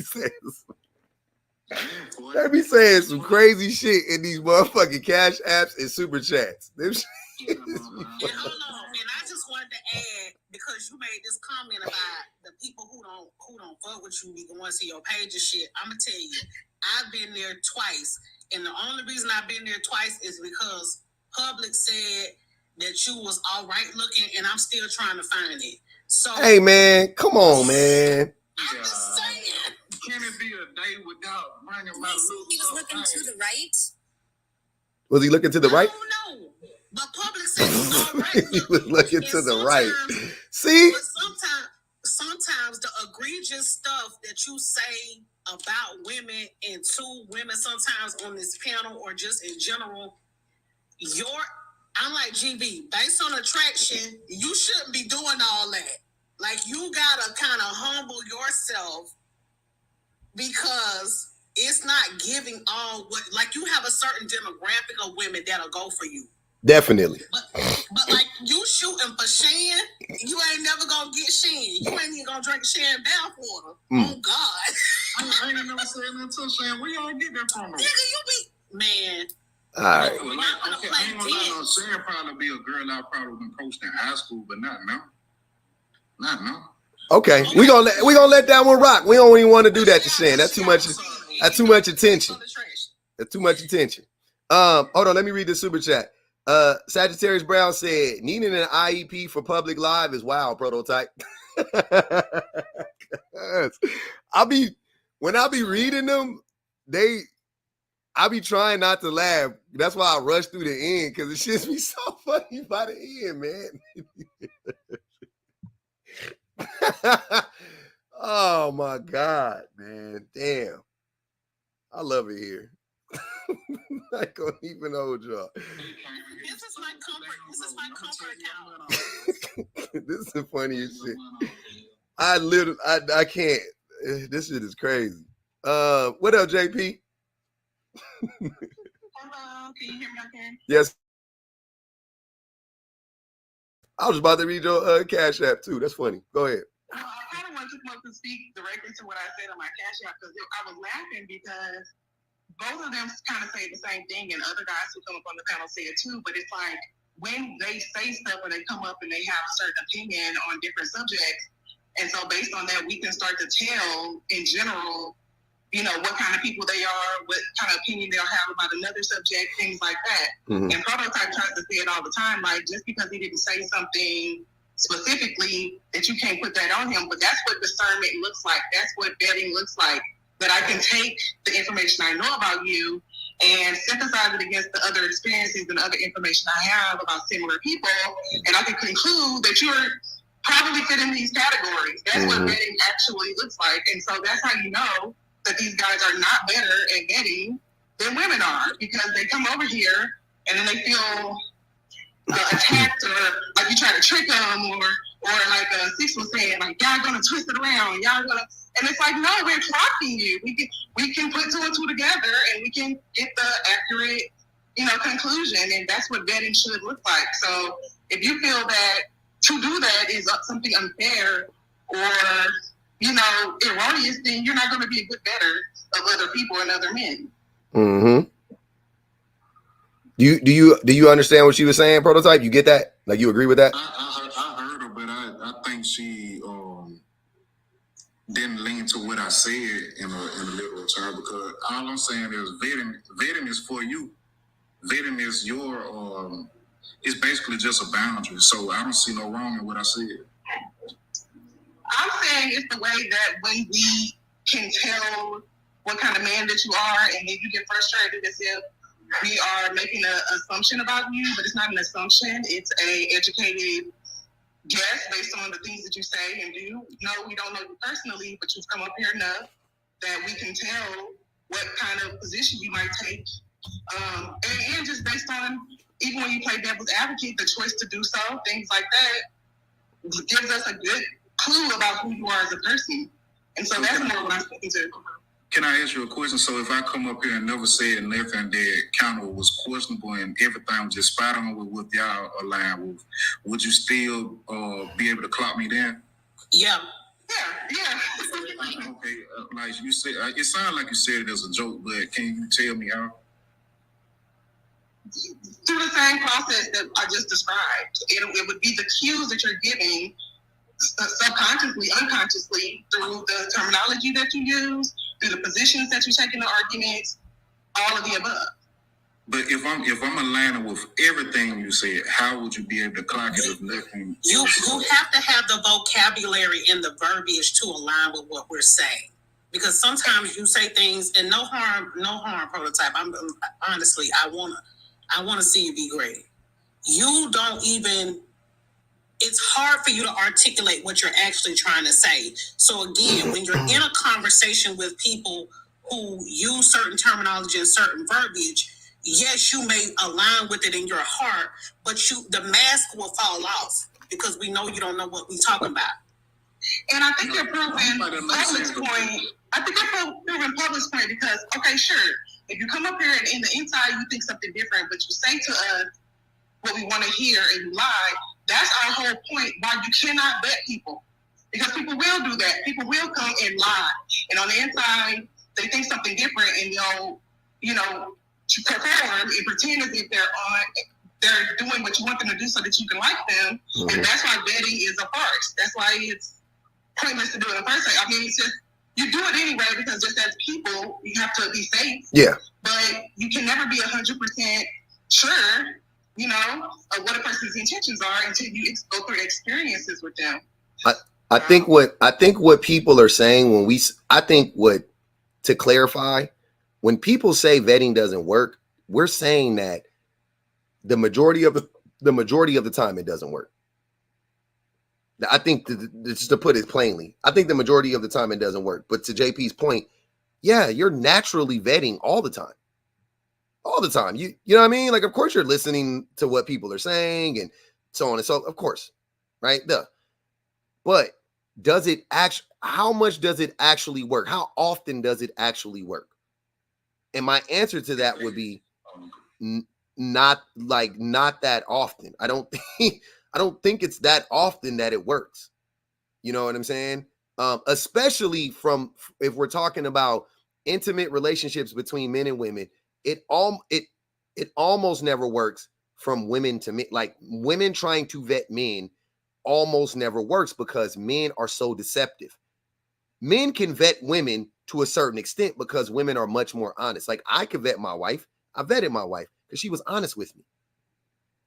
So I can honestly say that I vetted my wife because she was honest with me, right? So I had the opportunity to actually vet her. But the reason why it's damn near impossible for women to vet men is because they talk in riddles and shit. They talk like Jesus in the fucking Bible. They talk in parables. They talk in platitudes. Like what? What do you mean by that? Like I actually you never give direct answers either. Like Pub can ask you several questions in the run of a live. Like we was on here like 4 hours and something the other day. You never directly answered a question.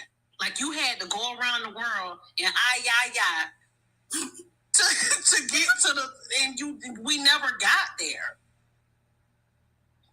That's hard, Prototype. I ain't gonna hold you. That's hard. It's a tough one. I'm sick of hearing my homegirls. I think sometimes people just be missing what I'm saying. I know sometimes, I'm gonna start here. Just because my articulation off doesn't mean I don't know what I'm saying. Maybe, it could be the verbiage or the vocabulary. Yes, I understand that, but it doesn't take away from what I inwardly know already. And I don't be disagreeing with y'all. Like Paul say, now if you want to clock me on anything, that'll be dead. Like they'll be silly just coming up, and when I know I agree with y'all. But you talking about the problems. I be talking about the root. So I be just trying to give like. You be talking about the root? Yes, the root. So you think you're talking about the root, and I'm not? Not necessarily, because we never get to the solutions on. See, this is making me think y'all don't be listening because I be giving you the solutions. Okay, go ahead. I'm sorry. Go ahead. Finish. When they cut me off, I get thrown off. You know what I'm saying? Okay. You're right. I'm listening. Go ahead. So all I'm saying is, I be trying to target the root on why these men do that.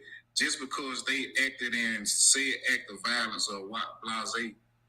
That doesn't take away them from being possibly good or being good just because they did that. So you don't remember when I had a whole live and I said the root cause of all of these issues pretty much is misogyny? You don't remember when I had that live? I mean, yeah, you dressed it up to be misogyny, but I wouldn't dress it up like that. Dressed it up? Okay, but all right, man. All right, man. Let me read this. I gotta read the super chat. I need a palate cleanser. This is crazy. Question for you after that. Okay. If that's all right. Yeah, you can ask him. Prototype's comprehension issue have persisted through his relationship, but instead of self-reflection, he just keeps talking to whoever listens, looking for that coddling. Go ahead, Miss Andrew. I'm curious. I don't know how long you've been married or with your wife, but before that, when you weren't married and committed, when you were vetting and you needed advice and you weren't confident of yourself, did you go to your men in your community, or did you go to other women to be like, hey, I'm having, like, did you seek community from other women when vetting people, or men? Because the majority of time people will say that they go to women because they trust us more, unless it is about them. I never men went. Trust the opinion of women on other men before they trust the opinion of men on other women. I didn't go to nobody. I ain't gonna even hold you. I didn't go to nobody. I didn't go to anybody. I didn't ask anybody about anybody. Don't ask me why. I couldn't even tell you why. I don't think it was a conscious decision. I just think I just didn't go to nobody because maybe it's because I don't give a fuck about what people think about who I be hunching on. To me, I think that was always my thing. I never cared about what people thought about the people I was with. Like, I don't give a fuck if you like them or not. I like them. You know what I'm saying? That was always my approach. But to answer your question though, I will tell you this. I would never, ever, then or now, care about what men think about the women that I talk. Like, I would never ask a man what does he think about a woman I'm dating. Like, I'm not even playing. That was before any work, whatever. Never. Men never. I did, oddly enough, to answer your question, I've been with my wife. I've been with my wife for 17 years. I've been married for 13 years. I did, however, though, funny that you mentioned it with the women. So one woman told me that they didn't like my wife. One woman told me that they didn't like my wife. And their exact words to me was anybody but her. Anybody but her. That's what they said. Let me find that. Oh, I can smell the jealousy from here. Anybody but her. And it was my ex. Because we all knew each other. You know, we weren't all friends, but she knew her and I knew, you know, whatever. We met her through a mutual friend at the same time. And she said anybody but her. That's what she said to me when she found out, like, so we were broken up. We weren't together. We were broken up, and it was like months after the breakup, and we were in contact with one another again. And she said, just in conversation, she was like, oh yeah, we were just talking, and I was asking her how things were going. And I just remember her being like it got to the point she was mentioning my wife, and she was like, oh, you're dating her? And I was like, yep. And then later on in the conversation, she was like, hey, anybody but her. And mind y'all, before y'all even get the wrong idea about my ex, she was not controlling. She was not a very jealous woman. Like, up until that point, like, she's never said anything like that. But for some reason, she said that about my wife. And it ultimately ended up like that was a woman that I married. She literally said anybody but her, and then that was a woman that I chose. And I didn't choose my wife out of spite, by the way, because I'm not stupid like that either. But you a pass around. Yeah. You slut. I was. But wait, why y'all always coming for my promiscuity? Why y'all always got to shame me? You know what, Public? You're right. I apologize, friend, because I can't judge you by your past. That's what I'm saying. Damn, why y'all always got to come from? Why my wholeness has been deleted for years, at least a decade now. Nah, fuck that. 15 years solid. Y'all gonna stop coming from my wholeness been gone. What'd you say, Prototype? Now, how the hell you get grace, but I can't? Cause you still fucking up. No, I'm not. Just because we have a conversation doesn't mean I'm fucking up. No, you still fucking up. You got to change your wholeness. You got to change. You got to change from your hoish ways, right? You got to repent. You know the concept of repentance. What is the concept of repentance? Turn the other way. Turn the other way, right? So you admit to your wrongdoings, and then you turn away from the sin, right? You ain't turned away, and you ain't admitted what you did. So you still in the muck and the mire, fam. You still a sinner. I'm a saint, brother. I'm a saint, brother. Now, how long now? Okay, now where the whole shit come in, nigga? Now, I ain't clocked it. Oh, I don't know if you are or not. I don't know what, you know what I'm saying? Talking shit, man. Yeah. Can I finish my other point? I called Public a hoe. Yeah, she called me a hoe. She said you was, but you included yourself, so I thought you was saying that you was still, I thought you were saying you was a hoe. I don't know. Well, now that throws us into my possible deniability plan, because I don't, what are you doing now, Protocol? Like, Miss Sandra trying to throw sleep. What'd you say? She been throwing. See, I'm glad you caught that one. Welcome to the party. Tawana Christian said, hold on. This is for you, Prototype. Tawana Christian said he can't articulate, yet he claims to be a sapiosexual. This dude just looks up words that he believes makes him sound intelligent. I hope that. You always got to use words for the be safe. Your energy flows, and I can understand you through energy. Isn't that hold on? Wasn't that an empath? Empath. Yeah. I could be wrong, but I thought sapio was like you had to talk. I thought it was all about the convo. I thought that's what it was about. I thought it was yeah. It is. It basically somebody that's just more attracted to a person or mindset, the way they think and stuff like that. And you're saying that you can know how a person thinks based on their actions, not what they say, right? Is that what you're saying? Is that what you're alluding to by saying like it doesn't have to be? But yeah, I told you I was trying to be, well, not trying to be. I was trying to be a prophet, so I got like a sixth sense. So all that tied together. You gonna do a magic trick for us? So you playing?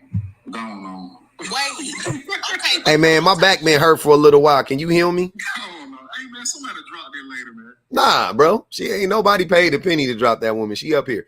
But wait, they still got 35 on your head. I don't know how this man's surviving. They like the promo. I told you we gotta start that podcast, the PPP. Nah, bro. I can't. I gotta ask him before y'all drop him. Please, cousins, hold the $15. Ask him. Okay, so remember when you said the other day, Cause we supposed to be your cousins. We supposed to be here to correct you when you're wrong, and we say amen when you're right. Said the other day that the reason why you weren't able to be with your kids as much as you would like is because you didn't have enough hours in the day and you work around the clock. But yet you clock in on this live for 4 hours during the day. Right. Make that make sense? School's in right now, man. And then, like, it's times that I might see them through the week and not see them on the weekend. So what you saying? Okay, this is part of his reconstruction protocol. You said bi-weekly. You said every 2 weeks. Did you not say that, sir? Mm-hmm. Okay, I see my children every day. So what we're not going to do is try to be funny. I'm just asking you, if you don't have the time, like you say you do, how you got the time to be here? Because you can go pick them up out of school early. Go take them to lunch. Go take them for ice cream. That's part of parenting. Be like, hey, they want a mental health day. Let me go take them for the day. No, I wasn't trying to be funny. I was being precise with what I said. I said okay, it was giving you was trying to be funny, but my kids with me. I work from home. I'm trying to get there. Like I said, y'all can't clock my progression. I am trying. So if I'm not at your caliber, try harder, nigga. That's what I'm telling you. Like, I get it. You try harder. That's all I've been trying to tell you. Prototype. I'm seriously playing, but on some real shit. Just try harder. That's all I'm saying. Because you can try harder. You just got to try. You just got to do it. You got to put forth the effort. You got to do it, man. There ain't no way around it. Like, you think, like, when you dig deep, you got to dig. Then you could dig some more. You got to keep digging, and you got to keep trying, and you got to go harder, and all of that stuff. Because ain't nobody gonna. I think the day men realize that ain't nobody gonna say, like, you got to save yourself. Like, you got to do it. You know what I mean? Like, you gonna have to do the work yourself. It ain't nobody gonna be able to do it for you. It ain't gonna happen through the process of osmosis. You just gonna have to do the work. You know what I'm saying? And it ain't just gonna happen over time. Like, people say shit like time heals all wounds. Bullshit. People think that time, like, just through if you just, you know, stay alive long enough, you just gonna become this wise old owl. You're not. It ain't gonna happen. So you gotta, like, really be very intentional in your growth, right? No diddy. You gotta be very intentional in that shit. And you have to make yourself uncomfortable. Like, as a parent, you have to be okay with the idea that sometimes it's going to be uncomfortable. Sometimes it's going to be tight. Like, I wanted to, when the pandemic first hit, I wanted to do travel nursing and make bands. Okay, but I had just had a baby. So I didn't feel like it would be okay for me to leave my baby with my mom and go make hundreds of thousands of dollars. That wouldn't have been right. It would have been helpful, but me being a parent to her at that time was way more important because she was a newborn. Like, she was 4 months old when the pandemic popped off. So sometimes it takes being uncomfortable and making those sacrifices. Whereas, yeah, you can make a lot of money over here. You make enough money over here, and it gives you more time to go to the school and be, like they said in the comments, room dad. You know, bring in snacks for the kids, have lunch with your kids, stuff like that. Those things matter to kids because I'm telling you, I've had conversations with my own parents, and the answer was, well, I had to work. Whereas I get it, it hurt as a child to look out in the audience and never see my parents, never see my people at graduations and at little recitals and things like that. So whereas you get it, I get it as a parent, but at the same time, I found a job that was flexible, that worked with me to where I can be present. My daughter's school right down the street. In a moment's notice, I can be like, okay, hey, manager, I need to run down to Gigi's school. And he like, cool. I just make up the hours on the back end. So that's what I'm saying. Like, it may be uncomfortable. It may not be what you want it to be right this second, but I promise you, them babies, they looking for you, and it's going to matter. And when it stop mattering, they're not going to give a fuck no more about you. They ain't going to answer your calls. They're going to avoid you. When you go to a nursing home, they ain't going to come see you. You know, you're definitely right though. You're right. Like, especially like going to like the school day, parent day. I can pick up on that. I ain't even gonna hold you on that. I don't have a report and I don't want a report. It's just that I'm at the point in my life that I'm trying, like, it ain't even no excuse. I'm just, you know what I'm saying, expressing myself at this point.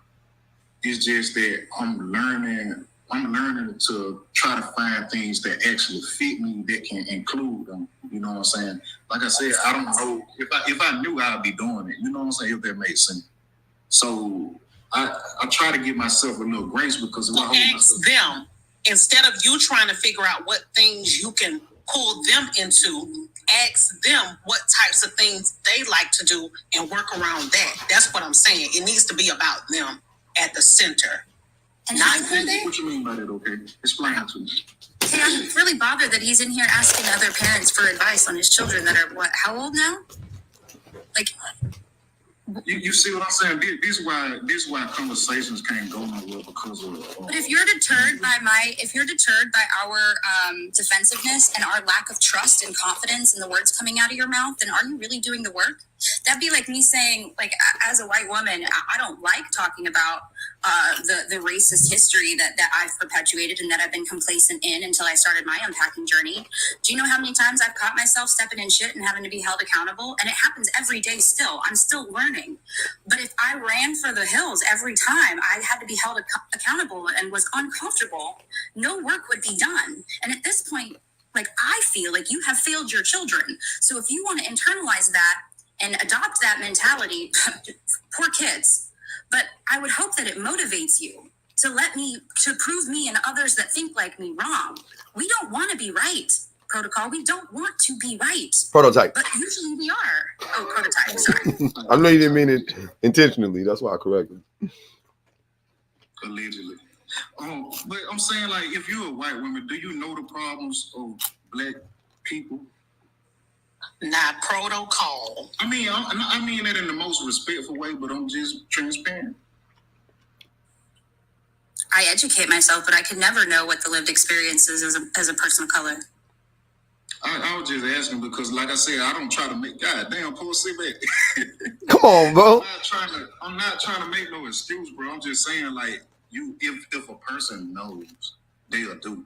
That's all I'm saying. Like, I'm educating myself. So I give myself that grace because I'm not going to hold myself to the fact on something that I didn't put myself in. Well, I did. But I didn't know at the end of the day. That's all I'm saying. And what's up? Hey. I'm going to drop down. No, you're not going nowhere. You staying up here till I can say what I got to say to you. Go ahead, Allie. Oh, Bree said check the cash out. Uh-oh. Yes, please. I've been sending them back to back. I ain't seen nothing. See? I got y'all. Now, Prototype. How old are your kids? If you care to share. My little girl, 8, and my son's 4. So you mean to tell me there is no Chuck E. Cheese? There's no indoor playground? There's no library? There's no park? You don't have no arcade by you? I know that's kind of ancient nowadays, but you don't have no mall to go to. You don't have no Build-A-Bear. You don't have nothing like that around you? Not him dropping. No, I had to drop him. I checked the Cash App. There was Bree. What I'm saying is, Bree put that. I'm saying is, I don't like hearing, when parents, and y'all can shame me if you want to, but this is just where I look at it. Only being 4 years into being a parent. There is literally everything around us that surrounds trying to, like, create memories, core memories for your children. You could literally go outside your front door and go on the sidewalk and use what are they called? Like a chalk or like the little like sidewalk paint that they have nowadays and create memories with your child. You don't even have to spend a whole lot of money to create memories. And Prototype, if you still in here, I really, really want you to watch if you can, like kid-like movies. Go and watch Inside Out. Hold up. Can I do some? Hold on. Wait, his baby 4? No, he said His his little girl is 8. So his girl is 8. His boy is 4. But- yeah. I was like, ooh, that shit almost got me. Hold on. Like the mess, baby. Hold on, but wait. But he been single for 6 years, he said. Yeah, he went back. He spent the block and impregnated that lady again to lock her down with another baby. But he was single. Okay, he probably spent the block on his baby mama. That happens, Pub. All right, man. The snacks, Listen. the bag. Listen. All right, man. We're not gonna do that. Okay. He need to do what he needs to do to take care of those kids. Kay was not lying to him. When you look out into the crowd, when you going to get your perfect attendance and your principal's list, and you see everybody else, mama or daddy or grandma or auntie or whoever else in the crowd, and every year after year, K through 5, you don't see your mama or your dad, or maybe more so your mom and not so much your dad in the crowd. It hurts. You can't like put 2 and 2 together, but it definitely hurts. And you can definitely resonate with like the feelings of like, dang, like, do they care? Do they want to be here? Am I good enough? They don't want to see me accomplish this. They really enjoy when you be hooping and hollering, when you got like your cowbells and them little horns and be like yelling out their name when they walking across the stage. That matters to children. And the toilet paper roll with the little rice in it. And you make a little shaker. Yeah. When you got the balloons, you go into Party City or to your local Dollar Tree and you go get balloons for them and flowers and stuff. You don't do that just for their 18th graduation. Hey, y'all, that even if y'all out in the city, no, I'm just playing. I ain't gonna invite y'all to my baby birthday party. But you just reminded me. It's going down. Go get our nephew his stuff. They enjoy stuff like that. My baby birthday party. Stuff like that. And that's just for that moment. But like on the day-to-day, because you're not gonna do that for day-to-day stuff. But kids take love, they spell love Time. Mm-hmm. Y'all, if y'all don't take nothing else from what I'm saying, is kids want to spend time with you. You got to put down the phones. You got to turn off the TV, get on the floor, go outside with them, and spend quality time with them. Because what you put in right now will carry over into your relationship with them later on. Okay, what our favorite YouTubers say, you gonna pay on the front end or the what? The back end. But you gonna pay regardless. And you might as well go ahead and pay that debt now so that on the back end you ain't gotta worry about no additional fees. Prototype, if you don't get it together, I'm telling you, them kids not gonna even care no more. And once that happens, you too late. You're already too late to the show. Yeah. My baby like spending time with, he on his iPad and you on your phone, and he wants you to scratch his feet. That's his this nigga. Oh man. Hey, speaking of kids, he likes when y'all rot together. That's what the young people call rotting. Yeah. Come over and let's rot together. Yeah, that's when a good way. When did that happen? Huh? Yeah, it's what? What is that? You said when did that happen? Yeah, when did rotting become a thing?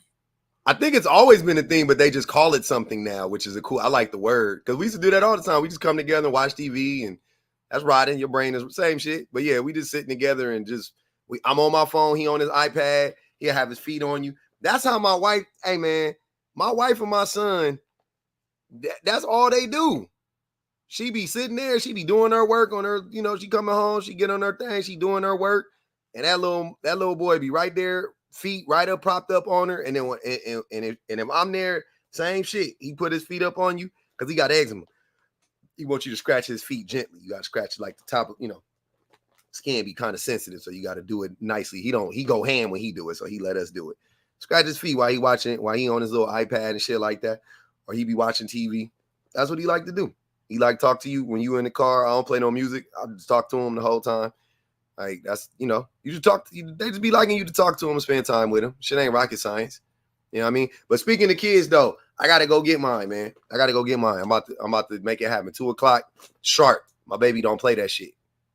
He be yesterday. Look, let me tell you how my kids be on you. My kids is some real taskmasters.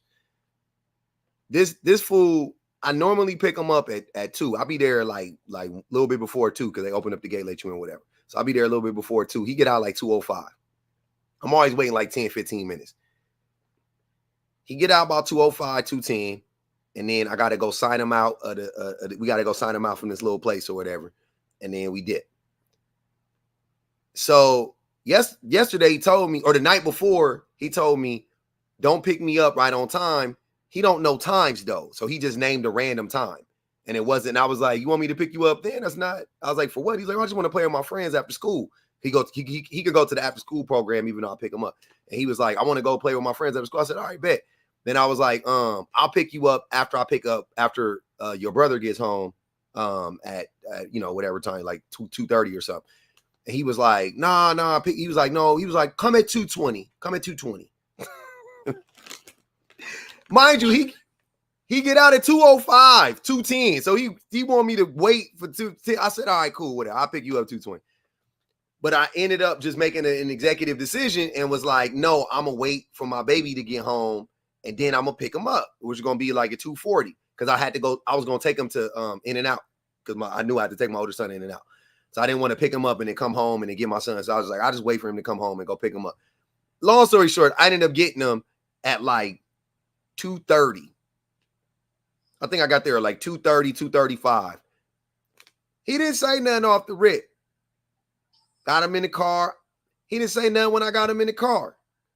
Got home, we chilling, just randomly in conversation, just to let me know that he knew. He said, yeah, I asked you to come at 2:20. You came a little later, but that's okay because I didn't really even notice. The time was just going by. I was having fun, so it's okay. I said, okay.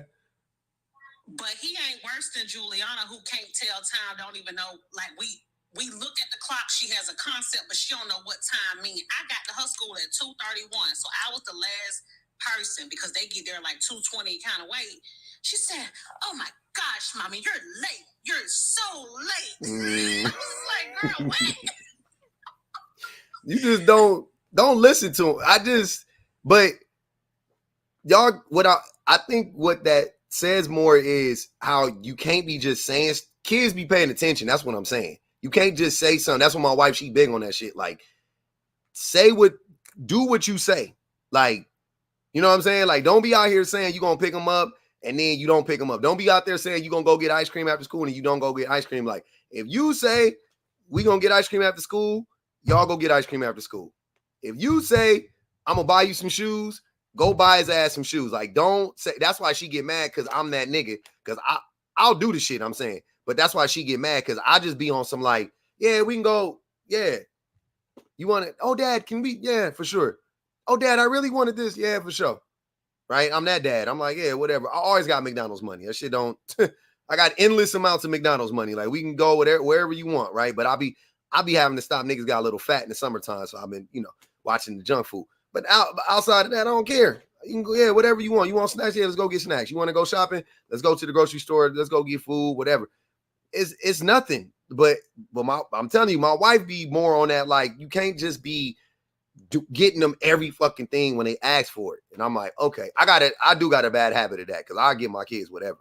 Like, I don't know about nobody else. Like, I need somebody there to keep me in check. Like, if it was just me and my baby. Because we were raised poor in public. You want to give your kids everything. Like, you don't want them to no, because you knew when your mama told you no, she had to tell you no because she ain't had it. Yeah. But you got it, so you definitely don't want to say no. Yeah. He asked me, he be like, like my sons be really on some other shit. I told y'all know Jackson got autism and he barely even understand what be going on in the world half the time. So you would think, right? This fool was on the phone. He took my wife's phone. He went to Zillow and showed us a house and was like, poo. Look, that's my alarm telling me right there, go pick my babies up. That fool said, poo, showed us the phone. The house 1.7. 1.75 to be exact. Showed us the house. He wanted us to get this house. I was like, nah, bro, what the fuck? These these babies don't give a fuck. They don't care nothing about like money. They don't care nothing about that shit. They just be like on some like this what I, you know what I mean? Because they just be getting whatever, like, you know. But we showed, I was like, cool, we can get this house, whatever. He showed us the 1.75. I started my dumb ass. I started talking to my wife. I was like, how much we got to make to get that? Like,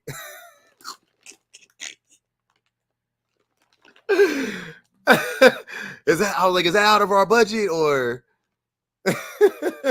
is that? She was like that we can't afford that. I was like, okay, all right. She was like, no, we can't do 1.75. I was like, okay, again, I'm with you. But the baby want a pool. He's getting a pool. They're getting a pool. We got to get a house with a pool. That's mandatory. Like, we already know. But if I didn't have kids, this is what people be talking about. They be sacrificing for their babies. If I didn't have kids, I wouldn't have a pool. Plain and simple. But I wouldn't even consider this a sacrifice. But if I didn't have kids, I wouldn't even be thinking about getting a house with a pool. Right? I'm good without a pool. I like swimming and all, but I ain't gonna never swim enough. But my son, no, my oldest son specifically, he lives in, when we get the Airbnbs with the pool, he be in the pool 88% of the time. He lives in the pool. He get it. He swim around for 4 hours. He get out the pool. He get something to eat. He go inside. He watch videos for 30, 45 minutes, and then he back outside in the pool again, changing. He be changing in and out his clothes. He do the same shit. That's what he do. Did he like taking baths when he was a baby? Was he a water baby? Nah, he take baths now. He don't like to take baths because he don't mind them, but he'll fight you when if he got a good TV show on, you can't. When he locked in on the YouTubes, like he be. Yeah. No, I mean when he was a baby, like little baby. Mm-mm. No. Mm-mm. He just got autism, Allie. You don't never know how that shit go with them babies, them kids. No, like, you didn't never pick up on like it calms them. Like, you know how people be like, give your baby a bath and it'll calm them down. Did he ever fight against it when he was a baby, or did? Oh, he did. Oh, he did. That's what I'm trying to tell you. He hated water once upon a time. He was squirming and shit like that. Now he good. 1.1, I can do. 1.2, I can do. 1.75, I cannot do. I can do 1.2. That was our max. We was looking at some shit recently. But yeah, I gotta go though on some real shit. I gotta go. Drop down. I'm about to go cry in the comments in poor Georgia. Thank you so much for having me up. No problem, you guys. I appreciate y'all. Thanks for coming up. Shout out Prototype, man. They clipped you, baby. Oh my God. I'm triggered. Nah, my babies is cool. Hey, shout out to the best minds in the business. Shout out to the YouTubes, man. The comments was commenting. Shout out to the TikTok comments. Ruby Paint, thanks for the new membership on the YouTubes. Phoenix Soul, Ali, Mato, Charnay, to Nigel, Sophie, Turn the Page, Simone, Ruby, Knoxville, Marsha, Vonnie, Nia X, Wasabi, Brianna Sharper, Simone, Cecilia, Sagittarius Brown, Des, Osa, Ms. Not For Everyone, Tawana Christian. Appreciate y'all. Are you not entertained? That was fun. That was fun. And we hit over 200,000 likes. We did it, Joe. Love that shit, man. Bang the cash out one time on the way out for your boy, man. Brianna, Allie, JP, Erica, Bridget, Christina, Black Kitty, Santana. Santana was a man of his word. Erica, Nathia, Neek, Tipsy Birdie, Clarice,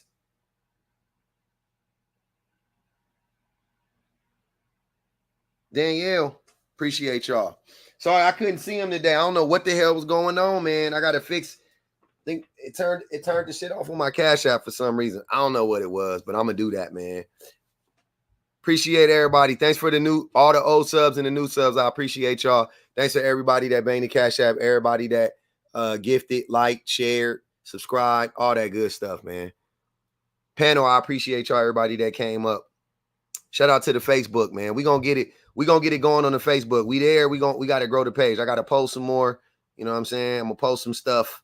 We just gonna grow the page, man. We gonna make it happen. We moving on up. We on our third house now on Facebook. We on our third house. IRS clocking the cash. Yep. We all legal over here. I appreciate y'all. All right. Let me go get these babies and eat me some lunch.